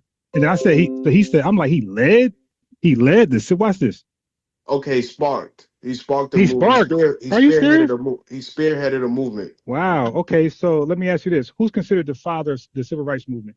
Okay, so now he used them interchangeably, and look what I'm saying. Well, who's the father of this? So clearly the context. He said Black Power movement, civil rights movement. What's the difference? They're one and the same. So I'm like, whoa, wow. Then who is considered? So, dude, get out of here, dude. You just don't consider the father. Bro, you smoke too much, bro. Okay, so you smoke too much, man. You don't remember what you be saying, bro. Brother, I said when I said the Black Power movement and the civil rights movement, I'm speaking primarily that they existed at the same time. No, you said what's the difference? If I say what's the difference between a hater and a troll, I'm saying they're one and the same. Oh, give me. You literally try to say I said Stokely Carmichael started the civil rights movement. I never said that. Brother, you said what's the difference? When you don't make it, when there's no distinction, it's one and the same. If I say, yo, there ain't no damn tiger that did it, it was a lion. If you say what's the difference, that means you believe they're the same thing. Wrong. What I meant is they what you meant at the same time. Okay, so I wasn't. And then to reiterate what you said, you asked me directly who started the civil rights movement. I never said Stokely Carmichael. Because you used them you were cooked then, because I mentioned A. Philip Randolph. At that point, you were cooked. Yeah, so I never said Stokely Carmichael started the civil rights movement. So you putting words in my. I never said that, bro. You use them interchangeably, bro. I said he spearheaded the Black Power movement. Bro, you use them that coexist side by side. Well, not basically side by side, but exist at the same time as the civil rights movement. Hey, family, y'all heard him. He used them interchangeably. I never used it interchangeably. Okay. Wait, when you say what's the difference? To reiterate what I meant, they exist at the same time, and sometimes coexist. Okay, but something can coexist, but they're different. So you can't. So now you won't. If something coexists, like cohabitate, there's still a difference. When you use the words, what's the difference? You're saying they're not. There's no difference in them. No, the difference. What's the difference between 2 + 2 and 3 + 1? Brother, the difference is that the civil rights movement. The civil rights movement was for everybody. The Black Power movement wasn't for everybody. Cool. Well. Wait, yes, it was. We were called black. What are you talking about, man? You heard this guy? Yo, when the Black Panther, with the Nation Islam started the Black. Whoa. Okay, dude, you're saying Black Power, which he maybe coined, but he co-opted Elijah Muhammad language. Elijah Muhammad was the first person to say black and give significance and make that a proper noun. The message to the black man in America. Okay, so you can't take something already. So what he did was, so he's not a creator, he's an innovator. So we got to educate everybody. So people are inventors and they could build something, right? And it might be fallible, but another person could be genius and take that and make a tweak to it and it becomes better. That's possible, right? He could have done that, Stokely Carmichael, but he's not an inventor at that point. He's an innovator. That's called an innovation. He made improvements to what was already existing, right? So he's an innovator in that sense, not an inventor. Elijah Muhammad would be an inventor, not an innovator. That's all. But anyway, that part I wasn't really, that might be news to everybody, but that part wasn't really my thing. My thing was the roles that these guys played in the civil rights movement. And they were very insignificant, little to none. And without them, everything was still would have hopped on. Don't forget, they hopped on to help. They hopped on in the inception of it. They hopped on to help. They used our talking points. They used our position. They used our march and our frustrations, and they piggyback that. Let me ask you this question. Are you familiar with that new release video of Dr. King and a whole bunch of other young brothers coming up, brainstorming, think tanking, the whole, come over here, get out, wait for the car. Hey. Okay. So are you familiar with Dr. King and his other colleagues when they were game planning the whole civil rights movement? No, I haven't seen that yet.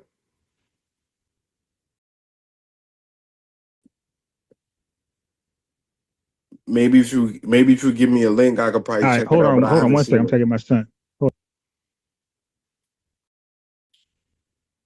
Okay. He said that with them, and then I brought the car, said he ran. All right, yo, cook for a minute. I got to go on mute.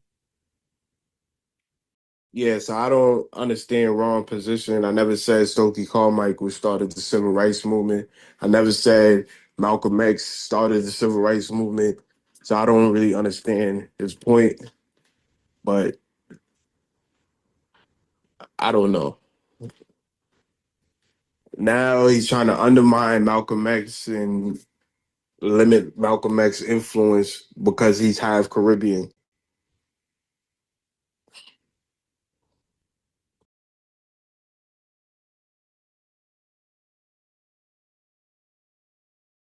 Y'all destroyed Kwame. He's hollering for white Jesus to save him. Okay, so you're a Hebrew Israelite FBA. What's more points you, Israel or America? He's cooked like Thanksgiving turkey.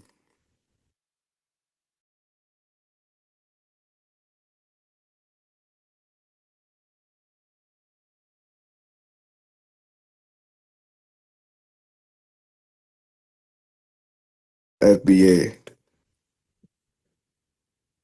So Tethers sat with your white American leaders to colonize FBA.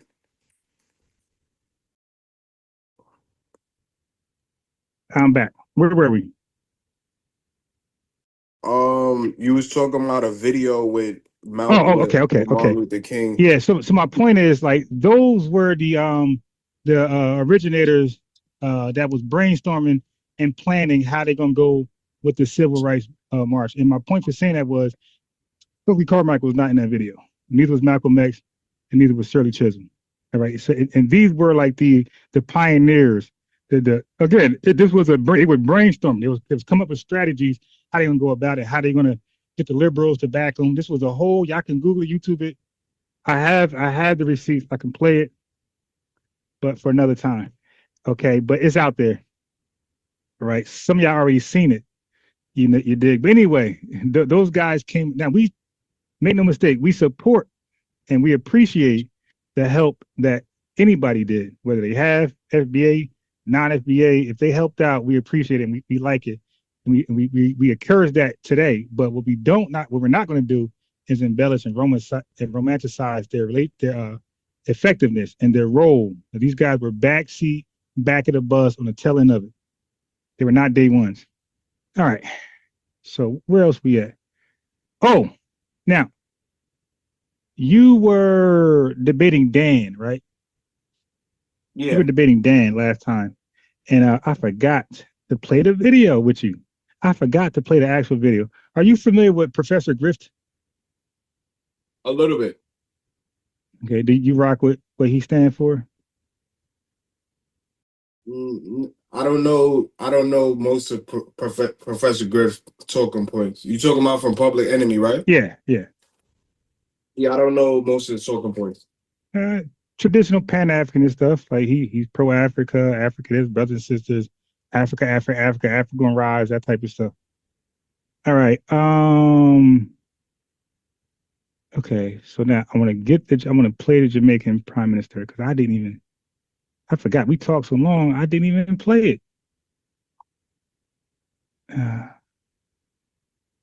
Jamaican Prime Minister. And I was gonna ask you something else. Here we go. Got it. Let me get the video. I hate to play somebody else's recap. I hate that. Right. But I might be forced to do that because he's in the news for like just other stuff like that. That's not a big trending. So, Ron, can I ask you a question? Yeah. Can you be an FBA and a Pan-African? Yeah, we already said that because to us, a Pan-African is an ideology. It's not an ethnic identity. It's a belief system. So you could be an FBA psychopath if that's what you want to be. FBA transgender, FBA drug dealer, FBA scientist, Hebrew Israelite, Moorish Science, Temple of America, sovereign citizen, wacko. You could be all that stuff. Okay. Okay. Now, I got him. Because I know you and Dan were having disagreements on this message. Okay. Would you like to see Jamaica built up by Jamaicans and like, you know, where Chinese are less and Indians less involvement in honestly I don't really care for Jamaica at this point. My focus is Africa. Yeah, that's why I'm at. That's crazy. So you abandon your homeland. I mean that's where my people was dropped off at, but my main focus is my homeland, my base, my motherland. So that means that you agree with Tariq Nasheed that nobody hates Jamaica more than a Jamaican. You said what? So you agree with Tariq Nasheed then that nobody hates Jamaican more than a Jamaican? No, I love Jamaica. I have no But you love Africa more, right? Focus. Right. When you say Africa, it's 54 countries. So like all of Africa, Sudan, Kenya, South Africa? Yes. So how is that your main focus? These are countries with different sovereign governments that had no connections with each other. No dealings, no commerce. They're just random sovereign governments that run it their way. You do know Africa has free trade and things like that, right? The whole country? The whole country. The whole yeah, that's what I meant. The whole continent? Yeah. Right. But are they using it to trade amongst themselves or foreign powers? Like when I say foreign, Asian, Indian, European. They're using it to trade amongst it's called the African Free Trade Agreement. Okay, so why are they more in debt with foreign powers than they are with themselves? If they're trading with themselves and borrowing money, they borrow money from the IMF and the World Bank and the different. Okay, for example, Kenya, who are they trading with? What country are they trading with? Different countries in Asia. But you said Africa. You said they're trading with Africans. And like, what are they trading? Oil? They all got oil here. Here's oil. Use my oil. Now use my oil. Use my oil. Here, use my diamond. Use my diamond. My diamond better. Like, what are they actually like? Okay, for instance, Burkina Faso is trading tomatoes with the different West African countries. You have South Africa that have different industries in West Africa. So yeah, they're trading with each other. All right. So let me play this right now. Well, I already know. Well, when you say Burkina Faso, I know a little bit about that. I know that they have their little interconnected countries. Like everybody's not involved. So they traded with Mali and a couple countries like that. Like they all got something in common. They all kicked out the French. They all are in bed with the Russians, and they all got recent coups that just got rid of the last coup. You dig? So I'm familiar with that, but I don't know them like doing business with people outside of that, like 3-4. Yeah, they're trading with Ghana. They're currently trading with Ghana and Senegal. Okay, I'm gonna play this video, right? Because this is what you guys argue, and I want to know, and you guys were lost at a certain point, right? So I want to play back the video and see what was missed. All right, I'm gonna fast forward to get to the point. Any changes in policies in the United States. Firstly, let me say that Jamaica is the homeland. Wait, you said Africa was the homeland. That's a contradiction. So Jamaicans all over the world will always be welcome back to your homeland. Okay, he said it was Africa. We are prepared to receive all our hardworking Jamaicans. See, I don't like that trick bag. See, I hope FBAs are watching, especially those who don't consider themselves FBA ADOS and freedmen. You see, this is what they want you to do. And like we heard this from Yvette Carnell, they want you to like really discard your domestic homeland and just all arms open for Africa, a place you've never been before, don't know anything about, don't know the politics, nothing about, none of the language, cultures, nothing, and just be all embrace it to Africa. It's just a dream. It's like meeting Jesus like right now. Like that ain't Jesus. That's a white guy. That's AI. That ain't Jesus. That's what that is. It's like, yo, I'm giving up my homeland. That's I can physically. He just said they all welcome back, so you can actually go back and make a difference. See. The thing is, family, that's easy work to embrace Africa because none of them ever going. So it's much easier to say, yeah, I'm embracing Africa. First of all, he didn't name a country. He said Africa. That's why I said which one? Like Kenya? It's just Africa. 54 countries. So yeah, I want to see all 54 countries rise. So are you going to help the rise? Yeah, I plan on moving back to Africa within 5 years. I mean, moving to Africa within 5 years. What country? Either Ghana or Kenya. What about Burkina Faso? Yeah, that's a possible option too. In 5 years, his ass will be still here in New York. All right, let me press play. Are you saving up for that trip, or are you working on dual citizenship, whatever? And you make that bank account savvy because they like, yo, you ain't coming over here without some damn income. Yeah, of course. I'm not gonna land in Africa struggling. So what type of employment you gonna do over there? You gonna trade tomatoes? No, I plan on starting trade schools and involving young African men to be involved in trade and probably move on to science and STEM and things like that. But you don't want to do that in Jamaica though, right? Yeah, I'll do that in Jamaica, but that's not that's not my main focus. Hey, family, see, this is that Marcus Garvey shit. Let me explain. I would think it's much easier to go to a place where you're familiar with than to go to a place you're unfamiliar with. Culture, language, all that stuff, region. It just, to me, it's my opinion. It's just fantasy. So in business, there's something called proof of concept. Every business, damn near all businesses that's big today were all small piece of shits in like a basement or backyard or something like that. It all started there, and it grew to the powerhouse it is today, Fortune 500 today. So, but that's called proof of concept. You're watching it grow. You're pouring water, and it's growing. Nobody just starts from really just, hey, I want to start a business, and it's a Fortune 500 company. That's not how it happens. So what I mean is, before you jump thousands of miles away, why not start something small where you can see your short wins? Like this is just how life works. You know, even with basketball, like they got AAU, they got, middle school. You start there, you win, and you gain confidence, you gain experience, and you go, and even first year NBA, second year, by fourth year, you might be an all-star. So like it's steps, it's a process. But this fantasy where we just skip steps, like you don't even know how productive you will be even in America doing that with people who share the same culture as you, language and state as you, town, city, politics.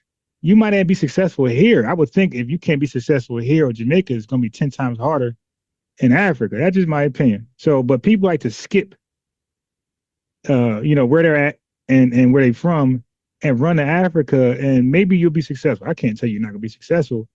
I just don't understand when people just jump make a huge leap like that. Like with Garvey, you would think Garvey would establish stuff here first, see it grow, water it, become successful, and to be like, all right, okay, this ain't good enough. You know, we tried this. Look how far we got. It's time to go to Africa. No, that's like more respected. But to never be successful in America or Jamaica and just run to Africa, like that was a huge reach. So I'm not saying you can't be successful. I hope you are successful. I just feel like that can't be everybody's dream. Like some people got to build up some wins where they're at first, build that confidence, build that proof of concept, and be like, look, and show your resume. Look like what I did with chess. I started small. I taught for free in different communities, different elementary schools, and people loved it, and they seen value in it. I started to charge, you know, and then I grew super big in Jersey.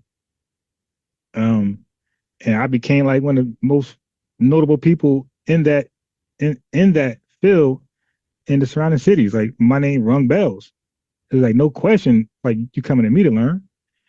I respect your opinion, but you asked me. Yeah, I know. That's why I say I hope you're successful. I'm not saying you cannot be. I would never tell nobody unless it's just some ridiculous, stupid shit like you're gonna start life on Mars, something like that. I'll wild out. But I'm never gonna tell somebody they cannot do something. That's not my thing. And I even hate gotcha questions, but I had to do that for you because you were doing it to Lex Vertex. I hate even gotcha questions because gotcha questions are not really genuine. Yeah, but I did that only because you were doing it earlier. Oh, play the video.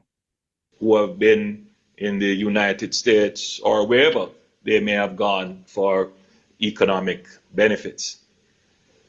Jamaica has always been, since its colonial days to now, a net supplier of talent to the world. It may be a good thing to have some of our Jamaican talent but not yet. return to our shores to help us. So basically what he's saying is Jamaica want to return on their investment.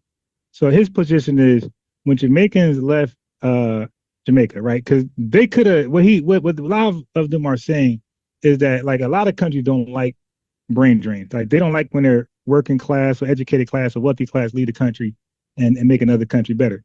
So they call it an investment. Yeah, you leave and then come back and make us greater. Like take whatever you got over there, resources, education, wealth, bring it back here. So it's like we let you go to come back. Kind of how ex-architect school Stupi with the Japanese. They went to America to study, you know, how we manufactured cars and went back and got Mitsubishi. You did like they stole a lot of stuff under the guise of we just visiting as diplomats. But it's a return on investment. They didn't stay. They went back and built up Japan to like the first non-European superpower. And they as a result, they became the first non-European country to defeat a European power, which is Russia. Japan-Russo War, something like that, Russo-Japan War. But that's what countries like to do. Now, what I'm saying is Jamaica could have easily blocked their immigration or migration, right? They could have made laws where it's hard to leave the country. But like Britain did, you know, with building America as a colony, they let them go. Like, nah, go build America. So a lot of countries do that. So they say, nah, go abroad, learn from the best, come back and make us greater. Like that's the whole thing. It's a bad thing when they don't come back. So that's all he's saying right now. He's saying, hey man, y'all been in America, y'all been in UK, y'all been abroad, Japan, wherever y'all went, y'all been there long enough. Now he's not asking for everybody to come back. But he's saying, hey, man, we need some of y'all to come back and build those skills that you guys learned in those other countries and build up Jamaica. Now, he'll be saddened if he heard that Jamaica's going to instead go to Africa and build up Africa. I know we can imagine that. But watch this. To build our country. There are many Jamaicans now who are feeling uncertain in the United States and who are considering returning on their own to avoid. Wait, are you uncertain in the United States? That's why you're going to Africa in 5 years? Yeah. Okay. Anyway, like I said, I hope you be successful. And I'm not even like being sarcastic. Let me press play. By the indignity of being deported. And we welcome you back to Jamaica. We want your talent. So I'm only going to the part where you guys argue in the video. Want your resources. there are many opportunities in Jamaica that together we can take advantage of and build the country that we would want. But let me be clear. Here it is. That for those Jamaicans who intend to come back with crime and violence to undermine what we have been building here. Okay. So did he just accuse, potentially, of Jamaicans coming back to Jamaica to undermine what they got going good over there? Yeah, he's talking about criminals. Wait, let's run that back. Crime and violence. We intend to come back with crime and violence. He said with crime. He didn't say as criminals. He said if you come back with crime and violence, so that means you're going to be a criminal in Jamaica. So, and this is what Dan was arguing. Okay. So you got illegals in the country, and that's a crime itself, but that's not supposed to be deportable by itself. Like according to, the Biden administration and Obama, like that wasn't enough to deport people just because they were a criminal. Like they even gave them jobs still, as long as they pay taxes. So there was like ways around to stay in the country, although you got here illegally. Like they didn't go out to, like what Trump doing. They didn't go out to find anybody. They said just don't commit crimes. Don't be a burden on society. Be an asset. Okay, so and if they get deported eventually, like from Trump administration, that doesn't mean they're criminals. I want folks to like separate that. So illegals are being deported. They're not deporting them mainly because they're illegal. They're deporting them because they did something. They did a criminal offense in America, or they did a criminal offense in their country, and their country got the FBI, gave them notice, like, yo, this is the wanted man. So just because ICE posts my over and lock him up, and he's on the list, just because he didn't do a criminal crime, a violent crime in America, it doesn't mean he's not on it, because we don't have stats of other countries like criminals. We don't have that. So some of these people could have been on a list of a violent list in their country, smuggling, trafficking, terrible things. And you got to mute that. So terrible things, and they're on a wanted list from their homeland, right? Their country saying go get them. Right. So right. So anyway, so why call them criminals when their only crime is coming to outstaying their visa, sneaking into the country? Like they didn't actually commit a crime, like an offensive crime in America. Right, so that's not why they're being called criminals just because they're here illegal. Like they're being called criminals because they committed a crime in America, what they did back in their country in the wanted list. You understand that? Is that your assertion? No, that's a fact. That's a fact. I played that yesterday. Not my assertion. I played that yesterday, and like I said, the Biden administration. I played Obama's. Matter of fact, I got an Obama clip later. I'm gonna play. I've been playing Obama's immigration, speeches. How sometimes he sound like Trump. What year was this speech? It could be 2007. I didn't look at the I'm talking about the Jamaican Prime Minister. Oh, let me see. Just 5 months ago. Okay, so this is the Trump administration, right? Right. Okay, so what are you bringing up Obama or Biden for? He's literally talking about the Trump administration. This had nothing to do with the Biden or Obama administration. Oh, so you didn't get my analogy? Like because I was responding to you calling them criminals. Okay, damn, you missed chat. I understand what you're saying, but the Trump administration is not deeming them not criminals. They deeming them as criminals and treating them as such. Okay, all right, so watch this. Oh boy, dude. What are you talking about, man? I just played the Trump. I played one of the head guys leading ICE. That's not what he said, because he was being questioned by a journalist on tough questions.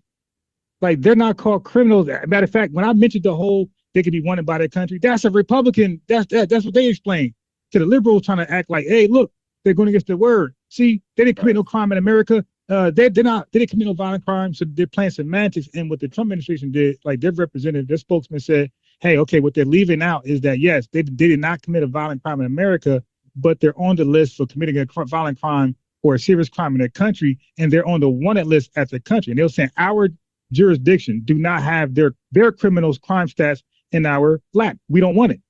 But he said they would notify who to go get. So although he's locking this guy up, although he doesn't have a criminal record in America, he has one back at home, and he's on his homeland wanted list. So it goes back. Let me ask you a question, Yeah. Ron. My God, just to be easy. Are model citizens detained or criminals? Or if you break the law, you're detained? It's a couple ways you can be detained. Yes, you can be detained. Go ahead, answer your question very shortly. Yeah. Okay, so when you break the law, you're detained. So when ICE is arresting people, that means they broke a law and they're now being detained, right? No, not all the cases. So let me explain. So again, brother, you got to get off your damn PS5 and really start looking into this stuff, man. So what they do is they go after those who you explain, who you describe. And a lot of times they're with other illegals, illegals tethers flock together. So a lot of times when they lock them up, they're with other illegals who did not commit a crime. So when they're asking them all for their ID, they call the Republican Party, called the MAGA, the Trump administration calls them collateral war. Not war. I'm sorry. They call them collateral damage of this guy is the target. So now so they look into their background and say, oh, you're illegal. Okay, you're coming too, just because you're illegal. But you are not the target. Your bad luck is you're hanging around with criminals. You know how they say wrong place, wrong time? That's literally what just happened. They call them collateral damage. Right. So when you're doing something illegal, is that breaking the law? Okay, no. So people who smoke weed in Jersey, are they breaking the law? Yes, they're breaking the federal law. Are they breaking the state? Are they breaking New Jersey law? No, but they breaking the federal law. Oh my God. So explain the difference. So how can you be legal to Jersey and be illegal federally? Just like how No. I'm talking about explain it, not give me an analogy. Explain how that's possible. I know how it's possible. I did a whole video on this. Okay, but explain how it's illegal federally, but state-wise is legally, but I'm doing it and I'm not getting arrested. Explain that process. That's not like a contradiction. States, the United States is a combination of different states that govern their own self under the country, which is the United States of America. It's called. Let me help you out. It's called federalism. Okay, but continue. Yeah, so you can do something legally in your state that's governed, but it could be illegal on the federal level. Oh, but they're not getting arrested. So basically they're committing a crime, but they're not getting arrested, right? Yeah. So the federal government. Stop. No. Stop right there. That's all I needed, because I'm trying to explain something to you. You said if somebody did something illegally, shouldn't they be arrested or detained? Not necessarily, because people are doing things all the time illegally in states, but it's something called decriminalized, my boy. So a lot of these immigrants that's here illegally in these sanctuary states, that illegal way they got here, that's decriminalized. They're protected. So the only way to get locked up now is to do a crime now. So that means the crime itself coming to the country illegally is decriminalized. So they don't look at that as arrestable. Ron, can I ask you a question? Go ahead. No, wait. Before you do it, let me just finish the chat. Let me finish. Okay. So let me give the weed analogies first. If you're smoking weed in Jersey and a cop ride by and smell it, he's not locking you up. But in Georgia, he's locking your ass up. Okay? So it goes back to how is something illegal federally, but what state you in, it's an arrestable offense and another state is not. So back to illegally coming into the country, that's not technically an arrestable offense in every state. Okay. Do you know the definition of illegal? Yeah, but listen, if you want to ignore what I just said, bro. No, I'm just asking. I got you. Yeah. But I want you to speak to myself breaking down something being illegal and at the same time being decriminalized. Explain that. It depends. It depends on the state laws versus the federal laws. So some things can be. You have state laws and you have federal laws. Okay, man. Thank you, bro. Thank you for pulling up. Thank you for participating. I answered your questions, the early ones. You answered mine. Right now, I'm explaining something. I don't believe you're paying attention. You're playing a PS5, you're smoking, you're doing something, bro. But I don't want to keep repeat myself over and over and over. But so I want you to leave peacefully, and because if I remove you, can't come back later. You dig? So you leave. You can come back later, but I want you to listen to me in the chat and then fact check me in the chat. Okay. But I can't, piece of you. I don't want to go fall out and bad vibes, things like that. But I want to finish what I'm saying. You're not listening. I want you to listen and fact check me. I want the chat to hear me though. 'Cause I know they're confused on how something is federally illegal, but statewide legal, and therefore you're not getting locked up because ain't it illegal?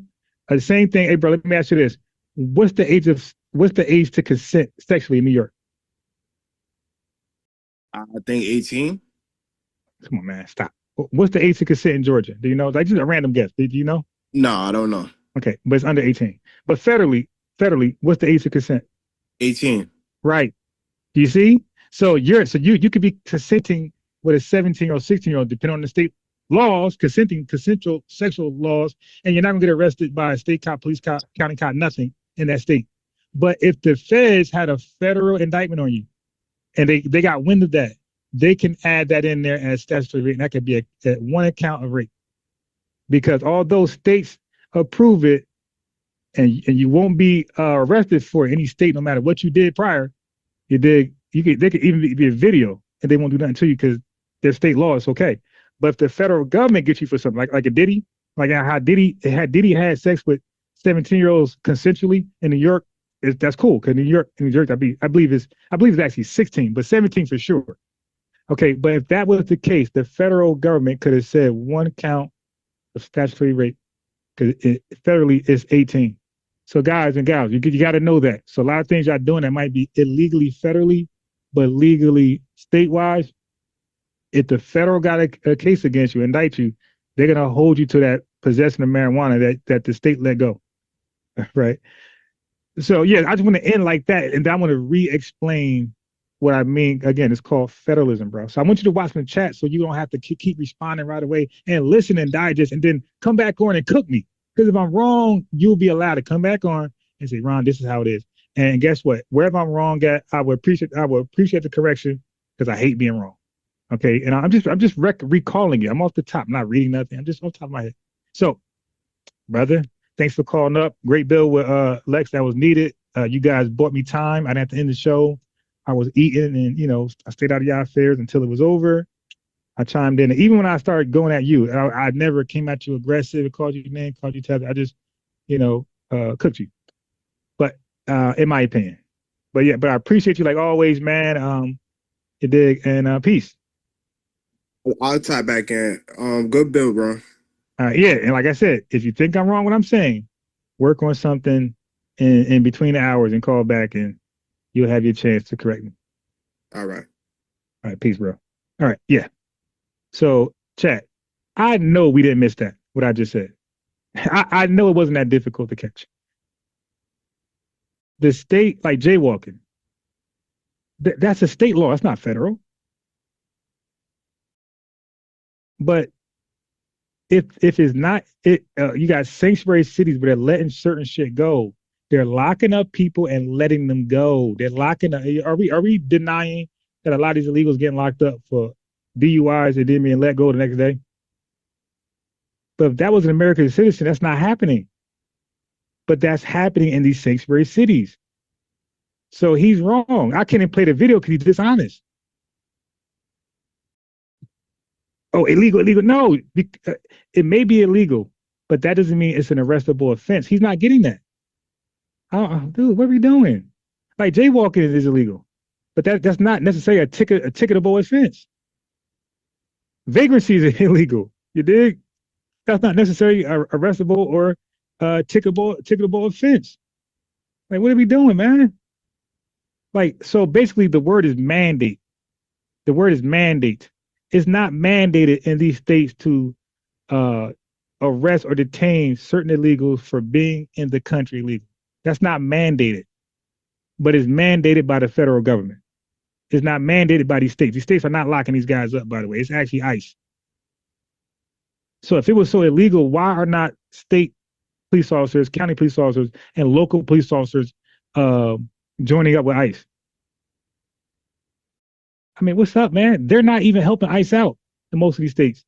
If it was so illegal, they would be on par. Like, yo, ICE, we got you. Look, I know where Pablo at. I know Juan at. I know where this big head Eritrean guy's at. I know where the Jamaican at. They were doing that, man. Bro, they're at odds with each other because these are liberal states and the sanctuary cities, and they rock with their mayor and their governor more than Trump. Matter of fact, these cops themselves voted for Kamala. So they're like, nah, I ain't helping you out. I'm going to do a bullshit job. And that's why ICE said, nah, we just got it. That's why ICE family, ICE stopped. Look what ICE stopped doing. ICE will arrest these guys and give them a court date. The courts will let them go again. So now ICE like, okay, none of that bullshit. ICE is locking them up and ICE is deporting them themselves.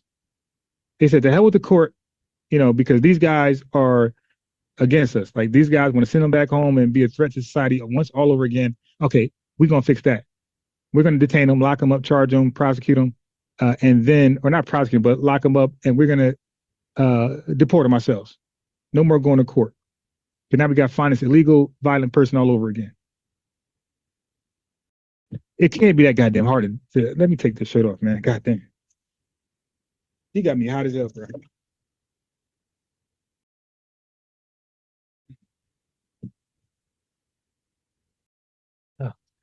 So this is summarize what we talked about. He lied about slave raids. Most slave raids were done by Africans because Africans had to go get the African to sell to the white man. They weren't voluntarily like, "I'll go, take me."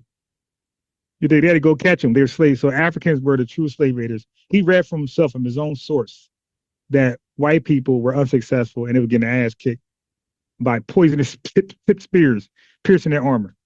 Okay, so they gave up and they came back and they decided with commerce. I mean, dude is reading it and he believes it sides with him. And I could have ran with that the whole discussion. Like, dude, are you serious? You're silly. Your comprehension is flawed. I could have did that. I moved on. So we talk about these tethers and the civil rights movement. We see how they supported us. They were with us, but they were very insignificant. They didn't spark nothing. They didn't lead nothing. Whatever language he did, they didn't do that either. They hopped on late, and without them, everything was already in process. They were not in none of these board meetings with Dr. King and other intellectuals, A. Philip Randall, none of those guys. Stokely Carmichael, Shirley Chisholm, or Malcolm X were nowhere near the brainstorming, the think tanks at that time. It just cooked city. It just cooked city. So yeah, it just lies over and over and over. This dude said, I got a source. I'm a debunk that the transatlantic slave trade is real. It was really transatlantic slave raid. Then he read the source that agreed with me, and he just conceded like a tether.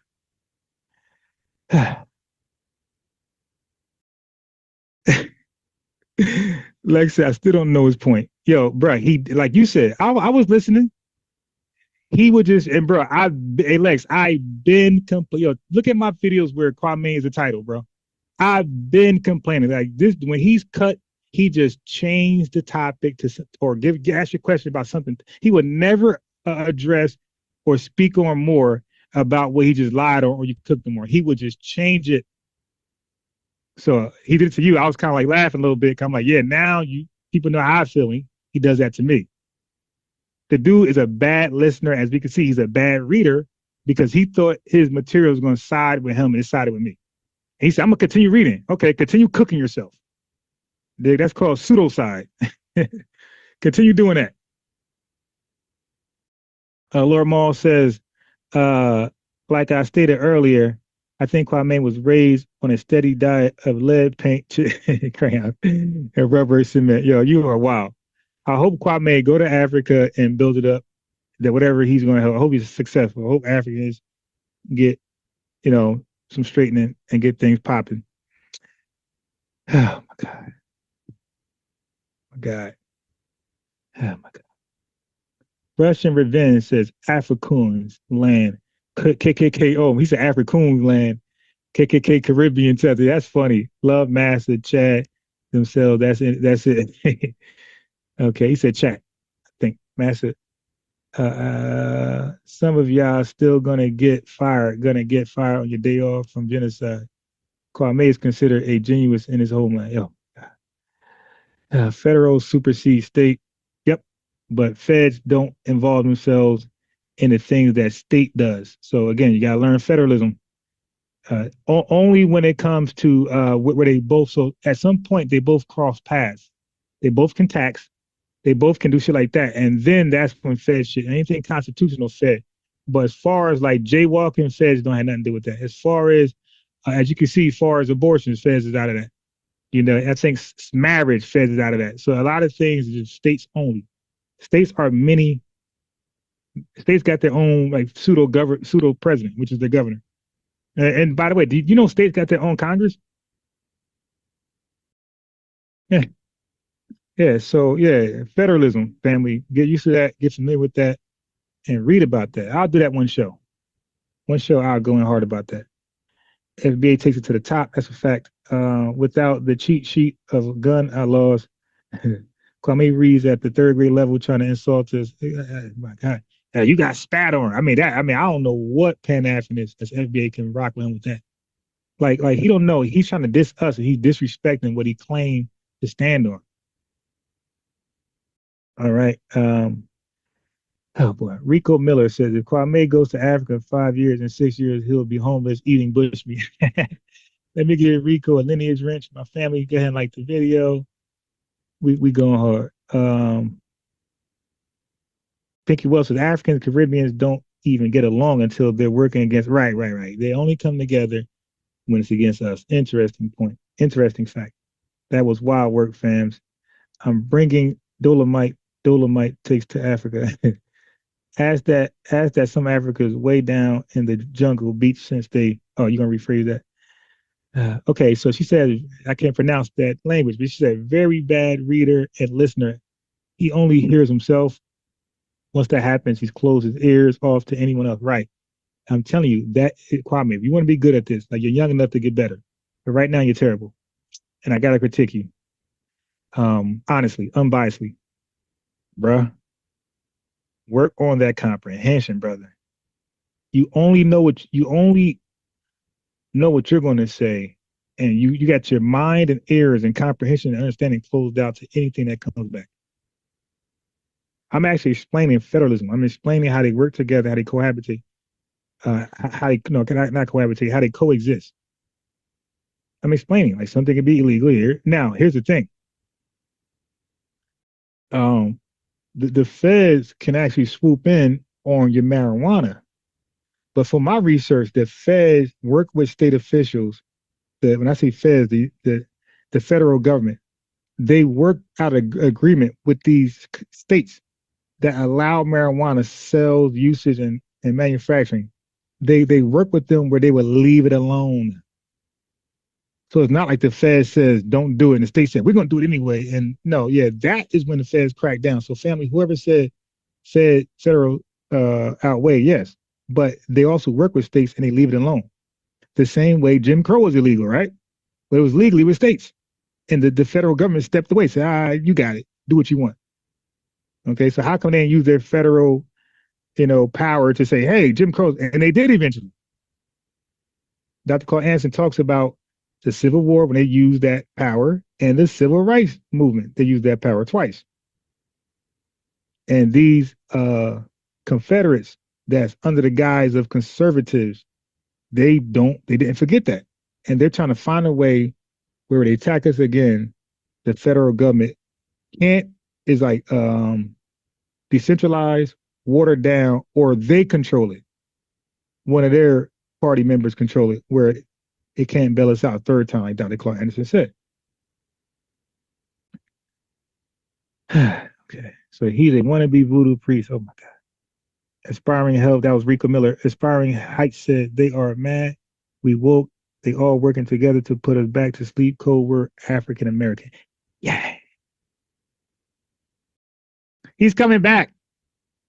Okay, he'll be back. Where is it? Do you have the soccer ball?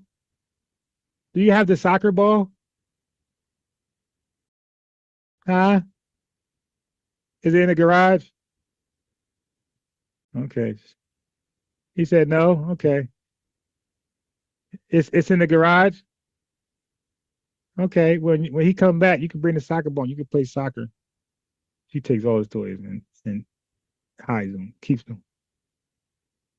I'm doing good. It's hot. I'm just, working and just enjoying this. He's coming back at the store. Yes. He's coming right back. Yes. They'll be back in about, huh? They're going in the orange car. Yeah, they'll be right back.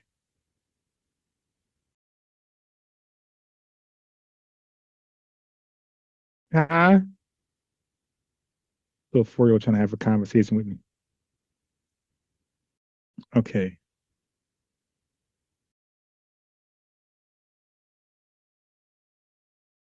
All right. Let me see. Okay. So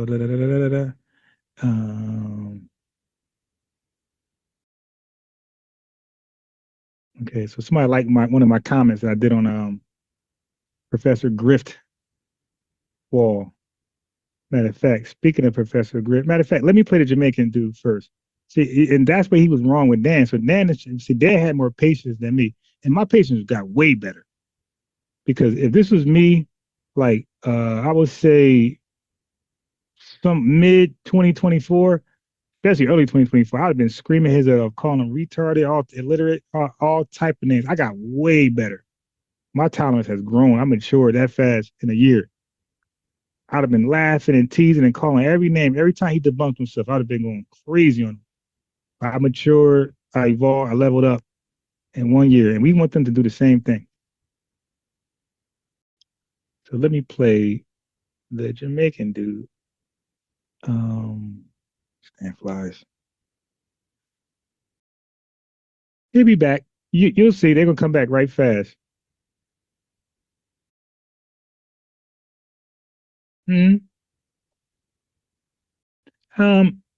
I think to get some food and maybe flowers and things like that. I don't know. Okay, do you like? Yeah, that was because it rained yesterday. Yeah. Oh yeah, yeah. Those are disgusting mushrooms. Yeah, that's disgusting. Don't put that in your mouth. Okay, and don't let her do it. Don't let your sister do it either. It's nasty. Don't let her get one.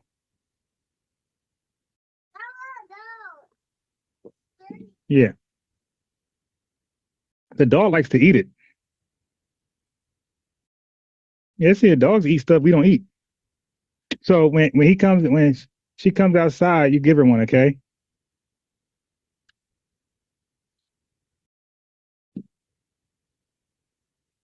Well, do you eat dog food? Do you eat dog food? Do dogs eat dog food? See, dogs eat stuff we don't eat. I'm cooking a 4-year-old. Well, the dog's actually in the cage. Once they come back, I'll bring the dog out, and you'll see them eat the mushrooms. Okay? Yeah, but you're gonna be scared. You're gonna run. You're gonna be scared and run. Why? You did it last time. No, you ran last time. Remember? Oh, thank you. Okay, are you still scared? You gonna feed them that one? Okay. So when the dog comes out, don't run because she's gonna come outside hyper and happy and try to jump all over you.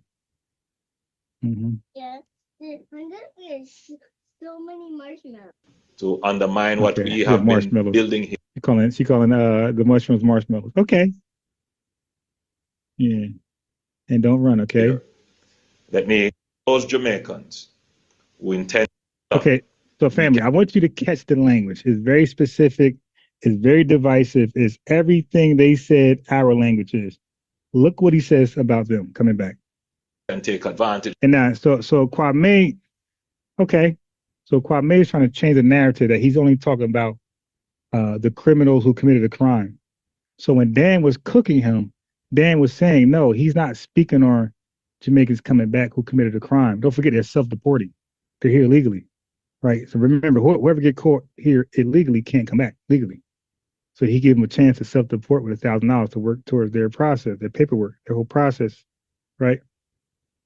So some are going back to come back legally, or maybe coming back to Jamaica just to help build Jamaica. So he's saying he's not speaking to Jamaicans who committed a crime in America. That's the point. That's the point. He's not doing that. He's speaking to Jamaicans that might commit a crime in Jamaica. Okay, that's the difference. So it's in the language. But you know, Kwame, he thought white Americans didn't. I'm sorry. He thought the Atlantic slave trade was actually the Atlantic. He thought the transatlantic slave trade was the transatlantic slave raid, and he cooked this up with a source he thought was going to debunk me. It corroborated what I said, and it debunked him. So just keep in mind, consider the source. He's the same guy. I got a clip of saying he told me that Ibrahim Traoré had electric cars in Burkina Faso. He was mass producing electric cars in Burkina Faso that can compete with Tesla. No, get out and put it in your mouth. What are you doing? I'm gonna tell your mom.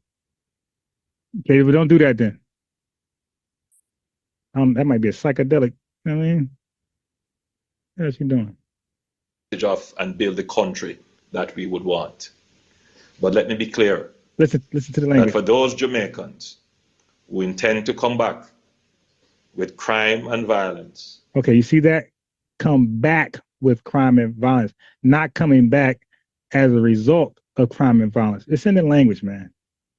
To undermine what we have been building here.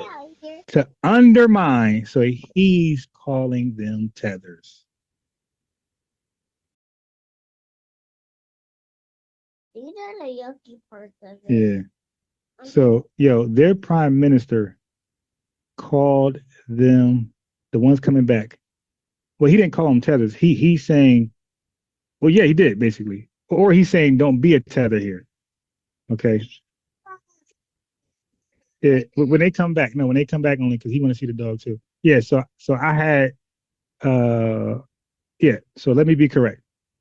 He's saying for the potential tethers. So he's understanding. He's not optimistic, right? He's understanding that they're going to come back and try to tether. Yes. They got getting like big. Well, dogs grow. Yeah, when they keep eating, they keep growing. So if you give him that mushroom, he's going to grow bigger next week.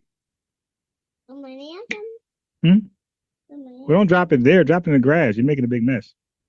And then I got to sweep it. Yeah, there you go. You can do it there. But that's the dog food. If you mess it up, he's not going to eat it. So, so you see that he is potentially calling them tethers.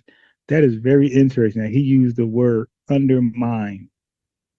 To describe some of them, he described the action undermine. Our definition, our standard definition of tether is an immigrant that attempts to or undermines us. That's our, he used our language. That's crazy, yo. Crime and violence. Okay, wait till they come back. To undermine what we have been when they come back here. Let me be clear to you.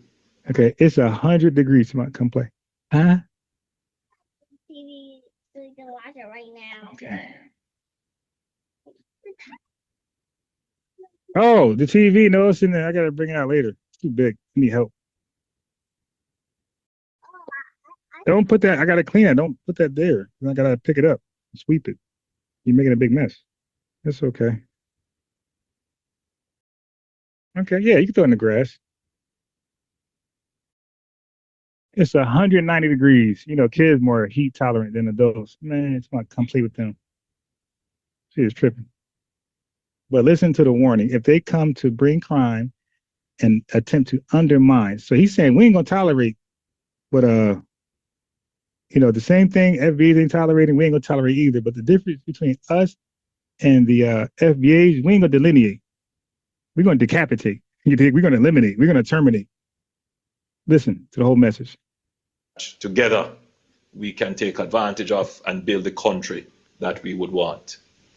But let me be clear that for those Jamaicans who intend to come back with crime and violence to undermine what we have been building here, let me be clear to you that this is not the Jamaica that you left 10 or 20 years ago.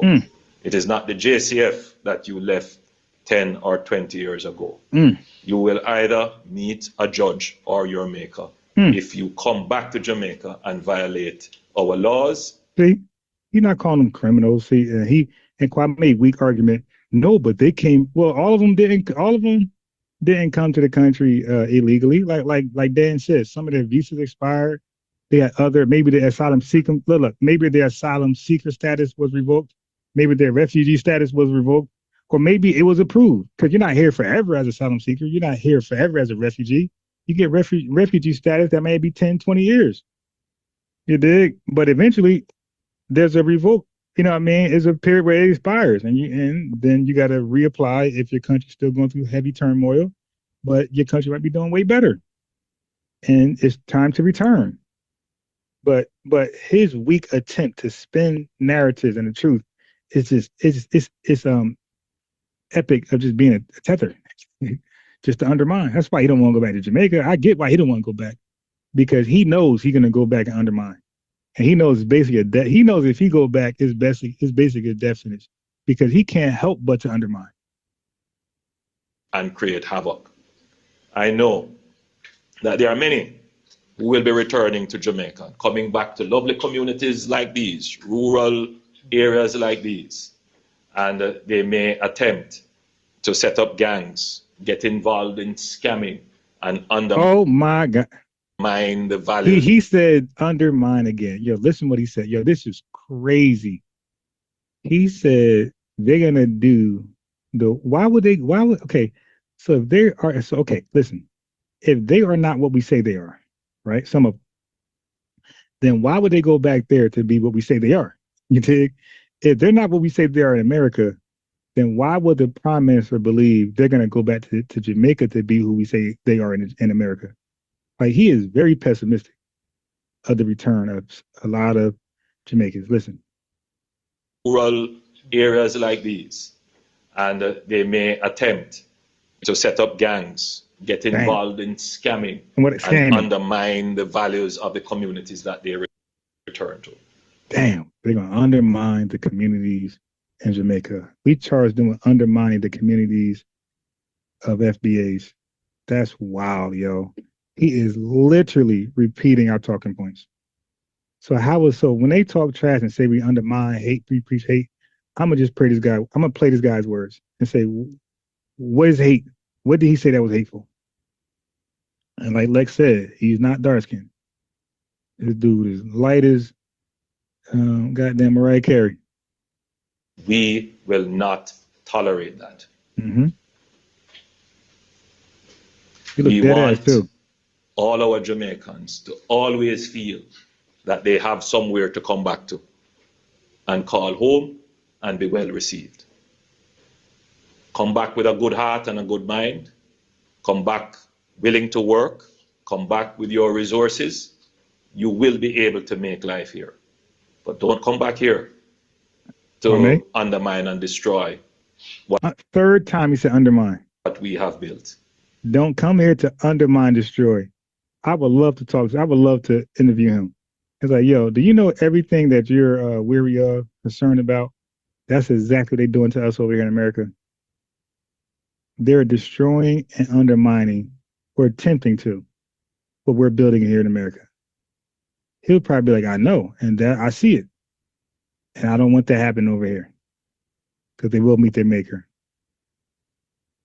The government is already planning in terms of putting in place new measures enhance security measures to address those who we know have a criminal past or who have been interdicted in the United States, convicted in the United States, and are being returned after serving their criminal penalties there. Right, because there's something like that. Everybody hasn't extended their visas, extended stay after their visas. Everybody isn't an asylum seeker or refugee, and that status is expired. Some people have definitely, I can imagine, committed crime over here. Okay. So yeah, but it's all bunched up together. And we will ensure that they are appropriately monitored here and that they are not in any way contributing to an increase in our crime or murder rate. Damn. So he gonna put a damn bracelet on their ankle for that whole duration in Jamaica. That's crazy. We have sacrificed long and hard. He said we're gonna surveillance them. Jamaica have borne the negative impacts of local violence. We will not tolerate criminals coming back here to increase our crime rate or murder rate. It is on a downward trajectory. We're doing very well. That's a baby orange. Not allow this to happen. That's okay, yeah, because it's covered with the pill. So you take the pill off and you eat the baby orange. I think it's a tangerine. All right, so there you go, man. Here you go. All right, so let's go back to your boy, your godfather. Let's go back to the. So if Umar Johnson is the prince of Pan-Africanists, then he must be the king of Pan-Africanists because he was way longer than he's Kappa.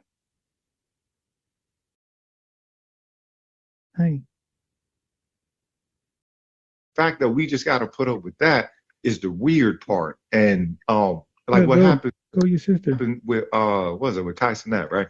And then Kevin Hart went on there to try to Kai Cenat, the Haitian streamer, the number one streamer, I guess gamer streamer or something like that. The young guy. That's wild. He comes with a super case. Yeah. Okay. Yeah. He comes with a super case. And ain't that crazy? Yeah, everything they said we lied on them about, their prime minister is saying no, it's true. And we ain't gonna play that.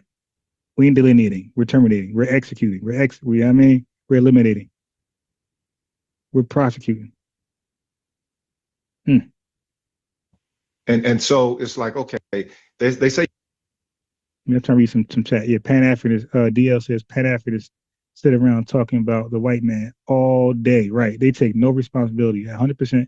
FBA can't sit around talking about Tethers all day. Right. Come on, man. But what we will do is defend ourselves and rebrand ourselves. They get mad at the rebranding. FBA Adolf, that's a rebranding. Because let's be real, African American was tainted. Black American was tainted. So we are name change, another name change. Let's call it rebranding. You guys tainted. You guys tetherfied our old names. You tetherfied Black American. You tetherfied African American. We are rebranding. If you think about a Black American, you're thinking about Obama also, Kamala Harris. You think so now with the rebrand, when you think about Adolf and FBA, you're not thinking about Obama or Kamala. He grew up here, right? They say he's from America. He grew up in America and all this. So let me get Stable 08 says peace to you. Let me get Stable 08 a lineage wrench. Stables 8, please come back and just Oh, hey Lex, you know what I could do? I thought about it. If Lex is still there. Because you see, so that's why I'm saying, Lex, that right now in Georgia, I'll be in Georgia next month. But in Georgia, it's hard to do interview because the kids just come talk to me. It's going to interrupt. But what you could do, if you wanted to just go in, you dig about the book, I'll be on mute listening, and you go in. You can do that if you want to do that. You can go in about your book uninterrupted. You dig for the whole duration, how much you need. And when I'm listening at the end of it, if I had any questions, I ask. Yeah. So if you want to do it that way, if you just want to present your book and tell us about it, how you can, and what's motivated you to and inspire you to write the book, publish it, things like that. You can do that, but I won't be able to go back and forth because either my son or the next door neighbor kids are going to talk to me like they just did. And it's going to ruin the interview. And I'm like, hey, man, say that again? Hold on, let me go on mute. So yeah. So if you wanted to, you just can go in about the book as long as you need, like that. So DL says delineation means making rules of does or do's and don't. Making rules of do's and don'ts for our group, right? Setting up barriers to admission and rewards for compliance. The FBA wealthy class are our leaders, not politicians. Borrowed Time said they always come back because the African foot is like a boomerang. Once it frees it, it makes its way back. So yeah. I don't know why they think Kwame is the one that introduced Paul Cuff to me, and didn't Paul Cuff come back? It is, yeah. So all the early so-called Pan-Africanists brought their ass back to America. So the debate now should be this. Matter of fact, Kwame, if you're still there, let me know, bro, because I want you back on. I change the topic. Change the topic. Let me see if he's still here. Yeah, Kwame, click that link. Come back. We're going to change the topic. Come back on.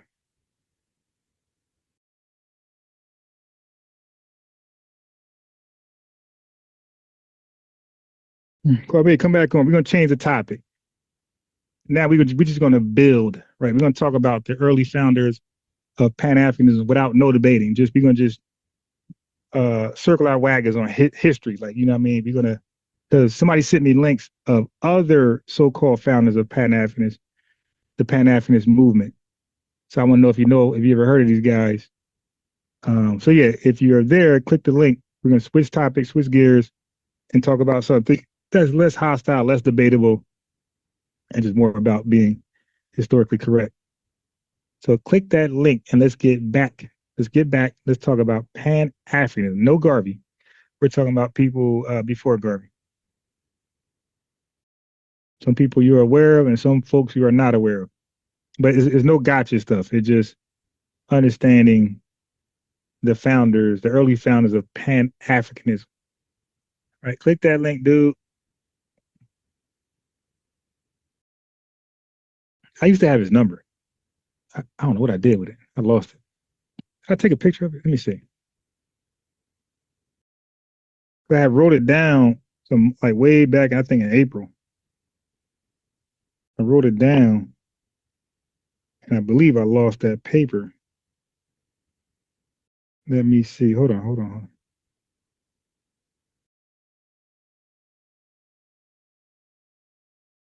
Okay, thank you. Let me say thank you now, because I grabbed my phone, so I see. Ant, thanks for the Cash App. He said coffee, 100%. We might go. We haven't been to McDonald's in a minute. Yeah, I'm family. Listen, if you're not in Georgia or South Carolina, you're not gonna believe how I'm sitting in the goddamn shade and I'm burning up. Listen, the shade here is equivalent to New Jersey's no shade. You dig? I'm telling you, this heat is different. You're not in Jersey. North right now be flooded. People walking up and down like crazy. Not in this heat. I guarantee you, this heat would clear out downtown North. I guarantee you. I guarantee this heat would clear out downtown North. You would not have folks traveling back and forth. You would not have folks in North right now, downtown North or the major streets out there, Springfield Ave, South Orange Ave, Central Ave. You would not have folks right now, Broad Street, walking up and down North. Not with this heat. This heat is different, bro. Like I said, I walk in this heat often. And I used to come back in the house. I'm talking about 2 p.m. going right to sleep. Drained, right to sleep. Like tired of shit. Like, damn, am I having a stroke? Am I having a heat stroke? Am I just tired? You afraid to close your eyes? Like, damn, am I gonna wake up? This heat is different, man. It's different. Yo, there's no such thing as long sleeve and shorts. I'm sorry, there's no such thing as long sleeve and jeans. Like, I wore jeans one time. I took my little walk and I damn near wanted to kill myself. I said, never again. I'll do that shit out here. You know, it's now I see why women out here justified to wear nothing. Not in Jersey, in New York. because they're overdoing it. But out here, I wouldn't be surprised if a woman just came out and ass nigga. That's how hot it's out here. Where it's like, I get it. I understand, sis. It's just so damn hot. Like you need a fan out here, like a factory fan blowing on you. Be right back. Let me grab a cold water. This is ridiculous, yo. Well, I'm in the shade. How is it that when he reflexively said the phrase "Black people don't have culture," he could have been from wherever, anywhere else? You know what I'm saying? It's like, how can you grow up here with us and not be beholden to the vibes and the frequency and right? Absorb You want to talk that. like us, dress like us, and act like us. Yep. But when pushed, that tribalism presented itself. That I don't know if he was a part of it or not. They say you're from here, but he sounded like any other, you know what I'm saying, non-Black American Black person who would say that. And I've heard that ever since I was a child. I'm 46 now, cuz I've been hearing that since I was 7, 8, man. It's almost 40 years now, and we still got to put. How we ain't got no culture? You see how they act? You know what I mean? So I think this is where it comes from. I think the younger generations who are now coming up in an awareness and this particular type of attachment to a Black identity, a Black understanding. I think they saying fuck it, cuz I think they saying, you know what? We done saw what y'all went through, and we done saw the back and forth, and they're not wanting to put up with it. So you mean tell me I watch my mom and dad man. struggle? So when I get to a certain age, yeah, I this say, dude fuck just mom and dad. That was that. I'm not. I don't know any people that I had a fucked up car when I was growing up. This dude really needs to sit down. Like, dude, you are so outdated. You are so obsolete, so unnecessary, so unwanted. Like, dude, sit down, man. That shit got me through. You know why? New York winters are harsh. Yeah, I'm in South Georgia. I call that shit the Green Hornet. That fucked up raggedy ass Green Hornet. 40 minutes below Atlanta. Yeah, I remember that. The Green Hornet. That car got me through. My ass wasn't on the bus or walking or on a bike. That raggedy car got me. I didn't curse the car. You understand? It got the job done, didn't it? I'm going back next month. Even when I sold it, I can't take this shit. I sold it to, I got a nice tan. Yeah, I'm actually light skinned. I wasn't Professor Greg then, but you understand? But right now, I look like Wesley Snipes. You dig? This is the opposite. This sun is the opposite of cake soap. You dig? I'm actually light skinned, but right now I'm looking like Michael Blackson. Saying, but that car got me through. So if what we put together as a culture when we weren't even allowed to have a culture got us through, why would we now turn around and curse it when everybody else is manipulating, oh my God, monetizing our culture? For example, recipes. I don't even know these towns' names at all. Black culture. You dig? I had some avocado toast. Now I don't want to give my exact location because you got weirdos on the net like Shy Son. Now I'm good. Like people like him scare me. You dig? My man will roll up at me with spiked gloves. Like, yo, what you say about? Like, dude, are you serious? No. I don't know what that place is called. You just named, but I'm like new here. I've been here since April, but I'm out. I had enough. Back to Jersey, next month, August for sure. A matcha tea, and some other stuff. Professor Grift. I just had some water and hot tea. I fast she got down in the kitchen. That's Black culture. My wife was able to go up there and make something out of it. Ain't too much up there, family. Trust me. She put something together because my mama's mama did that. My family's from GA, Florida border, Geechee land. Heaps whoops ass. Yeah, I was just in South Carolina when it was getting it. Yeah, South Carolina was horrible too. Oh my God. Damn. They might got more trees out there though. Because South Carolina is more rural. It's not like Georgia. Georgia looks more like it's getting close to like modern cities in up north in the west. But they're cutting down trees out here. The South Carolina got a long way to go. So it's like more trees out there, more shade. Sheesh. God. You near Savannah? I don't even know where Savannah's at. I'm near. Let me think of a city I'm near. I'm near. What I be hearing? Oh, peach something. I'm near peach something. Peach tree, peach city, something like that. I'm near that. Cause I be seeing that a lot. Peach tree, peach city, something like that. I'm near that. A little salt. Gatorade works too. I always have some Gatorade. And Muck says, I love the South, but you do get dark down there. The sun hits you red. I'm telling you. I was looking like Mariah Carey. Now I'm looking like Precious. If you Bill, what he had, like they built. Can we read that? My screen terrible. Something they have a pain, extra palm tree. Okay, well, coconut tree.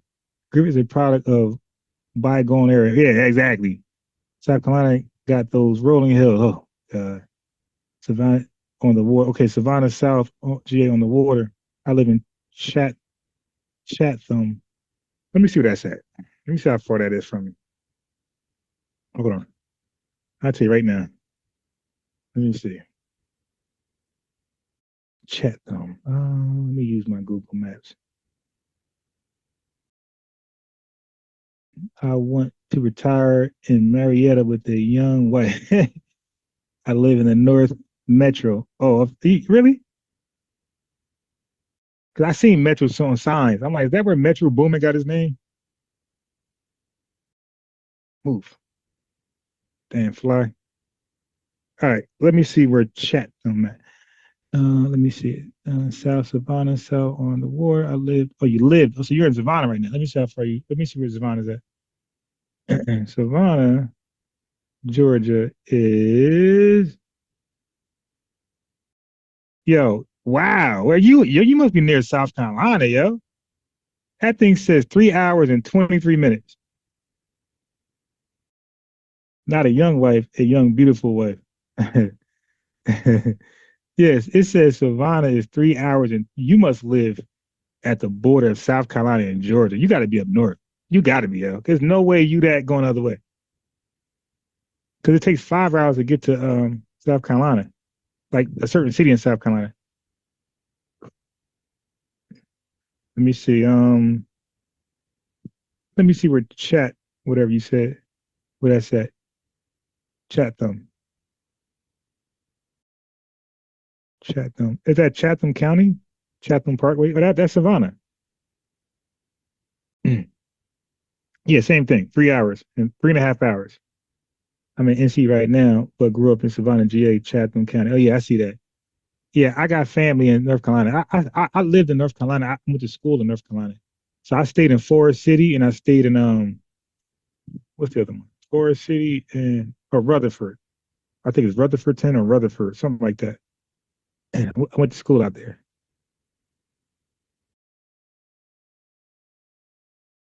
All right.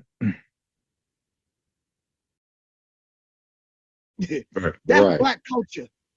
Right. You understand what I'm saying? Right. Making something out of nothing, bringing forth things out of the most impossible ingredients, the most impossible materials to work with. Right. We are the manifestation of what they call magic or whatever illusion they're trying to cast upon the public is what we manifest naturally. That's why we are so oppressed. We are the very thing that they mimic, that they emulate. Right. We are the culture. That's why everyone mimics us. We don't need a definition like Carter G. Woodson. Because like we Carter represent. G. Woodson said. Oh, go ahead, sister. I was just saying we don't need a representation of our culture because when we enter, our presence drop my damn phone. I stay doing that bullshit. Okay, but then I can't keep a phone for shit. The thing is though, that's part of the issue. I stay without a phone. It's because we've been this type of hyper social factor within the United States that works more almost as something that is above human, if you will. You know what I'm saying? Not human to some folks, but definitely above human because we are a factor amongst ourselves. The fact of our very presence. When you see how people respond to the way that we do things, and then they either start mimicking. Listen, damn, why do people got to sell their soul just because their wife is non-FBA? Like you still could be down for. You don't have to sell out. You can still be a rider. You can still be representing the lineage. Why do they believe they got to sell out as soon as they outside their lineage? Like, dude, you still can be thorough. Savannah. That's what I say, Savannah. Oh, y'all got the country accent, man. Hell no. That thing's Savannah. No, I mean it's Savannah. Like the Savannah Desert. It ain't Savannah. That's that country accent. Let me see. Y'all said something else. Can't find it. All right. South Carolina across the river from U.S. across Hutchinson. Or they start reverse engineering and being able to expand in ways that they weren't off of their own model. Humidity. We're utilizing some sort of social fuel, some form. Yeah, I'm telling you, yo, when I walk my mile and a half, man, we got to stop at this little gas station. Be sweating. You know what I mean? Like, God damn. We country, yes, it's pronounced like African Savannah. It's Savannah. Country, that's talking about Savannah. Yeah, I don't pronounce vowels in it. Yeah, I remember I went to McDonald's. My kid could play there. I said, yeah, let me get a chicken nugget meal. Yeah, she said some country shit. I'm like, what? Like, I had to put my ear in her mouth. I had to put my ear in her mouth. Like, what you say? Some country shit. That's gonna cost you $9 the better than I've seen. I'm like, all right, I need an interpreter for this woman. Yo, somebody out here, yo, what she say, yo? Interpret this for me. She said $9.59. Oh, okay, here. After that, I just made minimum conversation. Like, all right, now, I ain't trying to keep doing this with you. Your country ass. Yeah, like New Jersey, you know, like hey, listen, y'all gotta admit, up north is like they're called the uppities, right? They call the uppities. You look at our leaders. They go out of New York to be the most educated. You dig? We speak proper grammar. We actually pronounce the vowels correctly. We don't say I'm fixing to go to the store. We don't say fixing with nothing. You dig? And you see what I'm saying? Like that shit Professor Griffey saying. They got that from the South. You see what I'm saying? No, what I'm saying? Like what you just say? God, no, you ain't say you know what I'm saying. No, I'm saying? Like, yo, damn. Y'all talking about fixing to go to the store. You fixing, like, I don't know where, that can't even make sense in slang. I'm fixing to go to the store. And they say stow. They say stow. S-T-O. Minor O. I'm fixing to go to, like, I'm fixing to go stow. Like, ain't no verbs at all. I'm just fixing to go stow. Like, all right. Like, y'all like really doing a disservice right now.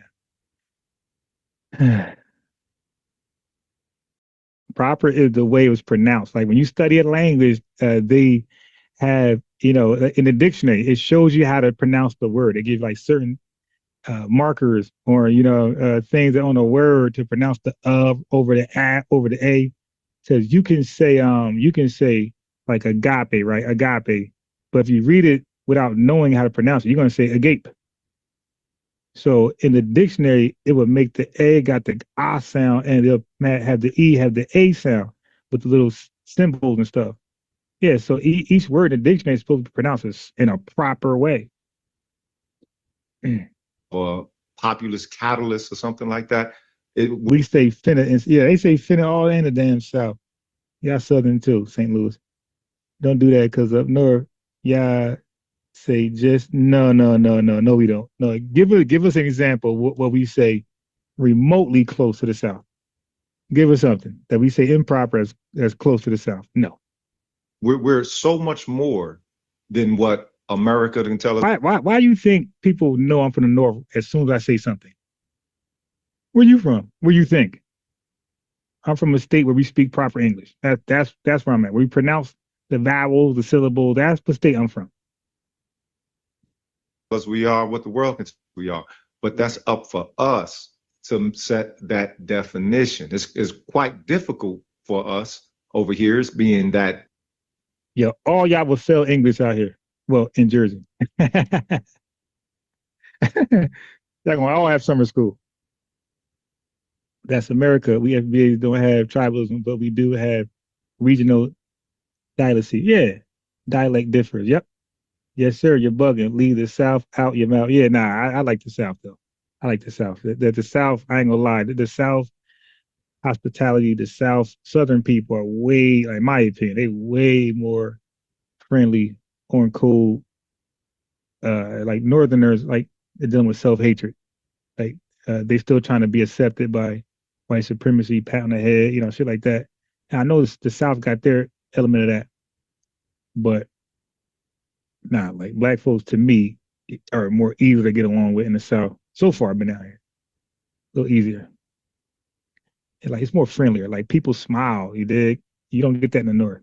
Don't wait in the North. Don't you dare say what's up to a black person you don't know.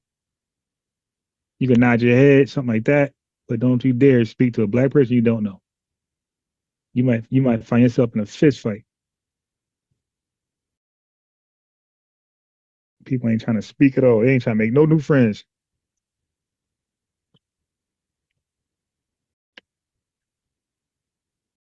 Raleigh, North Carolina got some trailer trash hype country accent. Really, you sound white. That's what they would say. Yeah, they would definitely say that. Jersey is a bunch of racists. Immigrants, the black destroy areas. Yeah, and from my experience, Jersey white people are way more racist than Southern, because Southern people like they already embrace their white supremacy out here, so no need to flex it. You dig? So like they'll speak to you, they'll go to your cookout and invite you. It'd be like a legitimate relationship where it's like just don't overstep your boundaries. In the North, white folks be racist as fuck, but they'll fake it like, hey man, why don't you come play pool with us? But the whole time they hate the shit out you. Like, nah, I'm good, bro. Nah, Mike, I'm good. John, next time. Like, dude, nah, I ain't doing that, bro. Okay, we're forced into I get invited all the time like this stuff. I'm like, I'm busy. Like, what day is it? The 3rd? Yeah, nah, I got this meeting. Nah, my bad. It's not the 3rd, it's the 4th. Yeah, that meeting is 10 days. Yeah, okay, well, on the 11th day is actually, nah, man, I'm being in the hospital. I'm being there for the whole year, bro. Well, the first day after the year, nah, but then my mom wedding. Then whatever they got, nigga, I got to come back for to not come. This universalism, catalyst factor perspective of yeah. Out here, like people speak like I had to get used to it. When I was in South Carolina, I wasn't used to black folks waving at me. Yeah, then I had to get used to it. Now I started waving first. Like, oh shit, this is different. Within one citizenry or whatever. But when we do that, which is a difficult and monumentous task, right? I call if there's anyone like Coke, that pop. Maybe have that's another thing. You just say ice, that whole soda pop thing. Yeah, that was hard to get used to. You want some soda? You want pop? Huh? Pop lock. Not pop. Drink. Soda pop. Oh, okay. Yeah. Of a shared experience, maybe not. You want some pop? No, I don't fuck with the king. The king. I don't fuck with the Prince of Papa. I don't fuck with Papa. The Prince of Patton. Oh no, not him. I'm talking about soda pop. Oh, okay. A parallel one, but somewhat close, whatever. Then it should be that immediate understanding and recognition, right? But it's not. Yeah, go bowling with them, Dorsey. Go bowling with them. You gonna see how, and they had their little enclave. Yeah, you see how friendly. You see how friendly they are when you go bowl with them. They're gonna forget you're black. They're gonna forget like you're not black. These damn niggers, man, I can't stand them. Oh shit, Dorsey, my fault. Not you though. Not you. You cool. But the other niggers, yo, can't stand them. I had an Indian tell me that, a Pakistani to be exact. Like, man, them damn. I had a rough time in high school, man. Them monkeys was picking on me. The monkeys, this monkey, that. And, oh, not you though, not you. I'm like, look at this nigga here. Not you though. It was on the job. Not you though. Not that. It's that, you know what? My tribal standing says this. And it's like, well, your tribal standing says that some y'all gotta super stop far that, away, cuz. What about he drink, cheer wine, good ass. Cheer wine, good. ASL. I don't know. How you acronym? I don't know all the acronyms. That's why I moved back to California. Yeah, I see why. Here now. I'm ready to go. They stand on that distance. I don't mind coming back out here like in the winter. You dig? But the summer, nah. and tribal standing. So it's like, okay, well, if everyone is going to have that, and there's. And by the way, why nobody is ever outside in South Carolina, at least where I'm at? Even when I was in Charleston, North Charleston, nobody ever outside and like down south. Like, no, I'd be like the only person else. Even right now, there's the whole duration. I've been live. I've been outside. I just see people coming and going. Nobody sits outside. Nobody walks around. Nothing. I'm the only person who actually walks around out here and like explore walking. Everybody get in the car and that's it. And get out the car, go back in the house. Nobody even chills outside. Like I'm not saying I'm literally the only person who's visible outside all the time. The entire time I was here, I'm the only person outside. And you know they're like, yo, he's not from out here. The actually Uber driver told me, nobody go outside. And in Georgia, and nobody in South Carolina too. Nobody go outside. You just stay in the house all day. But like y'all think the KKK about to march or something? Like dudes be traumatized. There's nothing wrong with it because everyone has it, right? What's wrong with let me ask you a establishing question. it? And I'll end with this. What's the difficulty with us having it? So how you feel about people when they say that blacks don't have no nationalities? What you mean how I feel about them? Okay. It ain't up to them. They as far as I'm concerned, again, the niggas they love to hate, cuz for real. I don't care. They can say whatever they want. You know what I'm talking about? The niggas they love to hate and imitate. But there's not but we're empty and there's nothing to us. I don't get at no play. Right. So let me ask something. So I'm going through the table of contents of this book. Black people invented everything. And the table of contents alone is damn 4 pages. When you start talking about no, I'm dead serious, bro. I'm talking, so when you start and I know this, brother, supreme understanding.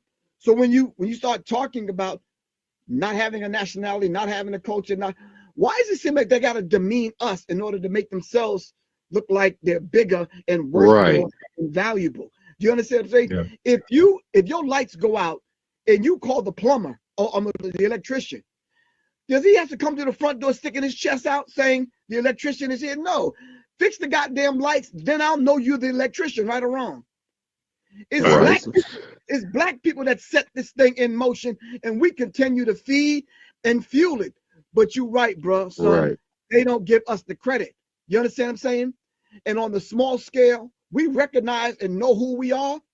It's just that the world is viewing us through a distorted lens. Absolutely. And as we begin to clear that lens away, they like, nah, it couldn't be them that invented all this stuff. Not them. You know what I'm saying? Yeah, I get what you're saying. So yeah, it is us. It's us. You understand? And you see glimpses of it in other places in the world because we're connected to those people. There's some inventions that took place over the last 10, 15 years in Africa, right? Black people in America are unaware of those things on a massive scale. Right. You understand what I'm saying? Okay. We don't know about them here. This right here, they don't know about this in Africa. This is not taught in the educational system. Yeah, you're right. That is the divide. So that's why I say all of us need to, I don't know, raise our vibrational pitch. I don't want to sound too deep, but raise our vibrational pitch to the thinking of God so we can understand each other's plight. We can have some compassion, humble ourselves. All right. Let me have a cultural exchange with my brothers from Africa and the Caribbean islands so we can exchange some information so we can uplift one another. That's my exactly. Take. Learn from one each other and just move forward. Yeah. Because at the end of the day, we all the same people. We're one. Okay, well, wait a minute. How are we? Okay, how are we one? But people arrive with tribal, connections. Because they've been miseducated. They've been miseducated. Okay, but wait a minute. If they've been holding on to those tribal connections and identity and perspective, we're talking what? Let's give them 3,000. Okay, for some folks, 3,000 years for some folks. Okay, 1,000 for some folks. You got to go. I'm just saying though. But I'm saying our views of us over here, we're maybe 200 deep. We're maybe 200 years deep. Everybody else. Yeah, I need Kwame to call back in is asks, how you doing? 420 says, now you better he said, you better let me know you're the electrician if you're messing around with my, yeah, all stupid analogies, stupid tether analogies. DL says, the thinking of God. Yeah, I mean, yo, these 5%ers, like, we got to stop. We got to stop. Wow, this is a long one today. Yeah, because I started early. I came here, I started at 7:30 or close to that, I believe, a little after that. Yeah. And we had changes of events. We had Lex come on and square off with Kwame, and then Kwame felt good. He thought he did good. I don't think he did good. I don't think he really did good. Then he squared off with me. He still think he did good. I still think he don't think he thought good, but he got a good poker face. No, we are not the same people at all, because the majority of inventions were invented by FBA in America, not Africa. That's why Africans don't know exactly. I get a 404 error when Professor Griff talk. Yeah, this dude is just a grifter. Sis said Kwame. I still can't pronounce that name. What did that say? He said Kwame got beat. I think he's too shook to attempt a debate again. Yeah, he might have had his ass whooping for the day, but I'm not even gonna debate him. I want to ask him about Pan-Africanism, and I want to go over it. Not ask him. I'm gonna go over Pan-Africanism, the history of it, just like a brief little, maybe 15-minute discussion. Kwame, where you at? The link's in there, or are you still here? We have different history. Our parents raised us different. We are not the same people at all. Zero. And then DL says, I grew up Pan-African and started asking simple questions. They will block you like an NIGGA with a YouTube page for asking. Yep. Griff is crazy. That's his friend Supreme Understanding. Yeah. These 5%, these God Allah. Come on, dude. I know you're some bullshit. Your name is God Allah and all this crazy stuff, man. Damn it, got, what I'm saying, thousands of years on us. And it's like, okay, well, let's say that we are a burgeoning people. Let's say we the freshest people to this world, you know what I'm saying? Black Americans, post-emancipation and everything, right? Okay, give us whatever time that we need in order to construct ourselves. We don't do it at the pace of everybody else. And, right. Son, I hear the sincerity in your heart, but I think you keep negating racism and white supremacy. Ain't nobody gonna get it. That's all they want to talk about. That's all they want to talk about. They want to, what's that? That's called over-representation. Yeah, they want to over-represent white supremacy. They want to act like that's the only thing that matters. No hatred, no inside hatred from Tethers don't matter. Leave it alone. They are brothers and sisters. Nigga, you are a lie. You are a lie. That's a down south phrase, by the way. You are a lie. Like, I got it from you guys. We say you are a liar, you dig? But he is a lie. Shit.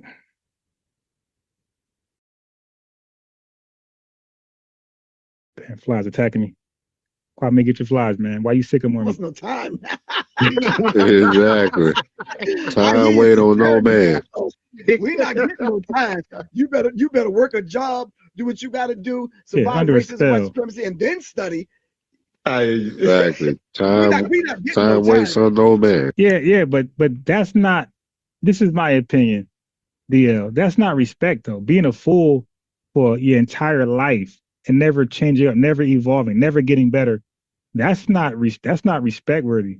Respect worthy is starting off one way that wasn't the best, evolving and becoming greater and becoming a better influence of your people, and your message actually resonates with young, thriving minds, not being a fool your entire life. Okay? I mean, and he's being canceled because he makes stupid ass statements like he got a history of that. Like he single-handedly ruined Public Enemy. He almost single-handedly ruined Nick Cannon. That show Nick Cannon got canceled on, he was the guest. He's a cancer. My wife goes to bed early. I had the night light on. I'm like this, bro, because I got to, you understand what I'm saying? I got to take my time because we got to work. We got to, you understand what I'm saying? No, and why you keep saying that? Now that's our ignorance. We say, you know what I'm saying? Like he didn't say, you know what I'm saying? Listen to what he just said. Take my time because we got to work. We got to, you understand what I'm saying? Yo, why do they say it all fast? And then they squint their eyes when they say it. It's like, yo, just say, do you know what I'm saying? You understand what I'm saying? And they say it all fast. You know what I'm saying? Now that's a New York thing. That's a New Yorker thing. That's not Jersey. Now some Jersey is borrowed that, but that's straight up New York. We just say it so fast, I don't understand what you said. You understand what I'm saying? Like, nah, can you say it a little slower? Yeah. And that's the key is Renaissance woman said facts. Renaissance Revenge said facts. He's in the whole agent. He always been, man. I respect nothing about that guy. Okay, if you get to the part in the video, you will see the light bulb going off for Griff. They're not telling white people what their nationality is. Facts. Oh, see, you're really German American. No, you're Irish American. Like, stop it. We are a reflection. 420 says Griff got that tether. Oh, I heard that. So he's definitely some BS. Borrowed Time said, since Africans love Africa so much, they should drop the pan and just put in the plate. Put the plate lip back in there. Put the plate lip in there. Of our inner self. And if we are not cultivating our inner self. When people start talking about that, I'm sorry, this might hurt some of y'all. But when y'all around me talking about that inner self, overstand, I'm leaving. I'll be back. I'm not going to sit here and try to understand what inner self is supposed to mean. Like, I'm just not doing it. I'm not doing it. I'll be back. If you're on the panel, I'm going on mute.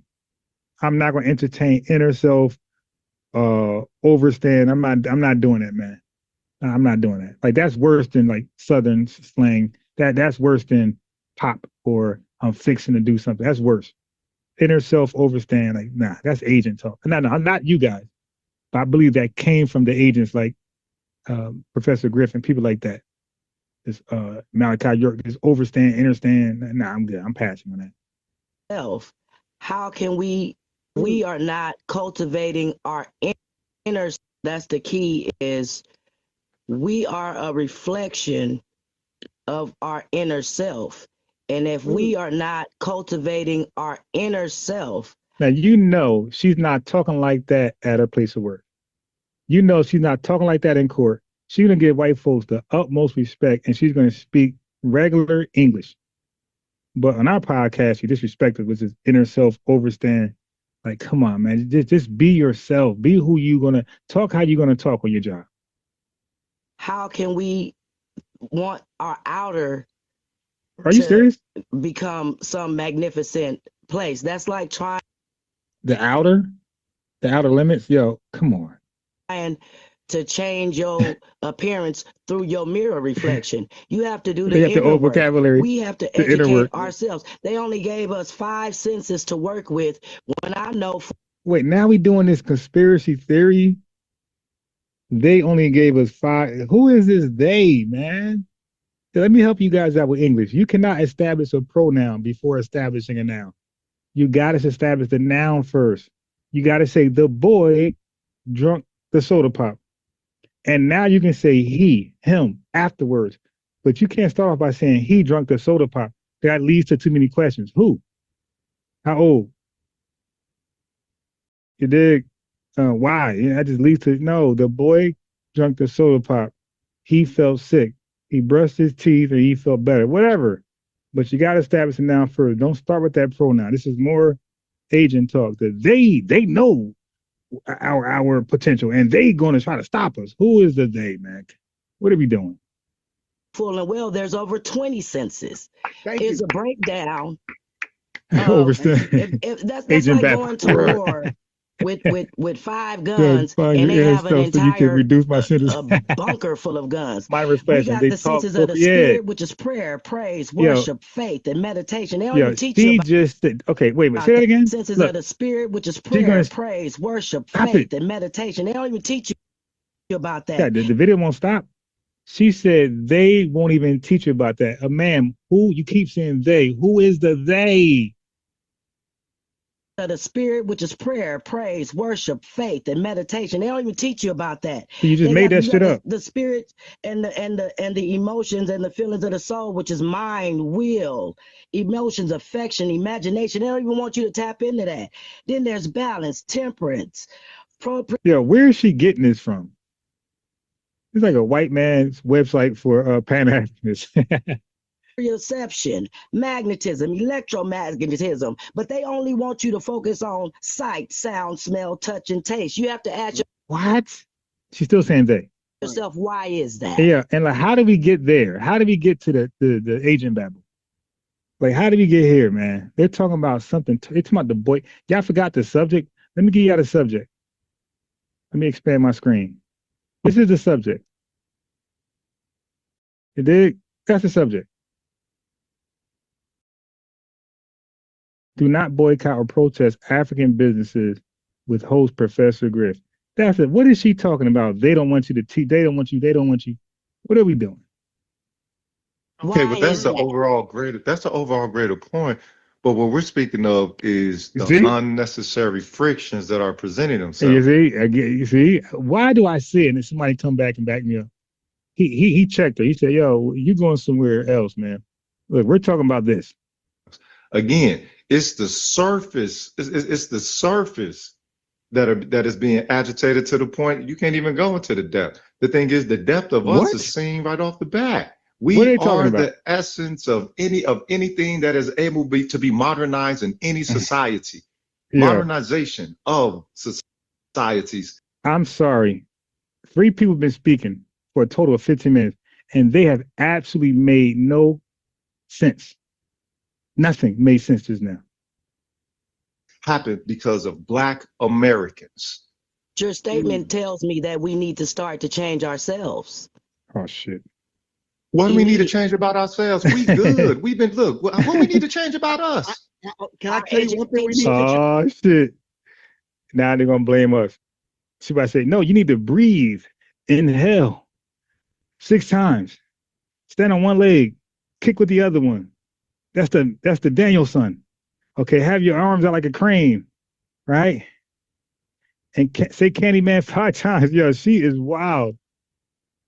Change. We probably need to change ourselves. The fact that we only speak Oh, he said, "Wait, Lord Moss said this is the epitome of Hotep Babble." Yeah. They just evolved from Agent Babble to Hotep Babble. Burnish Brad said, "When Thanos got the Infinity Gauntlet Babble." What is DSA one said? What the F is he talking about? You know what's crazy? When the first brother that came on there, the Freedman, he made the most sense, right? He cooked Professor Griff. Professor Griff kicked him off just to entertain Agent Babble, Hotep Babble, and Tether Babble. On what we've been taught and what we've been given. Yo, Goat said, "Don't say Candyman 5 times. You might regret it." Yeah, I ain't gonna do that. But wasn't he FBA? So we might be safe. That's like a tether mistake. Let me give Goat a lineage wrench. Goat, like the video, give it a lineage like. Thank you. Sister with the language I cannot read. African sounding like a megalomaniac based in the out of Africa theory. They always claiming everything was from them. We want to have it if it weren't for them first. Now, don't that sound like whites? Yeah, exactly. Like they yeah, I always listen. I'm known for saying Afrocentrism, Pan-Africanism is nothing but reverse white supremacy babble. I've been saying that for years on my channels, my Unbiased Ron. For years, I've been saying Pan-Africanism is nothing but reverse white supremacy painted black babble. That's all it is. White Pan said he did everything. Nobody did nothing. Pan-Africans did everything. Nobody else did nothing. Nobody else contributed to life at all. Just all black people. Like that's whitewashing reverse Pan-Africanism babble. Don't even investigate, and those of us that do, I'm not speaking on those that do. Yeah, she's funny. I'm saying the general population has been educated against themselves. They've been taught how to put spells upon themselves to prevent them from even excelling spiritually. Hey yo, Professor Grift, this what we doing, bro? This what we doing, bro? You kicked off the U.S. freedman who made the most sense because he cooked you politely. You started an argument with him. He still politely respected you, and you kicked him off when he proved that Africans sold us into slavery. You said they didn't. You asked for his source. He told you Ghana, and you still kicked him off. And now you got this woman here just Hotep babbling, agent babbling, tether babbling, everything. Just babbling. Babylonian babbling. Shit, they just say Babylonian babbling. The main focus is to not create. American Dream, man, you missed it, bro. Kwame was on. Let me get a link to American Dream. And then maybe because he was on before.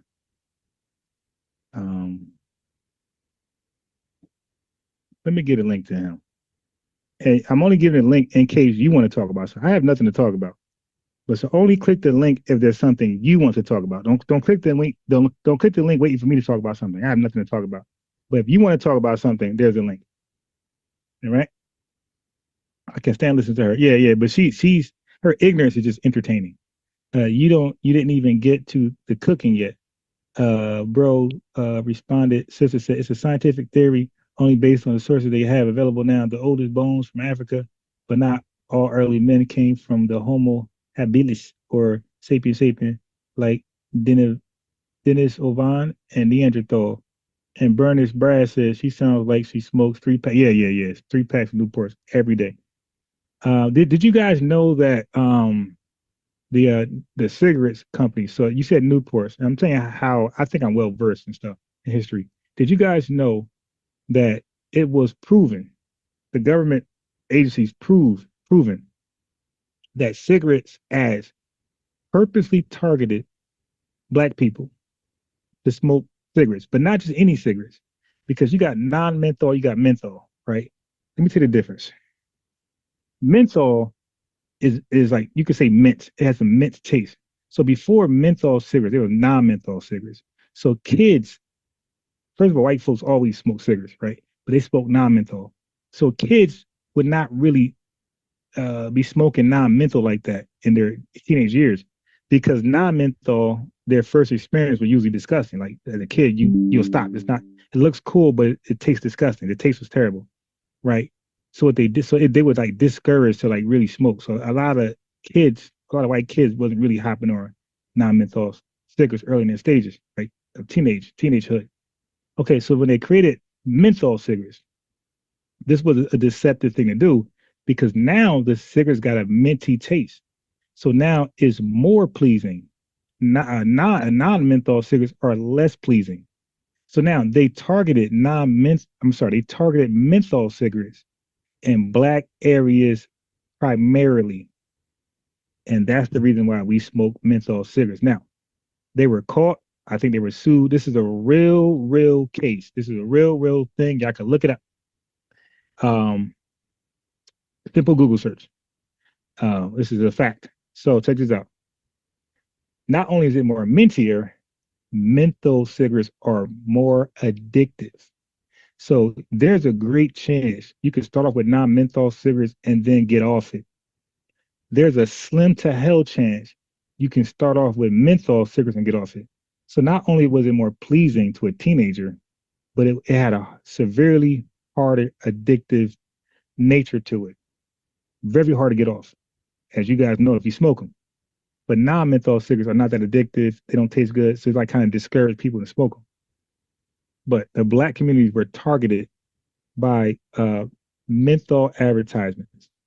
And that's why we smoke menthol cigarettes. That's the main reason why we smoke menthol over non-menthol. So anybody Black that said he smoked, I already automatically assume is menthol cigarettes. Because I know the history.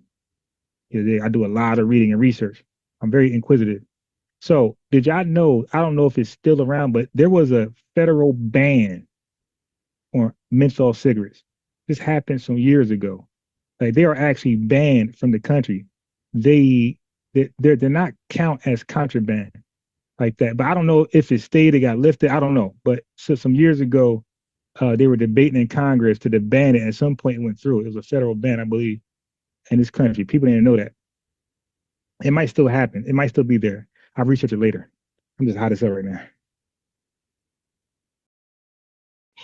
They give you all of these tools, all of these devices to prevent you from creating. That's why I said you have to go destroy within ourselves, yourself right? and realize that you can create in the first place. Right. If you But that's don't know, what My it white means to teacher be. didn't teach me that. That's what it means to be black in Me and America. our And people what had else to is more use it. creative than Liquor us? stores in every corner. The world didn't show have us that to we're drink. the Yeah. world's most creative. But you know, that's like a different story, Pinky, because yeah, that's accountability. I get it, but you know, that's like, okay, Pinky, this is going to be an extreme example. I'm gonna give a little pushback. That's like the little kid didn't have to take the chocolate that was used to kidnap him. You dig? So the kids in the car are kidnapped, smuggled out the country, but somebody can argue your position. Well, the kid didn't have to take the candy. So it's like, well, why is candy used to kidnap people in the first place? Why are these cigarettes used to target FBAs to get them addicted to nicotine and die of lung cancer and all type of other they show commercials, people get fingers and arms amputated. So yeah, so I like to use an extreme example there. Forgive me for that. But that's like saying the kid didn't have to take the candy, which led to them to be kidnapped and smuggled out the country or, trafficked somewhere in the States. Can I say one thing real quick? I think we might want to start at speaking Obama more than the English language, because I want to communicate. I get you. I get you. You saying adults should know better. I get you, but why is that even there though? Like, make it even. It's bad to do that, period.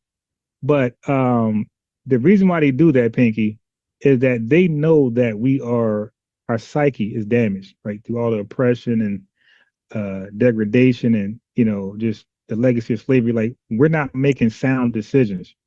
So once they completely destroyed us, like the Willie Lynch book demonstrated, we've been totally broken. Now we're susceptible to all these stupid advices that a regular adult should just turn away, and some that knows that. But don't forget, Pinky, we are thoroughly broken.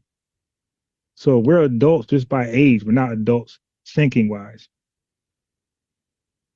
Not, some of us thinking wise. We got to break out of it. That's why only a handful of us are saying we FBA adults. Only a handful of us can make that adult decision. The rest of them think they're coons, Sambos, Black African Americans, Negroes. You dig? So it's always been that way. There's been a handful of us always that can see right from wrong, but the mass majority of us are, victims of, like Three says, white supremacy and their devices, their diabolical devices. And that's why we try to teach each one to get us out of this. Some of you guys would call a spell, because we just have like a low spirit, man. And we say, oh, well, shit, I'm already broken. Might as well sell drugs, smoke crack, kill my brother. Like, it's a low self-esteem thing that replaced our high self-esteem. And it's that total broken process that lasted for 400 years. And we're trying to overcome it. A lot of us are overcome it, but there's so many. The majority of us do not overcome it. The majority is make stupid decisions, and they fall for these crazy ass tactics from white people, unfortunately. So they're adults in age, not really psychologically adults, in my opinion. I want to communicate through my enemy's dialect because it's limiting. Are you following what I'm saying? Right. Yep. So we might want to start there. So we're not the end all to everything. Professor Grift is a perfect example of an FBA person that's broken. Unless we're able to at least communicate with the vast majority of the world, and a lot of us have a narrow view of the world, and we think that the world is America, and it's not. There's a lot of other people that speak there's over 1,000 different dialects on the African continent, of which we speak absolutely none. Yeah, we don't need to. We speak English, our enemy's language. No, that's not okay. It's not. That's that's that Pan-Africanist talk.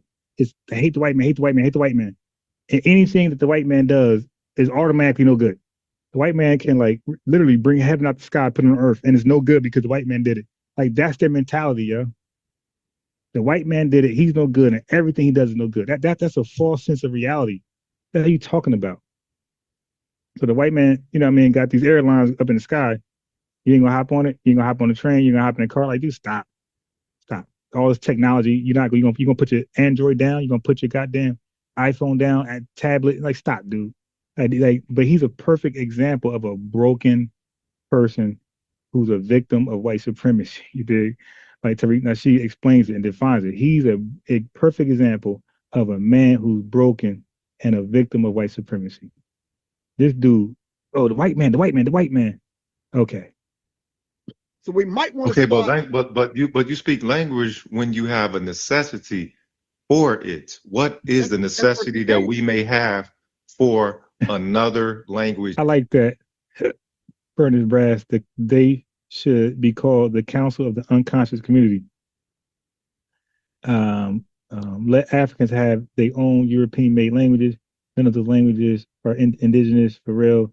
They've been switching up and renaming. Yeah, exactly. Come on, man. The Nigerians, they come over here. They speak great English. Remember Trump? President Trump thought the Liberian president spoke a different language. He didn't know he didn't know the Liberian Liberians spoke English. He didn't know that because he's thinking like Professor Griff, that only the black man in America speaks English. No, you guys heard Ghanaians come over here and speak perfect English. You guys heard Sudanese people, Eritreans, Ethiopians, Somalians. They're all over here. Kenyans, they speak English, man. What are you talking about, Griff? Like, he acts like these guys don't speak English. Griff, they got their own language, Griff. Answer this question. Why did they learn English? If it's so terrible, it's the enemy's language, why did they learn it? They could have saved time and learned another indigenous language. Well, but you speak language when you have a necessity for it. What is the necessity that we may have for another language here? They speak French and Dutch. We have to communicate with the world, bro. Okay, shut up then. And the communicative language is English. Yeah, Ibram Touré, those guys speak French. Like all of their policies and laws and all that shit is in French and Dutch. Yeah, I get it, but have you studied the bastard language called English? Oh my God! Now, he must be a Moor. Have you studied the bastard language called English? So he wants to debate now on pseudo bullshit, pseudo babble. Have you studied the bastard language called English? It don't describe. Yeah, it's the language of confusion. Hold on. The hell it ain't. Don't describe what the sister just gave us, what Empress just gave us. It don't describe. Empress she spoke English and made no sense. You can't blame that on. You can't blame her babble on the English language. Stop it. Describe those concepts. Right. It just don't. The English language is limited. But the thing is, we embody those concepts, and this is why people learn English the way that we speak it, because we the one who take out all the BS. This is why we drop words. This is why there's always a consistent. Yeah, this is why we drop words. This is why we say understand, overstand. Stop it. Hotep, Ashe, stop it. Of affirmations. Yeah, I mean, you smell me, you dig, you feel me, you this and that. What's this guy talking about? Something like that in the business rooms around the globe. Exactly. They're not talking like that in the business. Listen, listen. These guys are literally stuck in 1960, 1980. Bro, your CEO is saying you dig, or whatever slang was popping. Your CEOs are speaking slang, modern slang. Okay, your CEO is saying cap. What's good, yo? Peace. Your CEO is talking like that.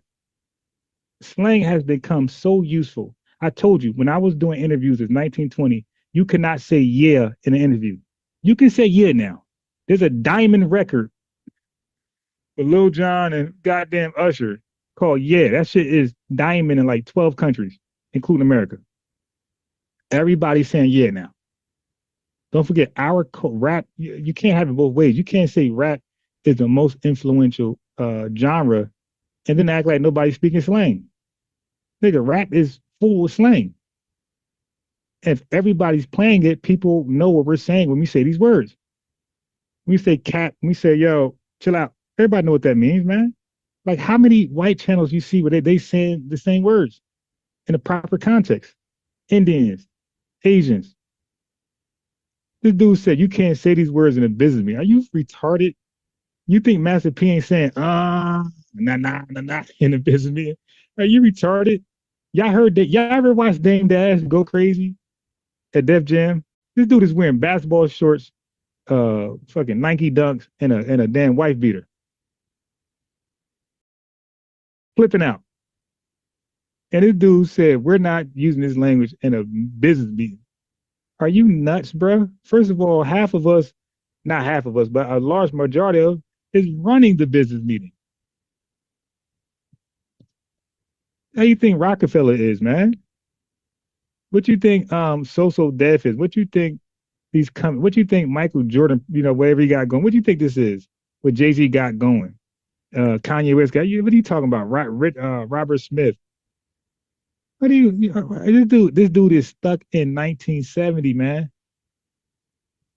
Yeah, he got to be 120 years old, bro. This is an old dude. He was old with Public Enemy. He was 60 then. Nah, son, I'm sorry, bro. They're not talking like that. Yes, man. they are. Yeah, okay. Yeah, So what if you want to do? What if you want to do business with the Africans or whatnot? You got to learn the language of BC. white domination in those schools. And No, in they're those not. rooms. No, listen, bro. Right now, when Africans that are on the rise are getting together, Dorsey. There's sometimes have interpreters, but they're speaking their natural tongue because they want to communicate. Yo, this dude, a lot of these Pan-Africans, they are so afraid of white people. They get pulled over. They are locking their doors. They got to bust out their windows and drag them out. Like, they are so afraid. They running, and they didn't even do shit. All they did was not have their seatbelt on. They get out the car, running, busting their gun. They really believe white people are thinking about them and want to get them, the Pan-Africans. They really believe they're making noise and they're going to free Africa and the white man got to stop. They believe this bullshit. They believe they're at war with white people. What Empress just gave us. Right. When you start talking about trading in the billions of dollars for natural resources, exactly. They not talking about 9 million. They not talking. Yeah, this dude is a retard, man. The only people trading for resources in the billions are countries, man. like what private individual today is like, yo, let me get some diamonds. Like, come on, man. That's somebody acting on behalf of their country. Or if you are doing that, bro, you're past the billions, man. Like you up there, or like you need deep in some Elon Musk shit, some Jeff Bezos shit. Like, but again, like all these crazy hypothetical scenarios. This is what Pan-African is about. Like, so far, family, you gotta admit, nothing they're talking about is productive and applicable. Nothing they're discussing is productive and applicable. They're just babbling, just saying random fear-mongering shit. You feel me, son? Exactly. Not having especially if you're doing business overseas. Hold on one second. I was speaking of that. If they're overseas, that you definitely gonna say. They don't know what the hell you're talking about. It ain't offensive. So overseas, what you gonna say? You gonna speak French all of a sudden, man? Speak Gujarati? Figuratively, it being a consistency of affirmations. This is why the English language has such the lacking that it has. Even in my household, when we speak affirmations, we try to do it in the natural language that it is. Oh my God! We try not to use the English language. But D Nick and what's my brother that just came on? Yeah, this guy. So far, we are an hour in this, and all he ever did was speak English. Yo, listen, man. These guys are Stone Age folks, man. We don't want to speak the English language. They believe is like a spell. These dudes are I told you, whatever they can associate with white folks, they believe is no good. Walmart is terrible. Your big socks is terrible. Just wine, don't drink wine. Don't go to don't eat a burger. Don't go to Five Guys. Don't even go shopping at your Publix that's the white man. You got to grow your own food. The fuck we talking about, bro? That's some third world country shit, bro. I ain't growing no new food, nigga. I'm going to the supermarket and buying food. The hell we talking about, man? And yo, by the way, try to grow food in Georgia, which is hot ass sun. Everybody gardens are frying up. This hot ass sun. As soon as it rains, the rain is no good because it gets hot right afterwards. Like Jersey, it rains, your day's pretty much over in Jersey. Most times it rains in Jersey, your day is done. There's no outside activities. It's too wet. No basketball, no park, none of that shit. Out here, I seen it rain 3 times, and we went to the park that day. Sliding board and everything. Everything's super dry. That's how hot it is out here. 3 times it rained. And it was dry as hell at the park.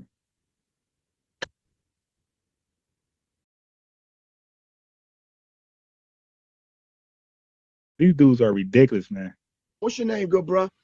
My name is Jamoy Shabazz. Peace, brother Griff, my big brother. We met before down at the Warriors conference in Tampa some years back. But okay, yeah. So I got you and D Nick on Meet the Rest of Us. We here trying to have this discussion in a peaceful kind of way. You understand what I'm saying? You hostile as hell, though. I respect He's very passive in the way aggressive. we're having the conversation. This is a model and example on how these conversations should be handled. No, the hell it ain't. Bro. Okay, I see that you put something in the overarching theme here is like, how do we clarify this? Seems to be a disconnect between a lot of us in the diaspora. You know, seems like to be a lot of diaspora wars these days. Is that correct? You know, where we're trying to understand each other better and see, like, you know, where's the disconnect coming from, right? Right. And I just want to add my 2 cents on why I think that is. Like, actually, the brother that's speaking, I don't know what his name is, but I think he's making some great points. Yeah, I would like to go back to, did Africans sell Africans? Did the first guy, did the U.S. freedman, was he right? When he said Africans sold Africans and sourced up on you, Professor Grift, was he right or wrong? I would like to ask that question. Why they got a full panel? I wish I knew about this. I would have called in. Like, yeah, I just want to say, were you in agreement with the brother that sourced up that Ghana was selling slaves? Because they definitely did making a formal apology, 100%. And we could talk about Queen Nzinga. We can talk about other countries. I mean, it's documented who was selling slaves. It's not selling black folks. It's not that long ago, man. It's documented, bro. There's names. We got names. We got countries and we got names. Okay, you want to source Queen Nzinga? There you go.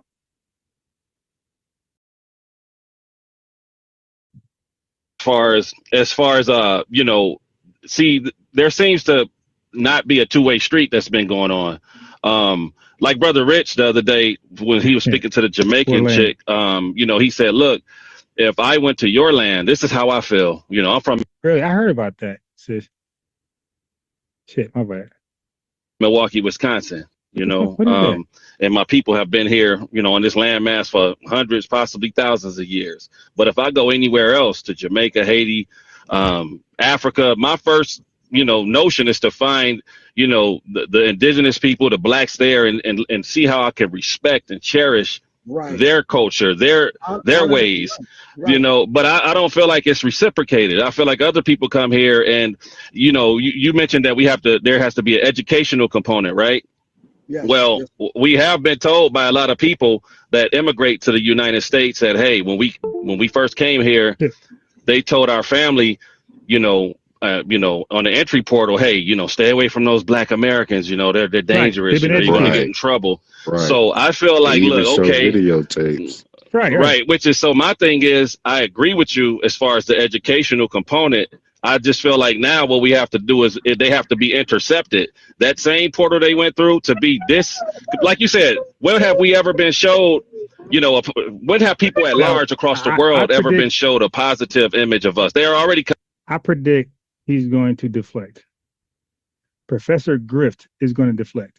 Coming in with a negative disposition because of how we've been character assassinated, you know, all around the globe. So I feel like we need to make it to the point where it's like, hey, when they come over, instead of going through that, you know, mind bending, you know, whitewashed white supremacy school, you know, you get intercepted by us and enculturated by us and taught by us about how you need to come here and respect and cherish our great legacy and contributions the same way that we would go and respect your great legacy and contributions, because a lot of us over here don't feel no way, but it's like, hey, that's the thing. We're not, a lot of us are immigrating in reverse to their places. But if it was, I guarantee you, a lot of us will be going there like, look, man, how can I fall in line with the grassroots of this place? Of, you know, how can I get down with the Professor Grifts of Haiti and Jamaica? I want to get with the real and follow y'all. But when they come here, it's like everybody has this, you know, it's like a silent contract that says, you know, okay, they let me through the portal. They done let me into the great mystery Babylon. So now I have to play my position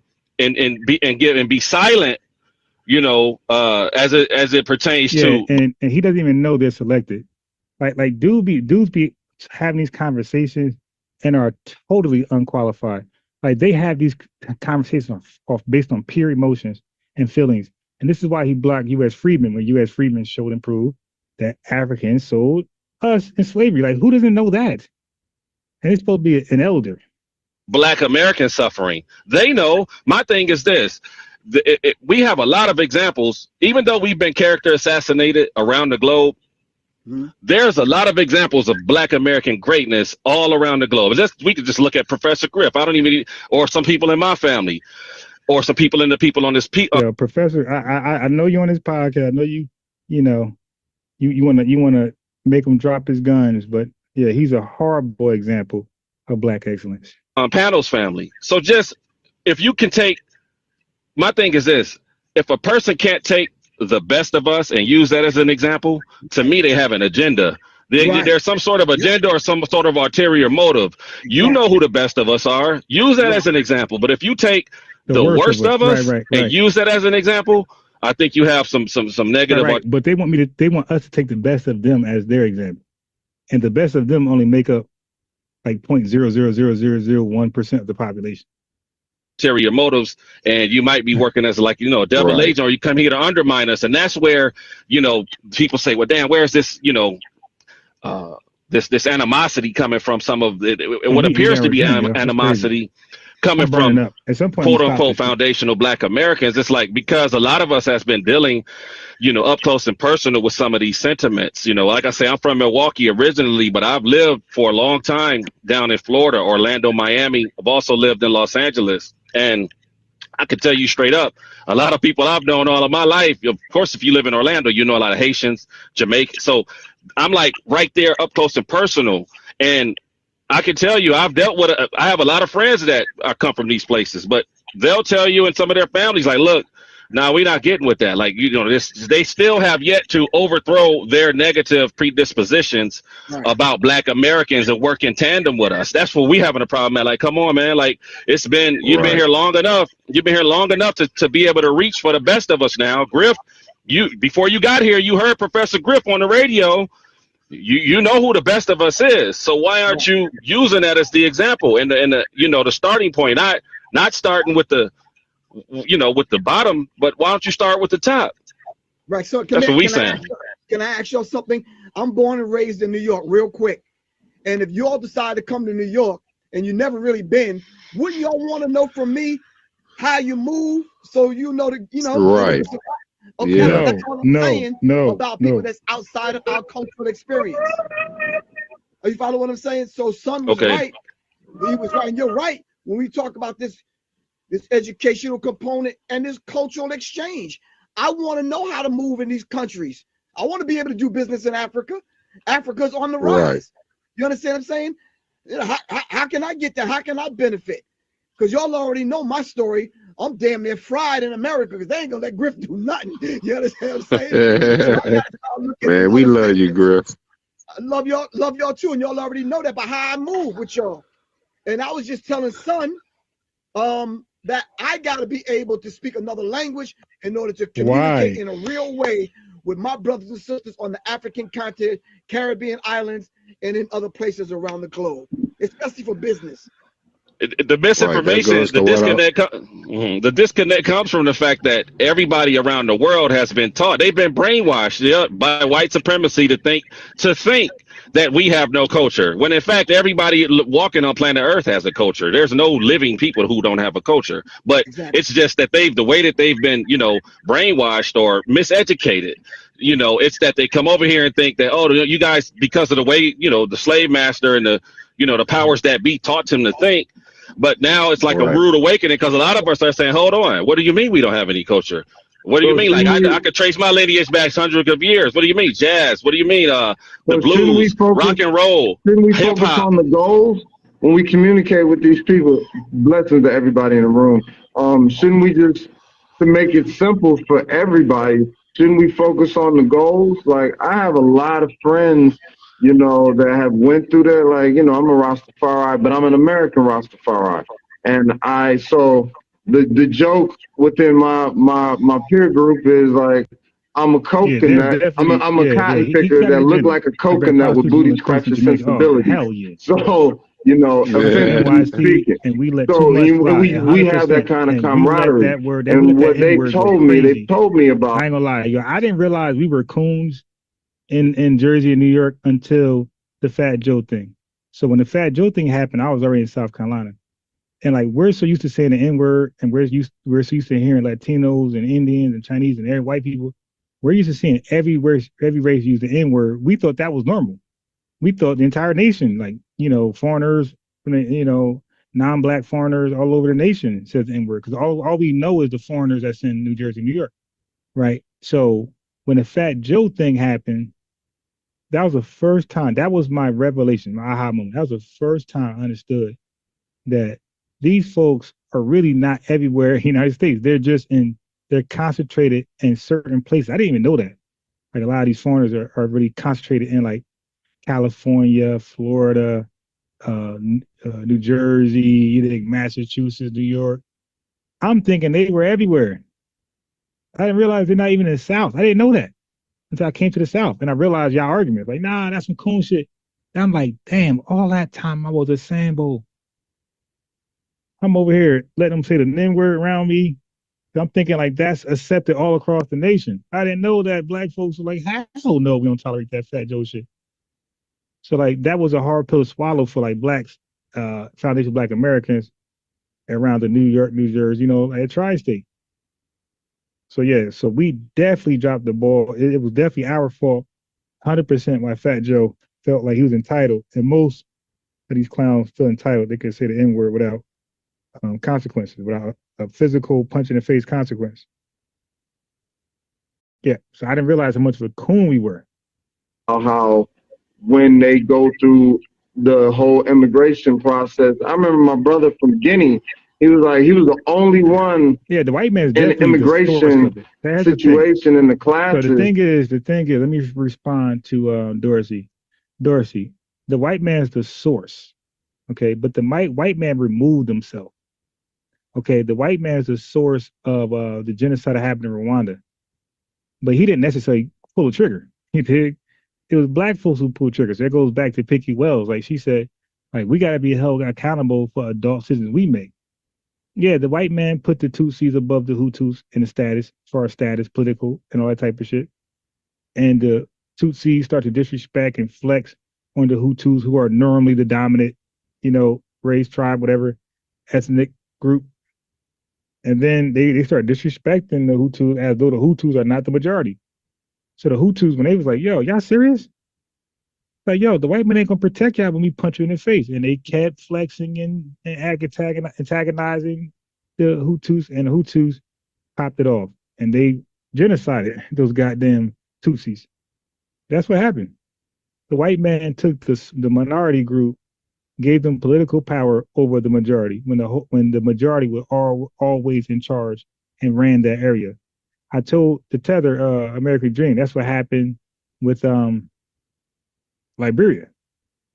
You did, like, they put the free blacks that went to Liberia, they gave them a legal status and political power over the natives. And they did the same thing. They started to flex over the natives. So it caused tension, and the natives didn't really fuck with them. You dig? And they started to put them in a second class, citizen type bracket. But they did not enslave them. That read the autobiography of Malcolm X, but everybody else didn't, and they were just teaching them about like don't mess with Black Americans, Right. this type of stuff. Then like the white dude who was the head of admissions at I think it was Notre Dame. Yeah, and he got fired for saying like I like Africans over African Americans because you get the soul without the baggage. You know what I'm saying? And these are conversations, and a lot of people come in with goals. If you didn't come here to fight with us or to be a part of us, you're against us. Then what was the reason of you coming here? Right. Why would you leave your country to come here? And then that becomes a really difficult thing. It's just everybody's focused on goals, and we would love to learn different languages. Like the brother said, like there's no goals, no immediate economic or social goals. There may be spiritual goals, like what Griff was talking about. Spiritual goals, man. Miss me with some spiritual bullshit. We're talking tangibles in 2025. Some spiritual bullshit. Listen, they won't circulate their dollars in our businesses, but they always want us to patronize them. That's a fact. When they come to our neighborhoods, it's to extract our money and not to not to reciprocate their dollars in our industry and digging what we got going on. That's 100% fact. Need to communicate with our people, but if people don't have that as a goal, like I don't care about talking to my people. I want to get money. If that's what your sensibilities is, we shouldn't be communicating with those people if we have different goals and different sensibilities. So I think it should really focus like, what is your goal? Why are we talking to you? Who sent you? All of that. I mean, let me know if I'm wrong. So you want Professor Griff to tell you're wrong? You're not I kind of get what you're saying. But what you might be missing is he's missing something. Different people have different agendas and different goals. You mean to say we have to have a common goal? And look, this dude is a grift. What did he say that was wrong? It's like, without our civil rights movement, you guys won't be here. Like, that's a fact. Definitely not in the mass numbers you're here in right now. So if you were to come over here, you would think you support our agenda, our goals, and our missions, right? But they don't. They come over for some selfish shit. Like somebody said in the chat, they're selected. These ain't random people coming to the country. They're selected. They're given visas. They're given green card. They're given this stuff. They earned it from whatever criteria white supremacists set for them. They're vetted, like Tariq says. So if they not on our shit, they're our enemy, bro. But listen to this guy spin a narrative and protect the Tether class. All he has done this entire time on this panel, all he did was protect Tethers and blame FBAs. All he has done, like most Pan-Africanists. I think this is what Jay was just talking about. We have to have a common goal. If you and I have a common goal with everyone else on here, we can make progress. And if we have to speak the English language, then we'll deal with it for now. But our children's children, that baby you holding, I want that baby's children to be able to speak its native tongue. What's his native tongue?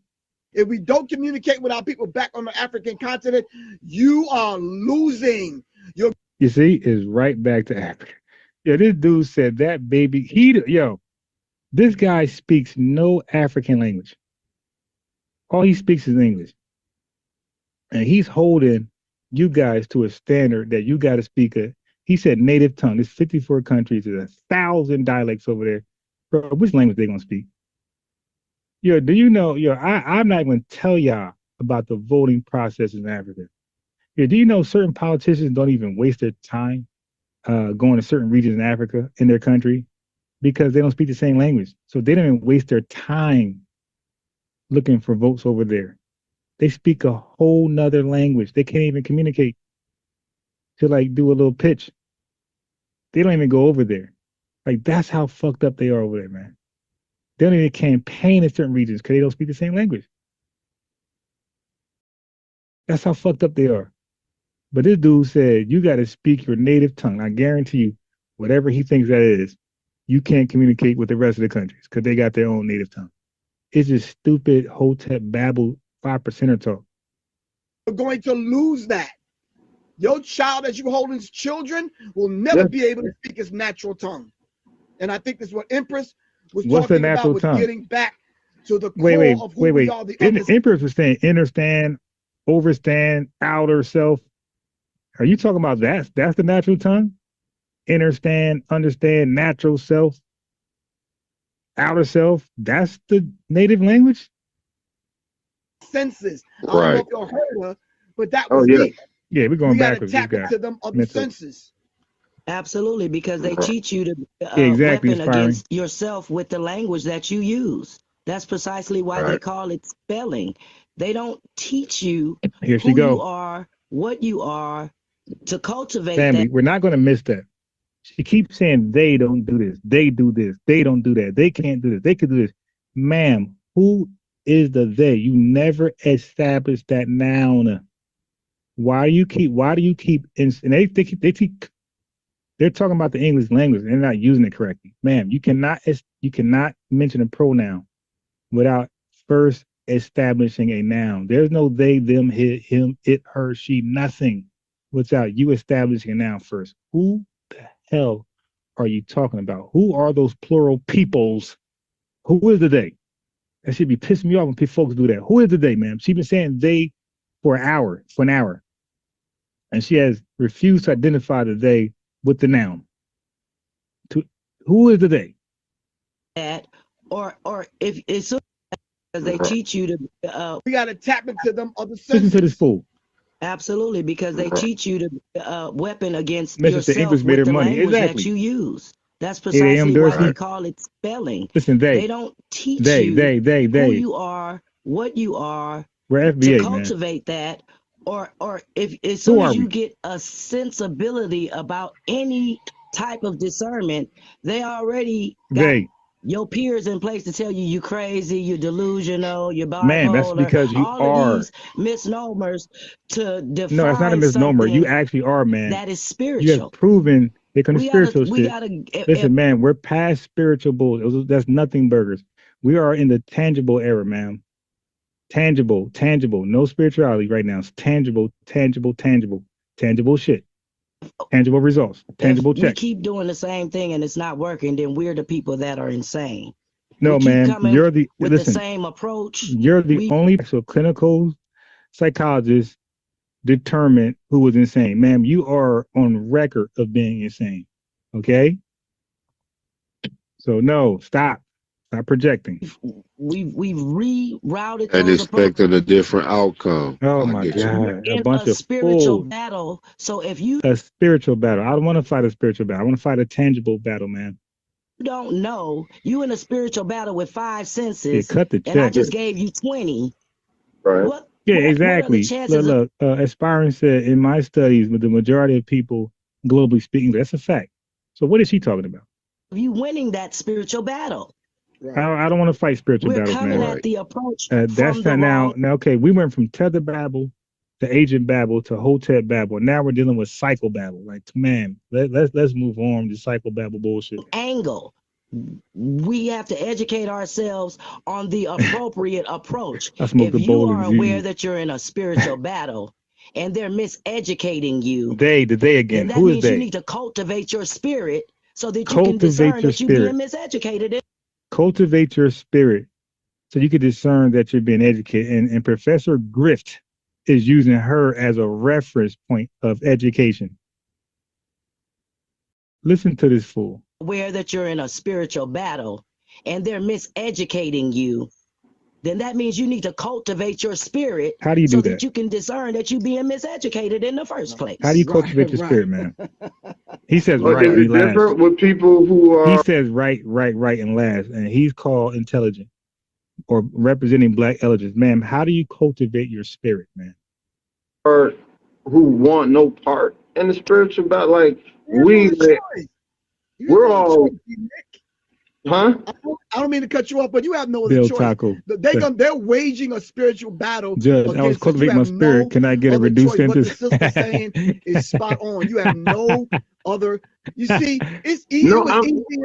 39 cents. No, I'm sorry. I'm talking about the righteous. We got a new guest in the building. I gotta read the new guest. Message. They said, but ain't that imaginary African ancestor they chasing doing the same thing, expecting? Yeah, exactly. He came. He certified. I think he came in right on point. Let me give you a wrench. I call that a lineage wrench. So give us a like. I call that a lineage like. Like the video for me, please. Thank you very much. Let me see what we're doing. These likes should be up there. Y'all were doing good at first. Let's see what the likes at. Let's see what the likes at. Because likes were definitely good at one point. Let's see where they at. Let's see. Like we have no other choice. But we do have one choice, is to not to engage with the wicked. If your goal is only economics, then I don't need to talk. I don't need to talk to you. See, Nick, that's not what the sister's saying. Listen, he said, "Yeah, bro, she don't look. Now listen to his language of listen. Y'all gotta understand the mindset of a Pan-Africanist. He's gonna say we're at war, and they're never going to identify who they're at war with. It's like, yo, who's the target, bro? Okay, because he know once he say that, he's gonna get locked right the hell up by ICE. All right, so dude, who are you at war with, my boy? Like you can't use those words like that on the net, fool. That's why you always cancel everywhere you go, and that's why you cancel people. He used that language that got Public Enemy canceled. Chuck D and Flavor Flav. He used that language on a Nick Cannon podcast that almost got him language. His language gets people canceled and get himself canceled. He is non-influential. Now he's going to tell us we're at war. Let's see if he identified the target. Talk to you. See, Nick, that's not what the sister's saying. Chosen. Listen, He's a grift. We're at war right now, whether you want to know it, feel it, or not. Oh, these people are waging a spiritual war against us. Yeah, we're hearing they and them and these. Who they never identify who the they, them, and these are. So we're left to our own imaginary, right? Our own imagination. Well, my imagination identify the them, they, these as tethers. You dig?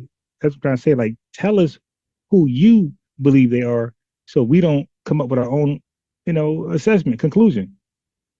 Because I'm thinking tethers. What she's saying is, put these particular things in your spiritual toolbox.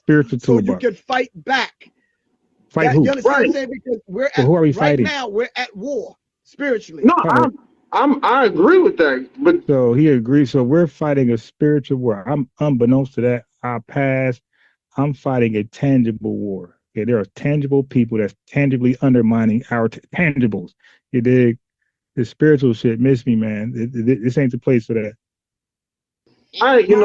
What I've seen from this sister, she's a righteous sister, and I'm a righteous brother. So that should go in my toolbox. But if you're funny. If you're not, and you just like, man, I don't care about that. I'm like, the Marvel, exactly. I'm over here with my tribe, and they're if they came over here only for economic goals and they don't want to break bread and want to build with us, and some of us go over there only like, and it's cheap over there. I'm gonna go over there and live like a king, and like exploit my Americanness and all of this. Like, their goals are, they're not in the spiritual. I will never be a traitor. I'll be a bitch. I'll run from occasion, a confrontation. I'll do whatever I take, but I will never trade on my lineage, dude. Hell no.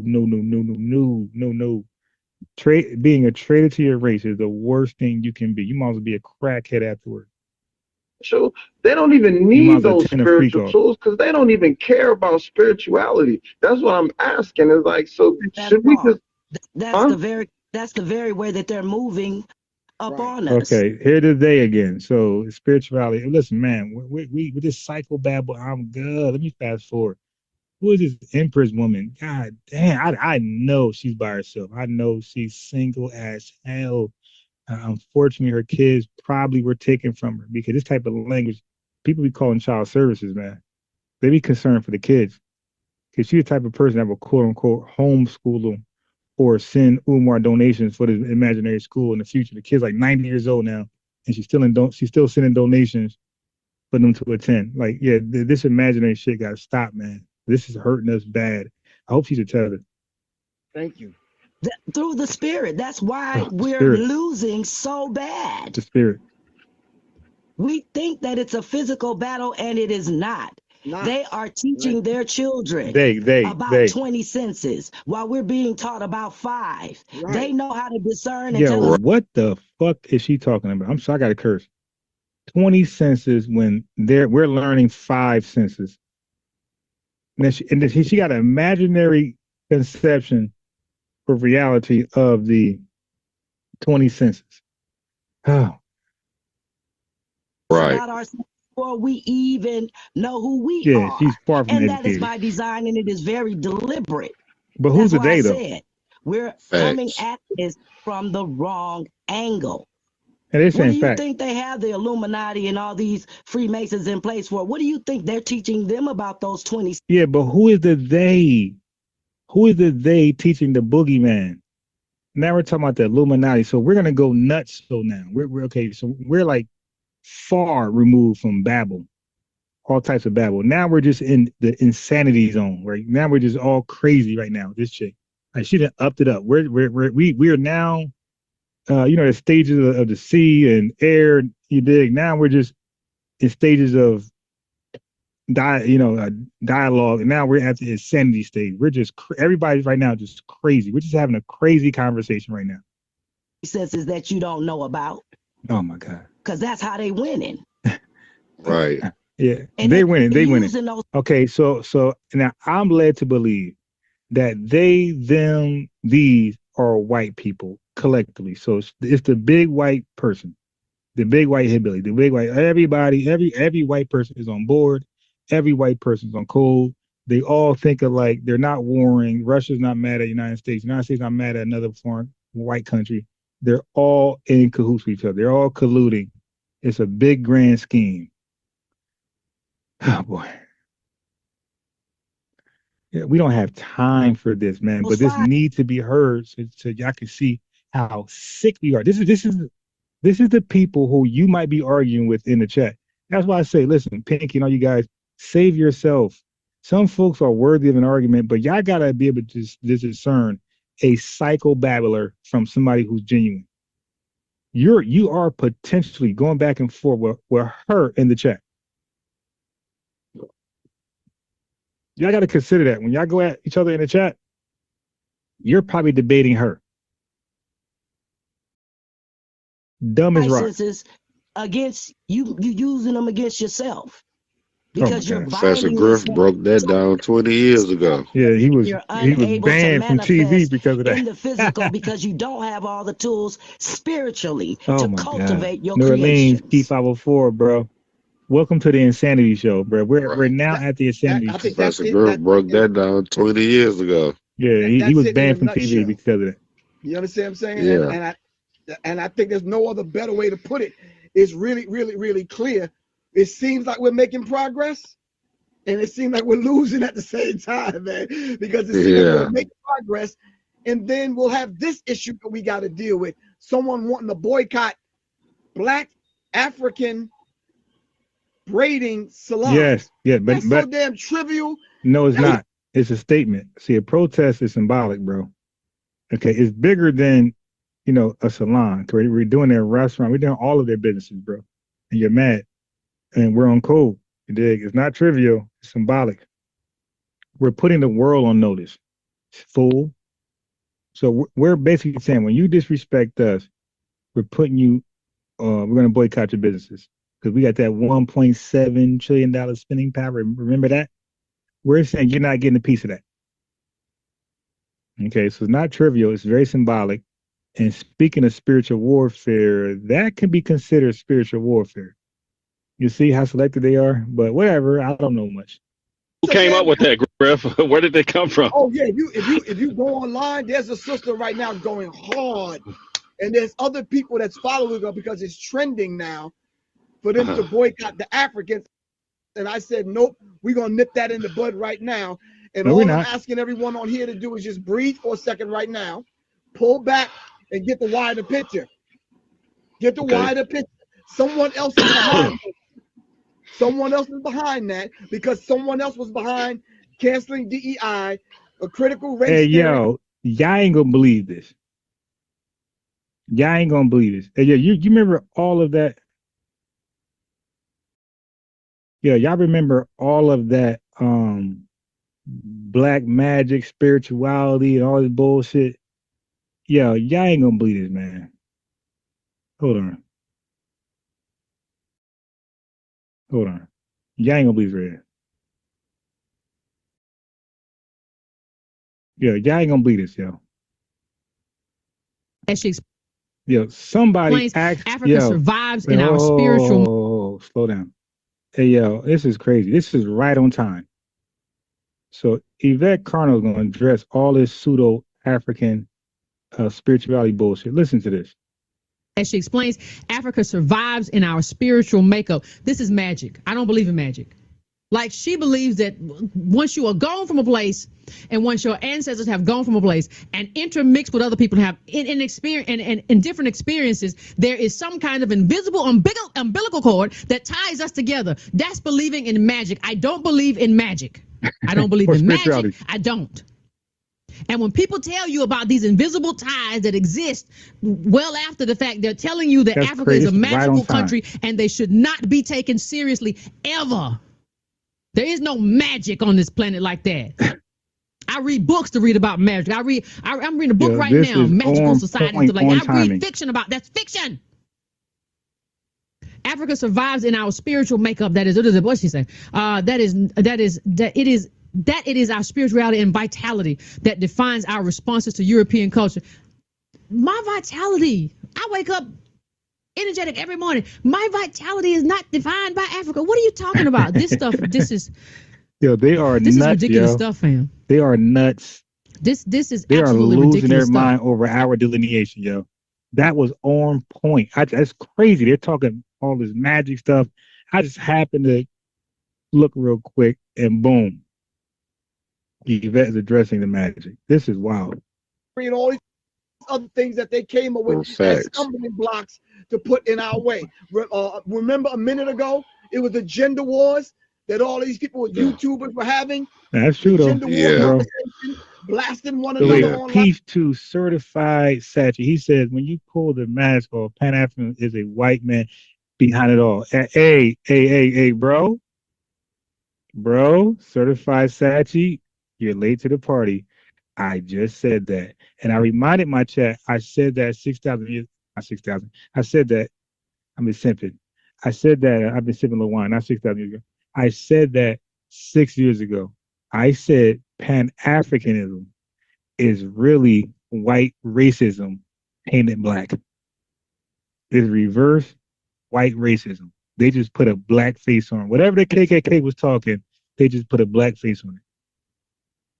So you are on point, but a little late. But I appreciate it, man. I appreciate the acknowledgement. Yeah, so you get it. And the ratchet this and the 304 girls and the Instagram model and the so LH, I never participated in gender wars. It was sad to see.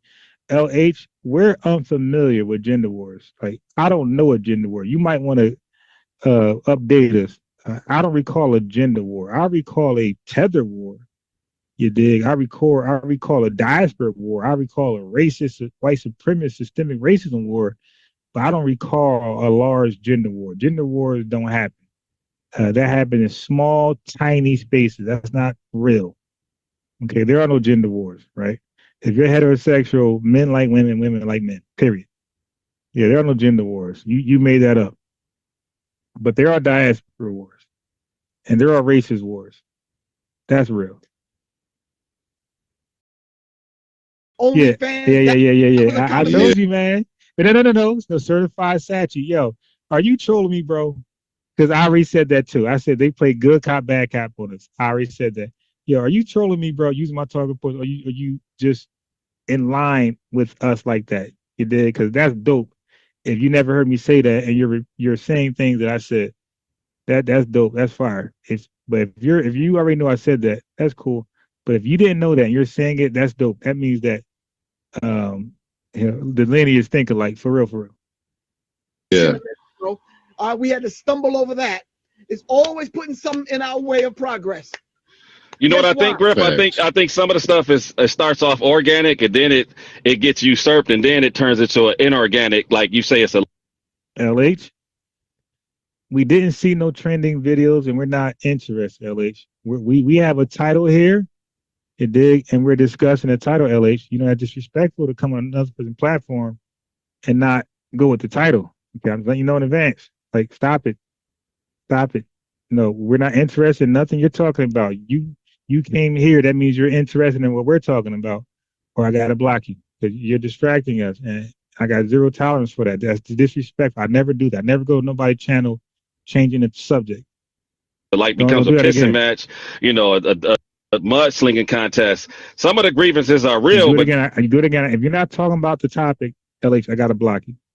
Then it becomes like, okay, somebody gets in the middle and says, oh, how can we push a different agenda? You know, like you said. I think they're just trying to slow our progress down. Door up L. What progress? Infiltration. Infiltration. Okay, wait a minute. No. I can't just I just can't just go along with that. Right. Can you hear me? We know what hair means or don't mean to black women, right? Who's speaking right now? Who's speaking? Roguish son. Okay, go along with what? Be clear. Be clear. To go along with is that it's not that it's trivial how black woman perceives going into the culture of hair design and interacting with other cultures, whether they be respectful or not.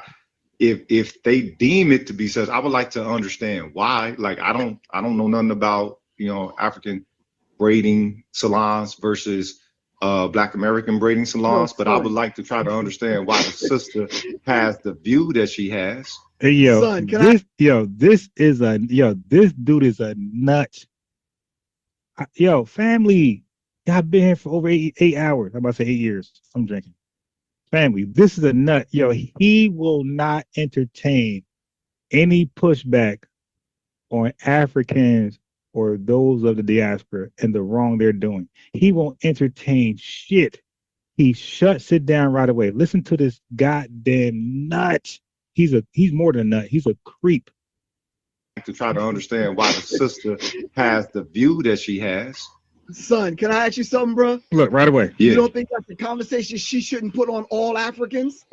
That's a conversation she should just talk about that one. Right. Yeah. Let me tell you something, son. I hear where you're coming from, and I'm feeling you. I don't want to get too personal. I don't want to get too personal, but you see this, hold on, Empress, hold on. All right, here you go. Shit, I'm losing up here. I already got mine going, cuz. Put that nappy peppercorn hat back you would on. think, right? Yeah. You know how many barbers I had to go to find out who could cut this kind of hair? None. I didn't get fucking mad at them and blame the whole race of them. Fuck. What are you talking about? Everybody. Hey, fam, do I gotta keep doing this? He refused to put any blame, any accountability on Tethers. Like he comes to their defense no matter. We're just making shit up in his mind. Every Tether is just innocent. No protest, no rally, no damn. Let's come on, bro. The thing is, the block is hot for them right now, and they don't really help it out. Especially what you and Brother Rich experienced the other night. That didn't help out nothing. Because I'm gonna tell you right now, the block is already hot, and they don't be goose stepping when they should, homie. That's the issue. Yeah, you're right. You're right, bro. Yeah. My apologies. I came in late, and I had no idea that this derived out of braiding. I actually am a braider. I live in Los Angeles. I'm a Chickasaw Aboriginal, and wow. Okay, so that's what this conversation started. That's how it started. This is my take. I came in late, so I had no idea. But this is my take on the entire plant that's being done on the internet right now as far as braiding is concerned. They coming for the spiritual matriarchs at the root, literally. If you can start a root war between the bearers of the fruits of the nation, then you ain't got to worry about the rest of them if you got mamas fighting. Yes, thank you. They coming at the root, figurative, literally, and physically. Yep. And I think that we should avoid it by all means necessary. What more divide do we need? If a minute we ain't gonna have nobody, if they did rise against any of us, we ain't gonna have nobody to stand because we are already in-house fighting. Right. But what's the divide? What's the divide if culturally, based off of our own cultural foundation of perceiving and being a filter of what is respectable and not, when they arrive, not just perceivably disrespectful, but culturally out of pocket, right? Okay. That's different.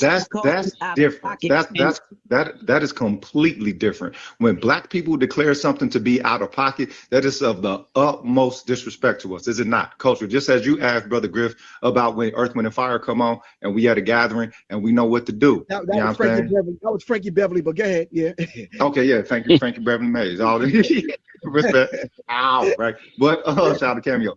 Well, the thing is, we know to put that plate down, right? We know respect. Right. We know reflexively to put that plate down because it's a cultural thing. Well, when we say out of pocket, and we might feel, we should permit ourselves to feel that people are culturally disrespectful to the point of being declared out of pocket with us.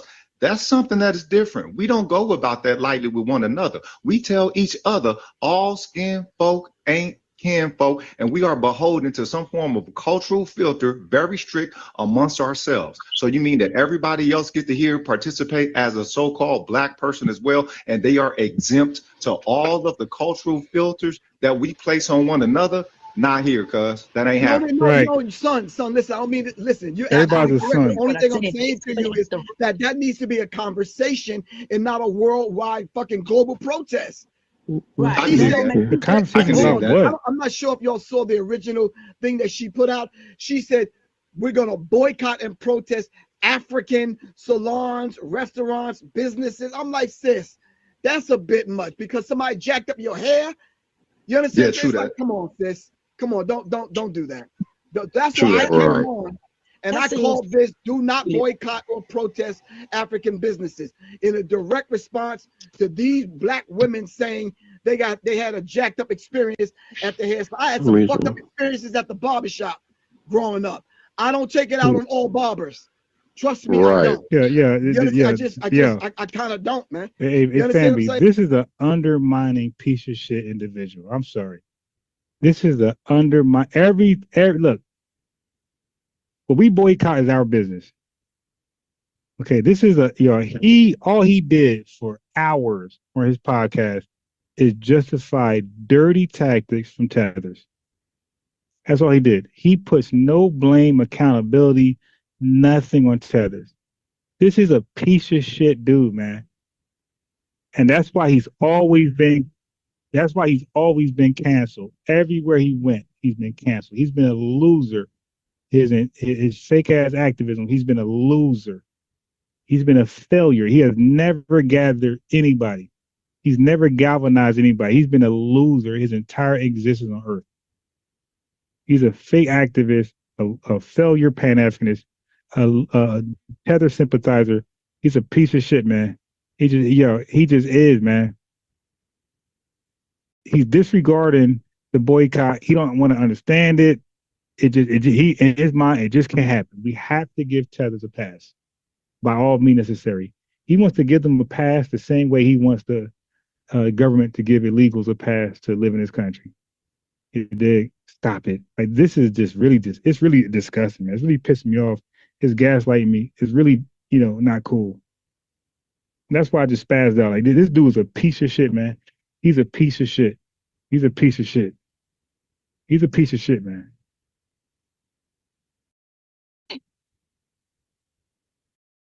Yeah, so Ray Babinox said the talking is over.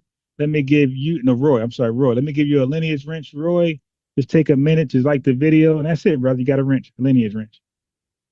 So hold on one second, family. But we're looking at the surface. Exactly. Door of L, are you on? Yeah, can you hear me? Yeah, we can hear you now. I didn't want to just overlook you. Okay. I just want to. Can you hear me still? Yeah, Javon, peace. Javon. Okay. Yeah, okay, I want to read a little. This dude is nuts. You went out, brother. You went out. Okay, so let me read some things. So Aspiring Heights. Yeah, he old and senile. Right. Senile. Aspiring Heights says Tether Elite are making our reparation a worldwide global reparation using our $1.7 trillion spending power. Yep. I went into that yesterday and the day before. I read the website. They're full of shit. Sister with the language I can't read, she said they're stuck in the 1950s. What language is that?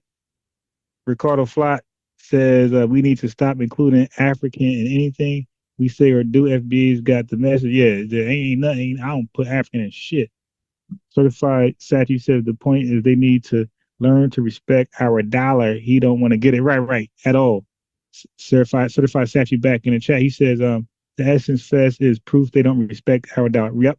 Now George Trust, he says that when men get to a certain age, that part of the brain that involves flexible thinking, logical thinking shuts off and they become stubborn, right? Hey, George, trust me, you're correct. Let me give you a lineage wrench. George, I'm gonna give you a wrench. All I ask in return is to like the video, and I gotta admit, my family been liking the video. There's no complaints here. So George do the same, but George, I call that the way I phrase that. I say that he is aged. He has aged out. AGEDOU2. He has aged out. He's no longer a part of anything we got going on. He's out of touch with reality. He's stuck in his 60s, man. This guy still think he's fighting for civil rights. All right, that's him. Like he's still in that Black Power shit. You went out.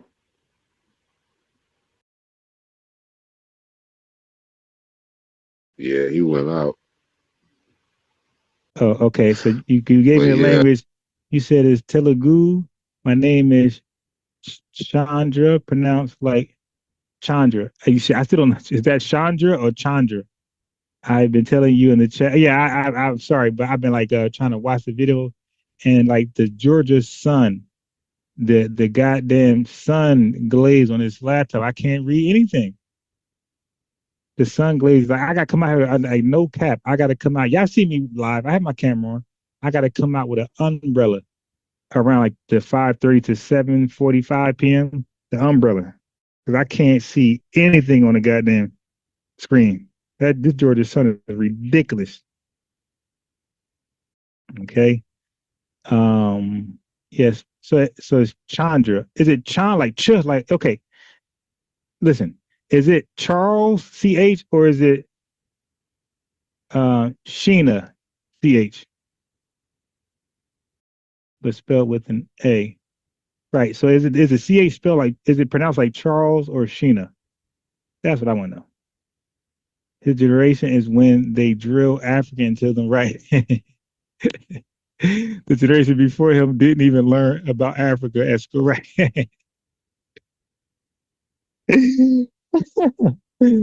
Yeah, this is a government psyop agent, 100%. I'm thoroughly convinced. And I don't use that term on people like that. But this guy is definitely a psyop. He's definitely an agent. He's somebody's agent. I don't know if it's government, Tether. He's somebody's agent.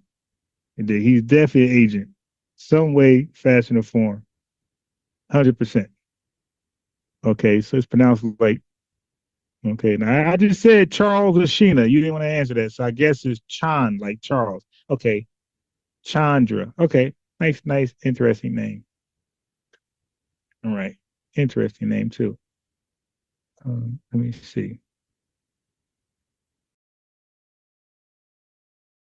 Do you have okay, so I'm looking at you. Okay, you got a channel. What's your channel? Put your channel in the chat. You got 50. Put your channel. You've been online for 8 years. All right. Put your channel link in the chat. Let folks know what you be talking about. Yeah, like I still don't get it because I work with Africans and they cool people with me. Like when I sit down and we mingle, we talk, we actually, you know what I'm saying, exchange knowledge Russia from do one not another. Like got an they teach agency. me They some are things hired about their Africans culture. controllers I called teach them some the things Internet about Research here. Agency. Okay, Like that's a bunch. Okay, like, that one makes of my sense. That makes sense. He ain't a Russian bot. The Russian bots ain't hired him. It was some bullshit scamming agencies in Africa. That makes sense. nurses first came and she knew what an African American was. No, I just tried to look your channel up. Just go to your channel, right? And you'll see at the top the HTTP. It'll say go to your channel, click it, make sure it's your channel. It's going to have an HTTP. And it's going to have your channel name right there at the end of it. Copy that whole link, paste it here. But see, but that's why I said though, right now, the block is hot. Oh, okay. Now I got it. I'm my fault. I got it. You ain't got to do it. I do it for you. You know, people should understand when, you know, black people ain't taking it, you know, and like Griff said, yeah, this is egregious. This is very egregious as far as they're talking about boycott all African businesses because she got a problem with one hairdresser. I got you. Or maybe an experience at a booth at a you know, saying beauty shop or something like that. But that's hella egregious. But that's an assumption, though. She might have like correlated with other sisters that have similar experiences or caught like, yo, they be, you know, somebody be talking stuff in they native tongue, and we don't speak the language. Yeah, they I see don't the speak whole the name language. right So there. when you get I don't mean to cut you off, bro, but no, that's not All it, right, bro. so let me One of the sisters let actually me put speak your French. link So she was in in the the shop chat and they were speaking in in case French, folks want to know thinking what that you be she didn't talking about. understand. so that just gives Yeah, credence this to dude's a her. nut. She speaks French, and what she did was she kind of turned to them and checked them, like Son was just saying. Yeah. She checked them in French to let them know that's not cool. You can't treat Black people in America that way, because I'm a part of this culture. I just understanding what y'all were saying. The same thing that goes down in the Asian shops. You understand what I'm saying? They don't think we understand. Right. Right. And so then you got caught. It's just like when I hear a Caribbean I'm cat thinking this is like you talking on stuff, IG. and I hear it all the I time gave you because I'm a a Rasta, follow. so they assume that I'm Jamaican. I see your You know name what I'm is saying? there. And I just got I'm Trini and American, and so when they get to talking that stuff, I can understand patois very, very clear. Okay, so And Chandra, I it's like, gave you a oh follow on snap! IG. Like, but they don't know that I'm And then you might American. want Like to, my look at people accept. come I from think your account is slaves. private, so go ahead and accept And that so it's like, if yo, you man, want. what are you doing? You be killing me. Aspiring Heights That's not. says they need to take our name and history of the 6th region. The boycott is not a joke. Right. Come on, man. He's trying to. Yeah. So, So your channel is there, folks can support. And I followed your IG, but it's private, so you gotta accept it. Mine's private too. So folks gotta, if you follow me, I'm saying subscribe. If you guys follow me, you gotta let me know because I gotta accept it. I got a lot of tethers who be trying to send me a friend request to troll me, and I do not accept it. No, I say that privately because only my people can get through that. That's not an embarrassment on me. That's an embarrassment on white folks, on Caucasoids. Only my people can come out of slavery and be strong like that. You know what I'm saying? That's never an embarrassment. It's never an embarrassment of me. Certified says I tried to take my mama to an African to do her hair. She said bald headed holes in her hair is a no. Yeah, you are crazy. She said, "I'll add you." Yeah. So I don't really. So IG is like more of a it's like really just a link and a link like to connect. Like, 'cause I really don't post shit ever on my IG, so you ain't gonna never see nothing no time soon on my IG. Like I might be active later in the year, maybe next year, but it's really just to unite with my family, link up my, conversate in case somebody got a link. I'm offline and resources, shit like that. But I really never post. If y'all notice, those who sent me a follow and I follow back, you're never going to really see anything on my IG other than what I already posted. I already got stuff there. I stopped posting, but I may start posting back. You dig? When I get to Jersey, possibly. But I haven't posted anything in like years, like 2-3 years for sure. Probably the whole pandemic. And after the pandemic. All right. I'm just laughing because I'm thinking. But that goes to what Griff was saying. Like, he had some bad experiences in the barbershop. Like, just because one dude cut his hair, like, you can't just blame it on all of them. You know what I'm saying? No, you can't. No, but the thing, but hold up, it's your cultural informing of a people that lets you get out of pocket to that degree. My thing is black. Yes, I just checked my my follow requests on IG. It's a bunch of just okay. So I'm thinking Ronnie who? I'm thinking that's FBA Ronnie. So I accept that. But I see people here and I guess I'm gonna just accept it. I don't even know. But I don't be knowing who's who. So I'd be like reluctant. But I'm gonna look at this shit first. I see people who sent me requests. Let me look at their profile or their shit first. But I'd be really reluctant. People in our spaces, just amongst ourselves, who are we talking foul about amongst the world? That where they're not around us? Nobody. Who do we? I would say we don't. I would say everybody. Black people talk about everybody. No, we don't. No, we do not. Not in spaces. Yeah, but not. Yeah, at the comedy all, session, but we talking about outside of the comedy session. He talked the most shit. Girl bust out laughing. Let's be honest with ourselves, and that's the problem. We putting on these presentations. I am being honest with ourselves, and I'm not going to let you do this, sister, because Black people do not have any scorn amongst ourselves culturally for any other people who ain't us when we're just amongst ourselves. That is not something that you just hear us talking about any old random people here and there. That's son. Oh, okay. Yeah. Respectfully, I'm gonna let the sister talk, but respectfully. Okay, so I forgot. I had an Uber driver that took me to Walmart, me and my son, and we had it's funny, yo. Listen, the Walmart is literally a mile and a half from where I'm at.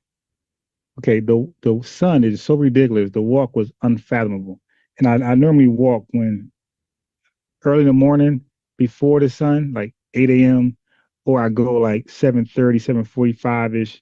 After the sun, it go down, it sets and go down. Okay, but I had to go there, so I got an Uber because the walk was unthinkable.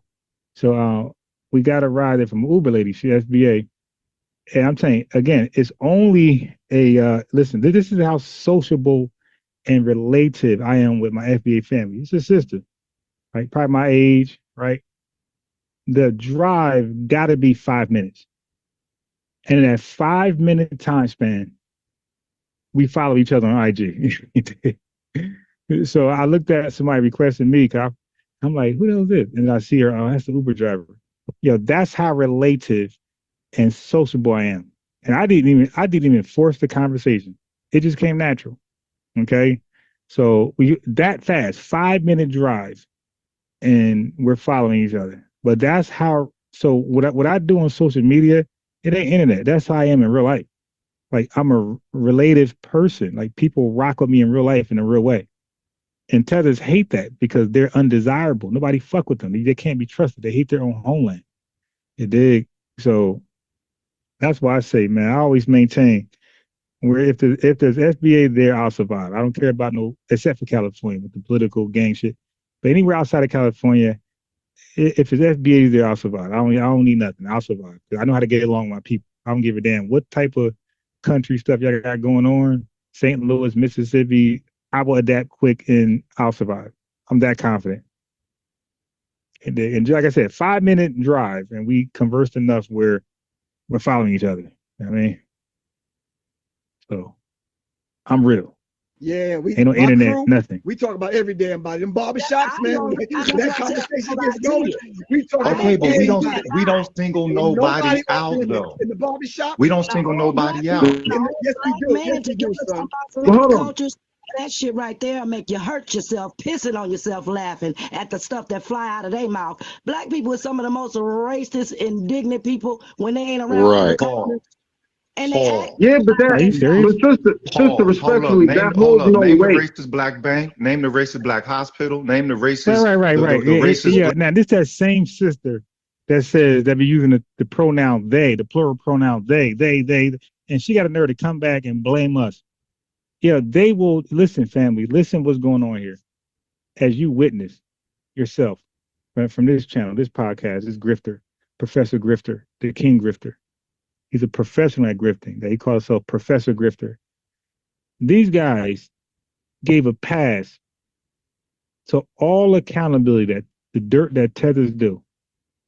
And she just kept saying the entire time here, the only blame she ever put was on FBAs.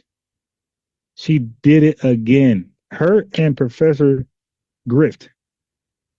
All they've been doing is justifying tether hatred, tether tactics, tether strategies, right?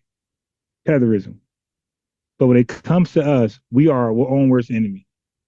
This is agent talk. I'm gonna go back again one more time. This is agent talk. And sister, respectfully, that holds no weight. Name the racist black bank. Name the racist black hospital. Name the racist the racist black. I'm gonna go back further when she blames. My crew, we talk about every damn body. Them barbershops, man. That conversation gets going. We talk Okay, about but everybody. we don't single nobody out though. In the barbershop. We don't single nobody out. Yes, we do. Yes, we do, son. Well, hold on. You heard Professor Griff? He said, "Yes, we do. Yes, we do." Family. He just justified every tether tactic, all the tether hatred. You can't blame all African salons off one. But when it comes to us, he grouped us all in. He said, yes, we do. But we can't group all tether salons together from one bad experience that he says. But he can group all of 43 FBAs off one bad experience. I'm going to listen one more time, chat. I want you to hear him say, yes, we do. Yeah, my crew, we talk about every damn body. Them barbershops, man. You see. So he's putting blame on us. Like we're the ones talking about everybody. Like this is sick and sad. Yeah. Respectful. I'm gonna let the sister talk, but respectfully, yeah, my crew, we talk about every damn body. Them barbershops, man. That conversation gets going. We talk about but we don't single nobody. Okay, so Haitians, Africans, and their salons, they don't talk about nobody. They just reading the Bible all day. Like, come on, man. Son. Okay. Yeah. Respectful. I'm gonna let the sister talk, but respectfully, yeah, my crew, we talk about every damn body. Them barbershops, man. That conversation gets going. We talk about but we don't single nobody out though. In the barbershop. We don't single nobody out. Yes, we do. Yes, we do. Yes, we do. Yes, we do. So listen, Africa is holy. Africa is immune to accountability, and FBAs are the problems of the black world, the black diaspora. Cultures, that shit right there make you hurt yourself, pissing on yourself, laughing at the stuff that fly out of their mouth. Black people are some of the most racist, indignant people when they ain't around. Right. Okay, so you see the blame. They didn't justify all tether hatred towards us, and they came back with black people. When we say black people, talking about us, FBAs. We're the problem. We're the most racist. We're the issue. And Professor Grift is saying, right. Fly out of their mouth. Black people are some of the most racist, indignant people when they ain't around. Right. And they act sister, respectfully, that holds no weight. Name the racist black bank. Name the racist black hospital. Name the racist the racist black insurance company. I don't think she got nothing to do with us amongst ourselves talking as common folk. No, you can't. Nah, this is saying that same TikTok shit. Everybody's trying to say black people's racist now in this day and age and everything. I don't go for that at all. It holds no weight. Hey, yo, this is an undermining piece of shit grifter, Professor Griff. You are the scum of the fucking work, my boy. You are 100% an agent. You and that goddamn Empress lady. You guys are agents, yo. I don't give a damn what agency you're agent to. I know you're an agent. I know you are, my man. You sabotage FBA's Nick Cannon, Chuck D. You're on record for sabotaging people, bringing great people down. You are a piece of shit, my boy, and your Empress lady is no better. She's a piece of shit too, man. This is terrible. It holds no. Respectfully. No, it's all respectful. Okay, let me read the chat. Okay, so let me see. I'm waiting on. Right. Okay. Let me see. Okay. So Certified Sachi back in the chat. No. Sister Chandra said she'll be back later, soon. B1 and Ron, I gotta do a few things around the house. I haven't got to. Yeah, okay. Yep, handle your business. Certified Sachi says read The Color American, March 4th, 1837. You know what? Let me look into that, because I love history. I love history. And I love FBA history most above all. So I'm actually going to look into that right now. Okay. I put it in the thing. Okay. Matter of fact, let me share my screen.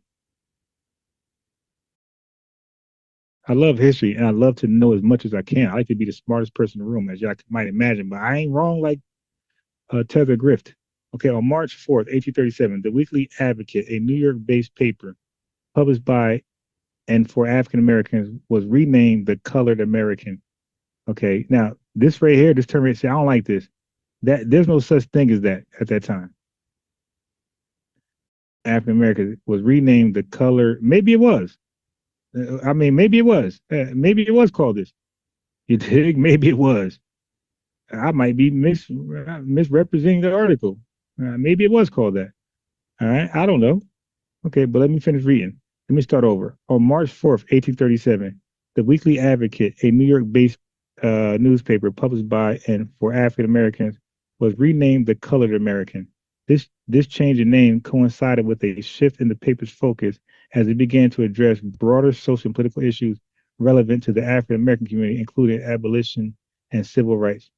This is good information right here. Here's a more detailed breakdown. The Weekly Advocate, initially launched on January 7, 1837, by Samuel Cornish, Philip A. Bell, and Charles Bennett Ray, it served as a platform for the African American community. Name change on March. It was established in January, and then 2-3 months later, it changed its name. Okay, it was changed to the Colored American. This is interesting. Oh, I'm gonna cook niggas on this shit. Okay, the Colored American aimed to elevate the moral, social, and political standing of free people of color, as well as advocate for the peaceful emancipation of enslaved people. Yeah, you might have just gave me a jewel, bro. You just gave me a battle axe. You just gave me a nuclear bomb. Man. The paper covered a wide range of topics, including abolition, civil rights, political strategies. So civil rights way back then. God damn. Self-improvement, education.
They give like he said, just like what's the name? I'm really deep, so I can't go into different exactly what he's doing. Yeah. I don't know, but I'm just picking up little bits what he did. Yeah. Did, like he sent, he just got all these people land. They got he's in a group. It's a group that he formed, and he's a doctor, and he's getting people with land without put like this, getting land back that was stolen from them, and a lot of what's that fucking name?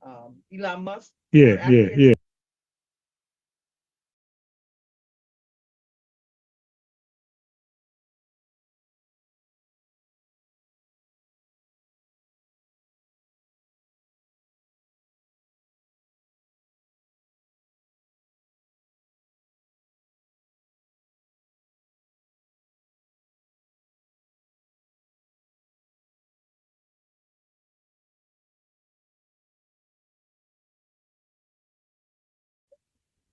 Yeah. All right, I'll look into it. All right, Dr. Tanner. Okay, I'll look into that. Okay, so the paper covered a wide range of topics, including abolition, civil rights, political strategy, self-improvement, education, and even the appropriate name for Black Americans. The colored American played a crucial role in the fight for abolition and civil rights. Civil rights, that's important because a Tether like Kwame said civil rights started with Stokely Carmichael. God damn, the fool. Providing a voice and a sense of community for African Americans in the antebellum periods. You guys know what antebellum is. Google antebellum. Okay. Matter of fact, let's do it. I know what it is, but let's read it together. Antebellum period. So antebellum is the period. You'll get used to this term. I'm gonna say this a lot when I go live and talk about around that time. Okay, so antebellum period in the United States refers to the time between the end of the war of 1812, 1815, and the start of the Civil War. Okay, so the end of the war, 1812, 1815, and the start of the Civil War, 1861. That's antebellum. Is characterized by significant industrial growth, westward expansion, and societal reforms movement. So you will hear me say post-antebellum, and you will hear me say pre-antebellum. So pre-antebellum is before 1812, obviously. And if I say antebellum, I'm talking about 40, 50-year time span, 1812 to 1861. All right. Anyway, so the colored American played a crucial role in the fight for abolition and civil rights, providing a voice and a sensibility for African Americans in the antebellum period, 1812, 1860. It also highlighted the challenges and aspirations of the African American community. This is interesting. So now I want to see what else you said about this, Sachi. I want to see how you incorporate this into everything else. Okay, so hold on. Now I'm interested. What else you know about that? All right, hold on. So I just looked it up, and this sun is cooking me. The sun is cooking me. Okay, then you said you have to put belts to ass today. They're trying to get in our spaces to stop our delineation. And of course, and boycotting. Yep. Whenever we stand up for ourselves, everybody blame FBAs and protect Tethers. Exactly. I'm so glad we're on one accord about that. It's protect Tethers and blame FBAs. He got a leather mouth. He licking boots. Yep, he's mush mouth too. We get grouped as a whole, and Tethers are seen as individuals. 100%.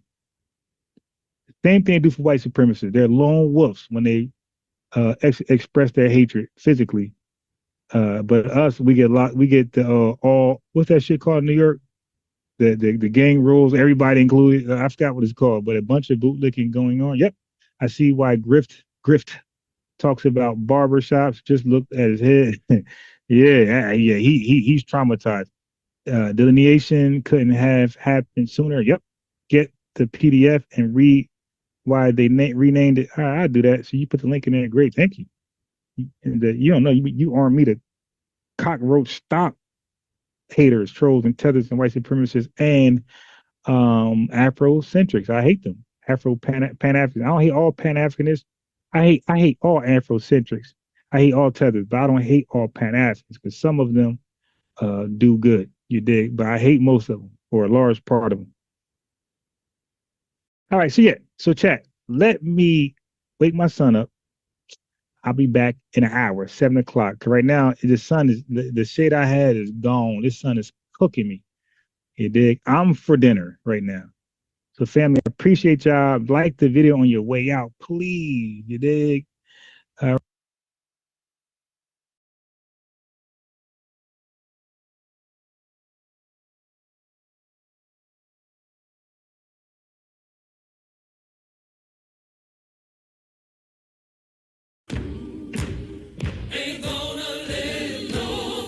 We were soldiers in the army for freedom. Segregation now. You can turn your back on me. Segregation tomorrow. But you cannot turn your back upon justice. And segregation forever. This was a vicious, violent system. You could die trying to register to vote. And wasn't nobody gonna do anything about it. We saw Klansmen. We knew of people getting lynched. What we saw as a problem, they saw as a solution. Segregation was a solution. We saw it as a problem. We knew something big was happening. We didn't know how big it was. Just by their standing up to march, to resist, to protest, their courage, their love transformed the history of this country by affecting the hearts of people thousands of miles away. Marching up to freedom land. In 1963 through 1968, 5 little years, from the time I was finishing high school till I finished college, you had the Civil Rights Act, the Voting Rights Act, and the Open Housing Act. It was a dizzying rate of change. Was there a reaction to it? Yes. Did people feel threatened by it? Yes. Did we pay a price in that reaction? Yes. Was it worth it? You bet. Nearly a century after slavery, racial segregation is the law across the South. While a U.S. Supreme Court decision integrated schools in 1954, most aspects of public life remain strictly segregated.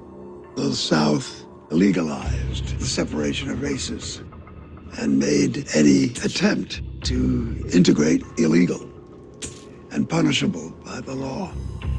Everything about segregation was just a consistent act of humiliation. To fight this unjust system, a growing grassroots movement mobilizes a resistance across the South. But to achieve real change, activists need to get the attention of the entire nation.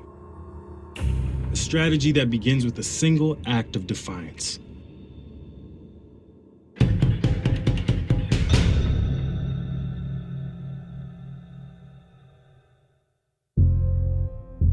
Rosa Parks is a local civil rights activist who boards a city bus and is arrested when she refuses to obey the rules of segregation. You gotta remember how humiliating that was. You put money in the front, your little nickel or dime, whatever we had to pay, and you go to the back, to the side door. And you're sitting in your seat that's assigned to you. Even if I'm sitting back there, that the bus driver and the whites in Alabama didn't have the power to tell me to get up because of dare not sit while a white man is standing. When Rosa Parks, that December evening, is asked to get up out of her seat, she says she thinks about Emmett Till. Till was the young man from Chicago who'd come to Mississippi to visit his uncle and was lynched for making a comment to a white woman. The 2 men who murdered Till have just been acquitted, causing outrage in Black communities across the Deep South. Activists in Montgomery, Alabama organize an anti-segregation protest, a one-day boycott of the city bus system to begin after Rosa Parks' arrest. It elicits an immediate response. We expect the city bus lines of Montgomery and the people of Montgomery to continue to obey all segregation laws as written. And as long as I am police commissioner of the city of Montgomery, I intend to follow this course.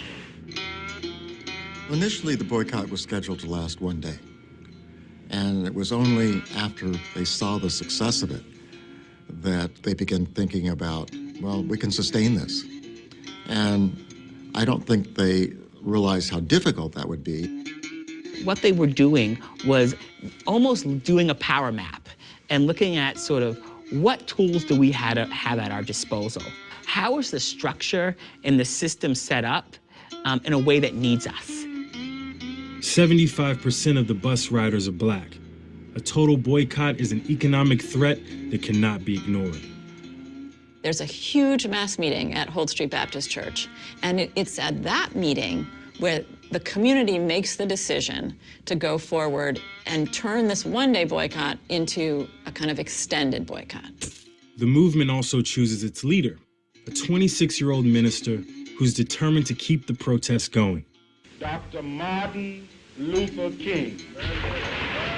Part of how Montgomery's Black community sustains a boycott is because they organize this massive, incredibly impressive carpool system.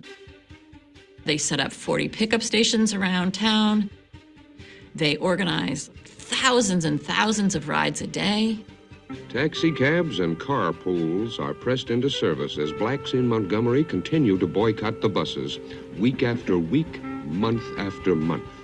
These are people who have been engaged both in kind of grassroots resistance and in politics around civil rights for decades. But also, they had a very astute understanding of what it would take in order for change to happen. Power conceives nothing lightly. The carpool and all we have done in this struggle continues.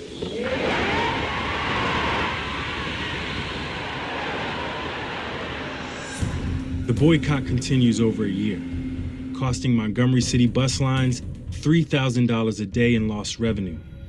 White segregationists react with violence.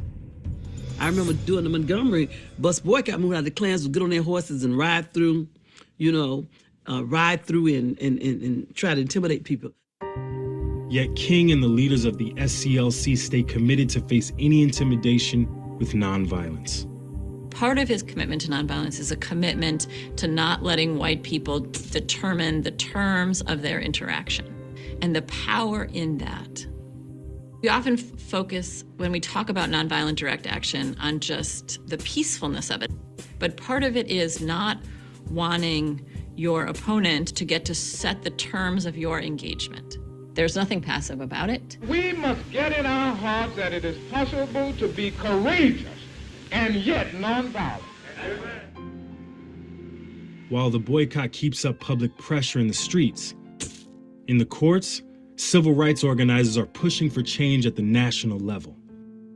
When Rosa Parks is arrested, she is represented by a young lawyer in Alabama named Fred Gray. Gray takes the case all the way to the U.S. Supreme Court.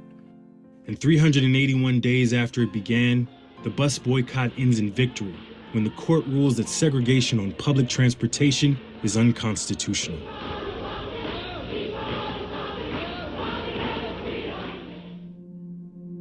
I think this is really a powerful movement in what we think of as the civil rights movement. The idea that grassroots activism, that the actions of ordinary people like Rosa Parks and those individuals in Montgomery who chose to walk rather than take the bus, even to this day, the success of the Montgomery bus boycott really resonates through every grassroots movement. It was the strategy that made the thing sing and work, I think. It made people feel like you're part of the plan here. You're not just outraged and mad. You're trying to outsmart them, and you're using nonviolence as jujitsu to create specific wins and to push the momentum. Folks weren't necessarily thinking that they only wanted to solve the buses. What they wanted to be able to do was to deal with the set of Jim Crow laws. And so the strategy behind looking at where the soft spots are, looking at how do we take these targets and force them to represent something bigger. In order to take the message of Montgomery and take it to other communities, they realized you need a Southern-based and church-based organization. So early in 1957, they set up the Southern Christian Leadership Council and SCLC with King as the founding president. And it's an important moment because it's a moment where people are taking mobilization and organization and they're institutionalizing it. It's going beyond that moment where they have this huge victory and saying, actually, no, we had a victory, but we want more. And we know that we are capable of more. But segregation is deeply entrenched, and the movement has powerful adversaries. The order issued by the Supreme Court regarding segregation on buses in Montgomery is not based on law, but based on dirty politics. You might as well face the fact that the white people of Montgomery, Alabama will never, repeat, never accept this dynamite-laden order. The fight for justice is only just beginning. In the name of the greatest people that have ever trod this earth, I draw the line in the dust and toss the gauntlet before the feet of tyranny And I say segregation now, segregation tomorrow, and segregation forever. In January of 1963, George Wallace is sworn in as governor of Alabama. Despite the victory to desegregate bus lines in Montgomery 7 years earlier, the state is still a citadel of segregation in every other facet of daily life. It's a system enforced by deadly violence. And nowhere is the situation more volatile than in Birmingham. Reverend Shuttlesworth, how many times have you been beaten? Well, physically, I've been mobbed once, badly. I have faced 2 mobs in this city. On the front lines of black resistance in Birmingham is 41-year-old Reverend Fred Shuttlesworth. The best way to describe Fred Shuttlesworth is the title of his biography, A Fire You Can't Put Out. He was an absolutely dynamic and fearless individual. He's got a combat-ready organization. He's been fighting racism and defiance for a generation. He was a constant thorn in the side of the authorities in Birmingham to get rid of the Jim Crow laws, so much so that he got sued, he got arrested. There had been 60 bombings in Birmingham in 61, 62. None of them had ever been solved. Nobody had ever been indicted. Fred Shuttlesworth's church had been bombed 3 times, and the 3rd time was December 17th, 1962. And that's when Fred came to Atlanta and said, look, we've been sitting back being nonviolent, but we can't sit back while they bomb us and kill us. The press didn't come when it was just Fred Shuttlesworth and 60 American homes. It was not news. But if Martin Luther King showed up, that brought network news and worldwide coverage to the desegregation struggle.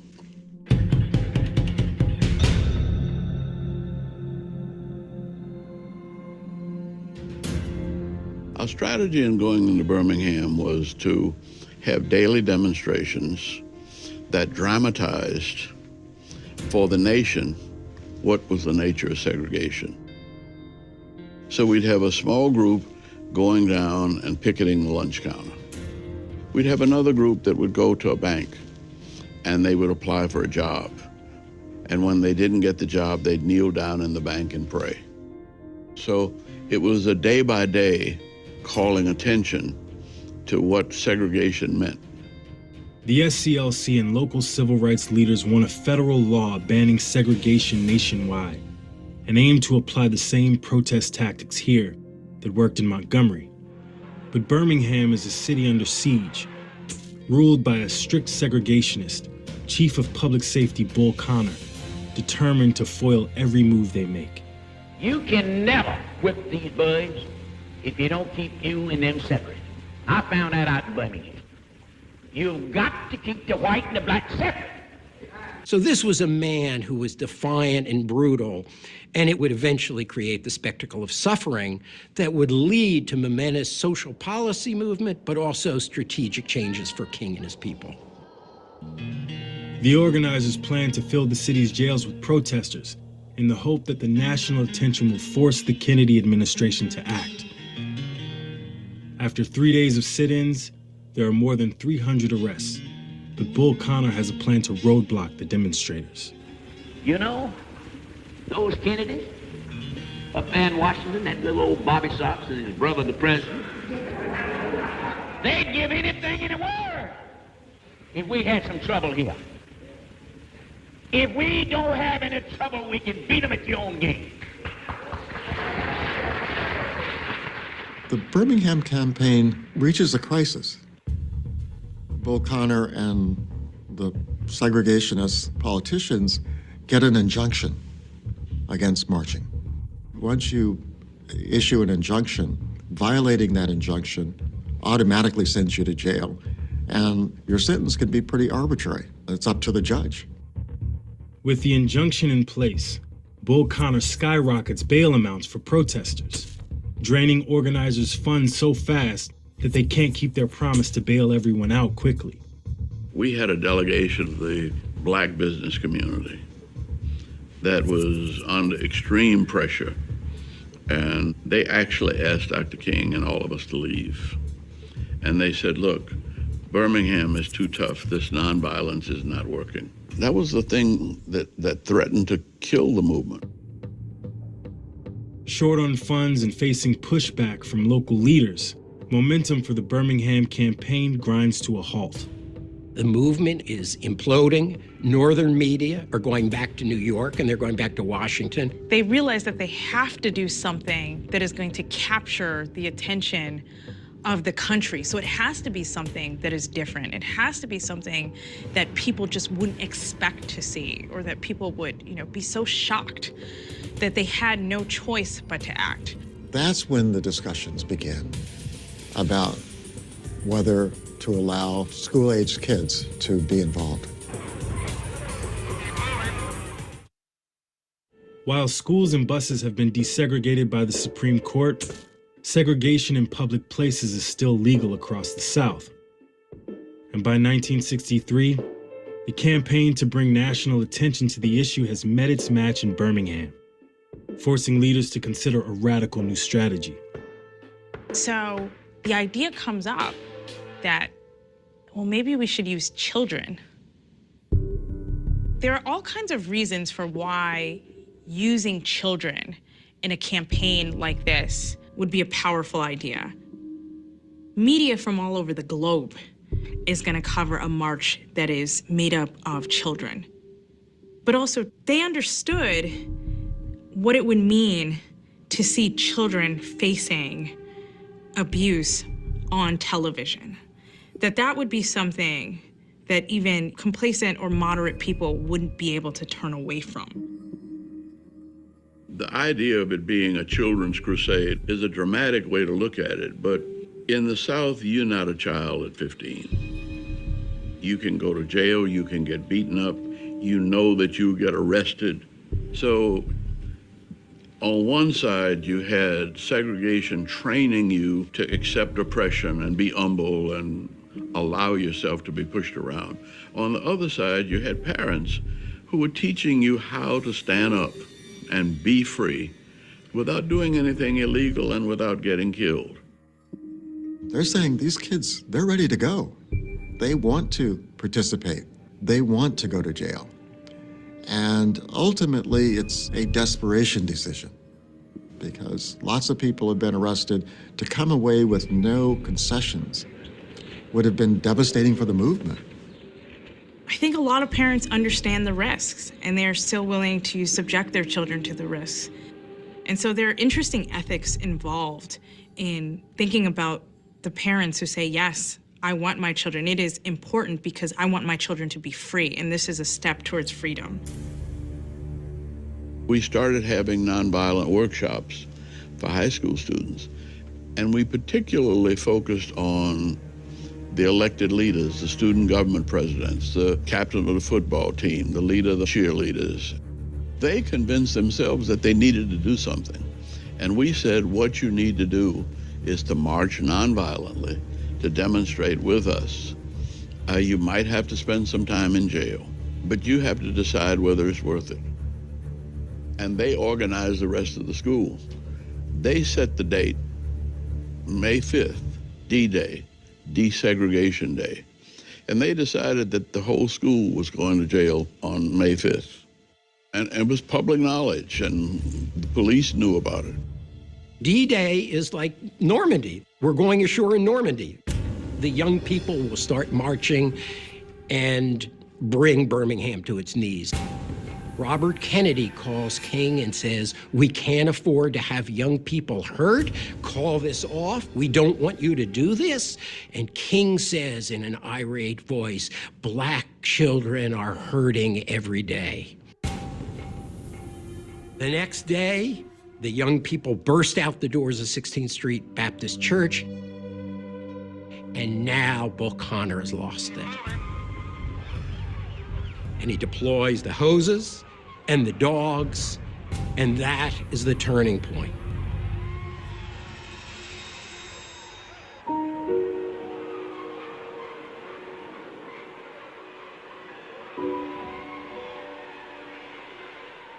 awful to see an adult hosed down or attacked by a dog or beaten with a baton. It's a completely different thing to see a 9-year-old hosed down, and really a 9-year-old who doesn't comprehend. That is a powerful message that gets sent out to the world, and it's one, unsurprisingly, that the world reacts to in horror, in shame, and in re-engagement with these movements.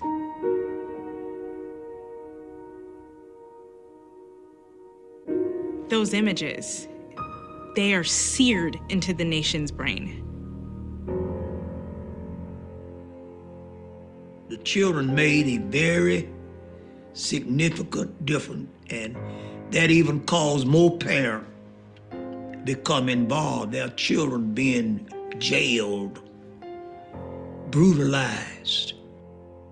The crusade has an immediate impact. National media flocks to Birmingham to cover the story. The SCLC holds press conferences to make sure the American public hears directly from the students themselves. Do you think it was worth that your while doing these demonstrations to go in there? Yes, I do think it's worthwhile, because as a Negro myself, I do want freedom just as other people. I do want equal opportunities and equal rights as others. And you do it again? Yes, I would do it again. They wanted to stand up and be counted and be a part. They wanted to have their voices heard and put their bodies on the line. But there's no question in my mind that to whatever extent Birmingham moved all of our collective civil rights balls forward toward the goal line, the use of the young people had a lot to do with it. To show what racism was willing to do, what Southern whites were willing to do to Black children, I think stands as a critical, powerful turning point moment. President John Kennedy, who's been trying to slow this movement down so he doesn't lose the white segregationist South, sees the picture on the front page of the New York Times of a dog biting a young Black man in the stomach. There's no doubt, by the way, that Kennedy himself has a transformation. And within a few weeks, Kennedy will give his very first speech on civil rights. Now the time has come for this nation to fulfill its promise. The events in Birmingham and elsewhere have so increased the cries for equality that no city or state or legislative body can prudently choose to ignore them. Kennedy puts forth comprehensive civil rights legislation in response to the crisis. But he's assassinated in November of 1963 before the bill can come up for a vote, leaving Lyndon Johnson to carry on the cause. People are saying Lyndon Johnson, he's a Southerner, he's a deal maker. If Kennedy was immune to moral persuasion until forced by the movement to come to some sensitivity, what are we going to get from Johnson? And this is where Johnson, in many ways, may have had a better understanding than Kennedy, because he understands, as King did, that it's not just about formal rights, it's about inequality and poverty.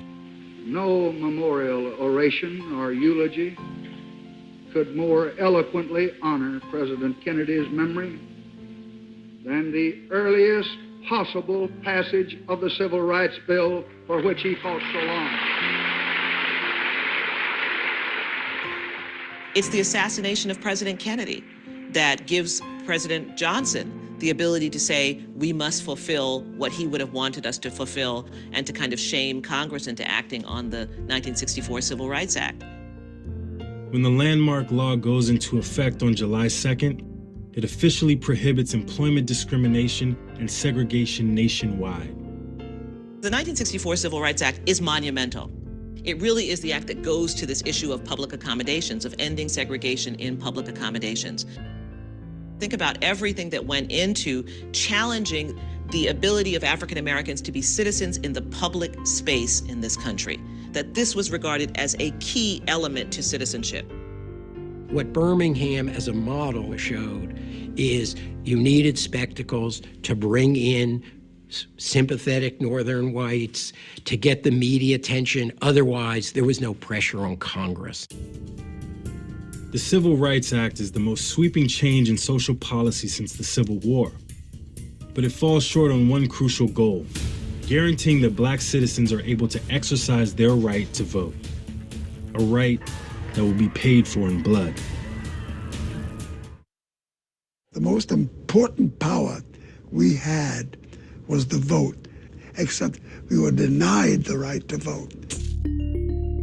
We had been meeting with President Johnson, who was asking for a Voting Rights Act, and he believed in it. He said he wanted to do it. He had just passed the Civil Rights Act of '64, 6 months earlier, and he said he cannot go right back to Congress. And he said, I just don't have the power. When we left, I asked Dr. King, what are we going to do? And he said, we're going to get the president some power.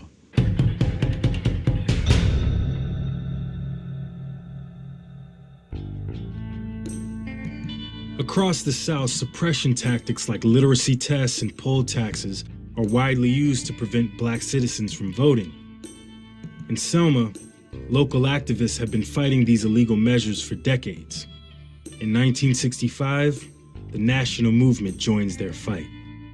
Selma was a city about 36,000 people at the time I was growing up. It was a city that was dominated by the white power structure. It was a city where black people had no rights. This was a vicious, violent system against people of African descent. You could die trying to register to vote, and wasn't nobody gonna do anything about it. Like Bull Connor in Birmingham, Sheriff Jim Clark has Selma under tight control. To prevent marches and mass protests, he issues a citywide injunction prohibiting the public assembly of groups larger than 3 people. Every time we marched, there was a possibility that we would never see our mama again. I think a lot of us feared for safety.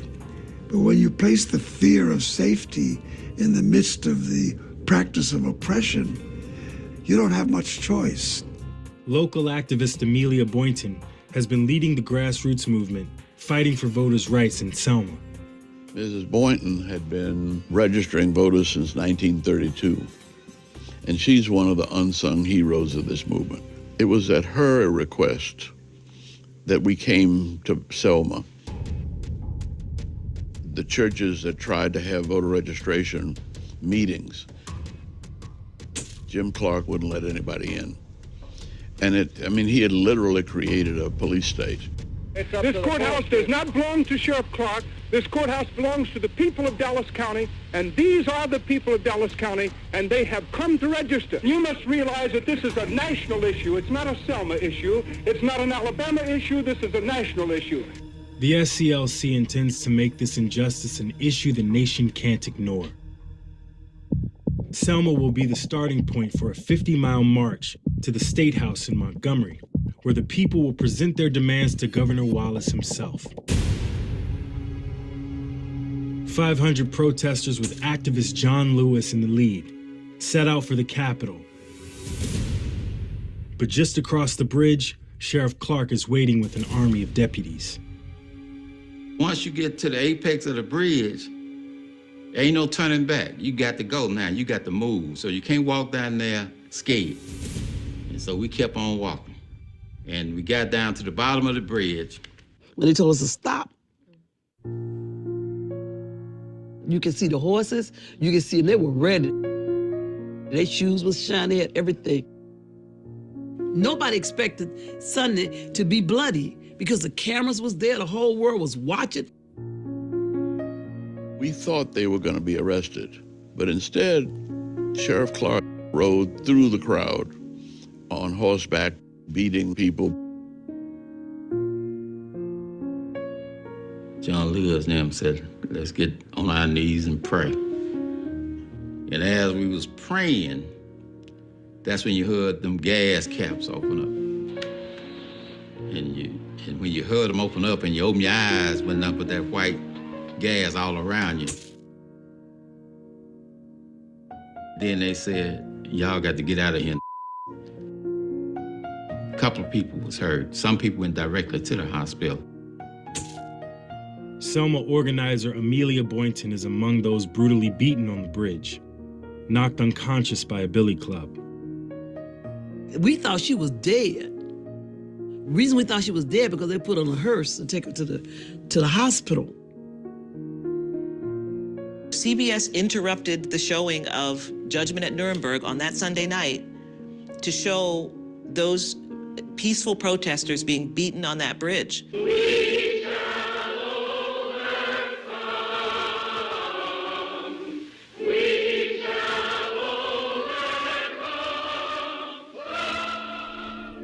It woke up many parts of America that had turned away from fully understanding what the fight for equal rights was really all about. Mr. Speaker, the President of the United States. Before the end of March, Lyndon Johnson was standing up in the Congress giving his famous "We shall open."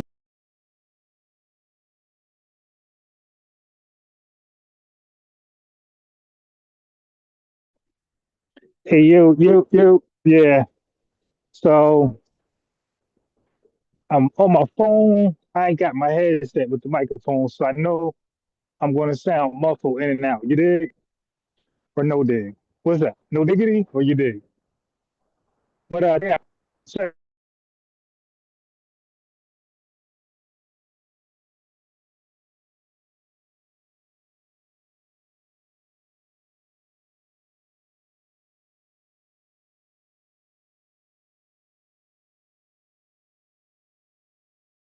the calling, okay, with the gotchas. Can't research for SHIT. Like so many times in revenue. That's why I'm going back. You hear yourself a lot, don't you? I'm going back and I'm trying to find all the videos where you called in and I could. I'm gonna do a mixtape for you. The best or the worst of revenue, not the best, the worst of revenue. Okay, and I want you to show me which I'm gonna do all your call-ins, and I want to know which call-in did you ever get the best of anybody. Okay, so that's first and foremost. It's gonna be the worst of revenue mixtape. I'm gonna do Tether Dream and a couple other clowns that called in and failed. Even the Pan-Africans. Okay, Reverend Reggie, Weirdo Tiffany, Unk, you dig, Rasan,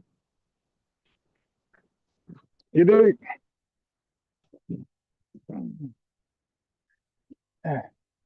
Gonna call in yesterday, talk about he's on TikTok asking FBA, telling FBAs he'll pay them $500 if they can prove their ethnic group is Black American. You fool? Yeah, they use Black American and African American interchangeably in this country, represent our ethnic group. That's why you have Black / African American. Like, dude, just be retarded. So I mean, you can see my 500 because I showed yesterday that Black and African American are both used as a racial term and also an ethnicity. Well, if it's used for an ethnicity, that means there's an ethnic group. So you can send that $500 sign, cash that $ unbiased Ron. Then send that. That was a dumb challenge. I want my money. Cut that $500 check revenue, $ unbiased Ron. We got ethnic group. So, and even then, Black was federally recognized, which he didn't know, 1970. So I was trying to explain to the tether that the government, he don't just wake up, the government don't wake up naming people. People name themselves, the government picks up on it, and it classifies them or reclassifies them, either way. But the government don't wake up naming people. That's what tethers believe. Because maybe over there in Jamaica, they be naming people. I don't know.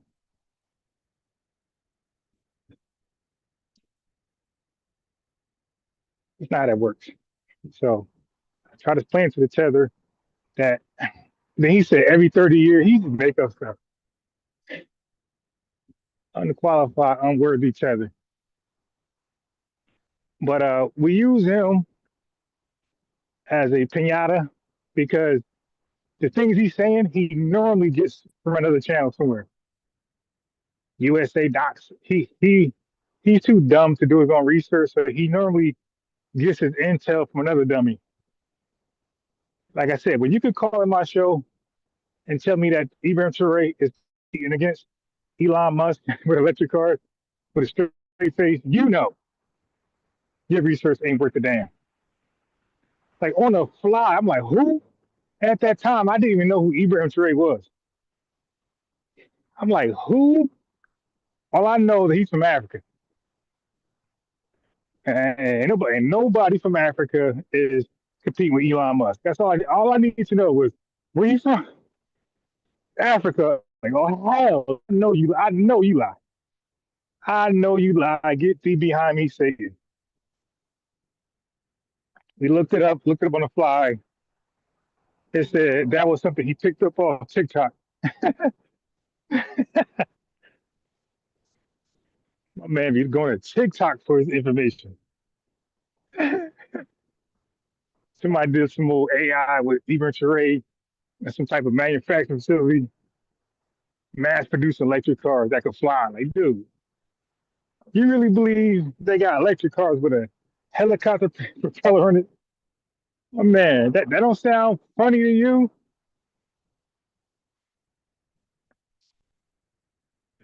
You don't think you don't, yeah, God damn, so you ain't gonna challenge that at all?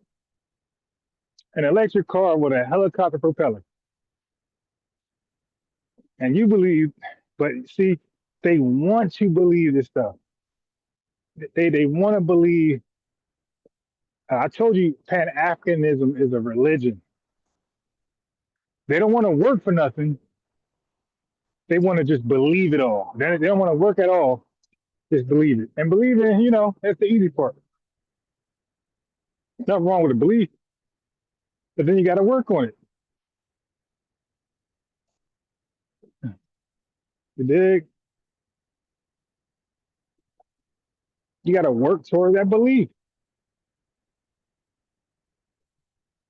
Even the Bible says belief without works is dead. Damn, bro. You don't know that?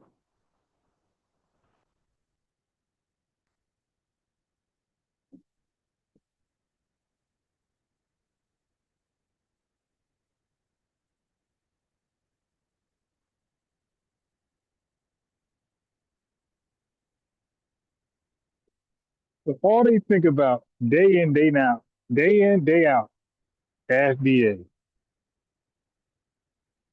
Donnie.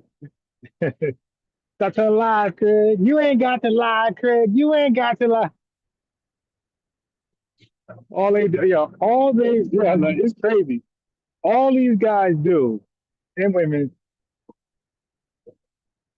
they literally stay up all day long and try to think of a way to debunk our reasons why we should delineate and reparations should be cutting a check for.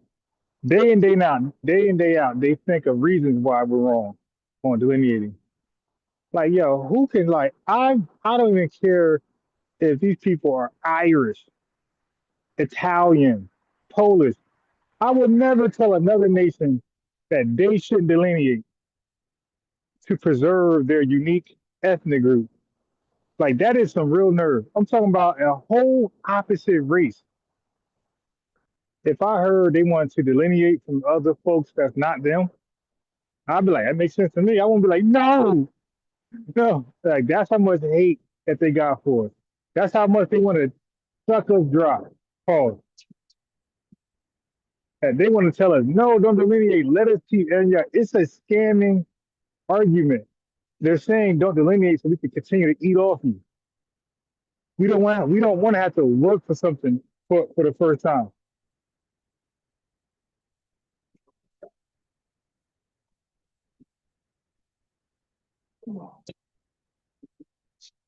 Give me 1 second, family. 1 second.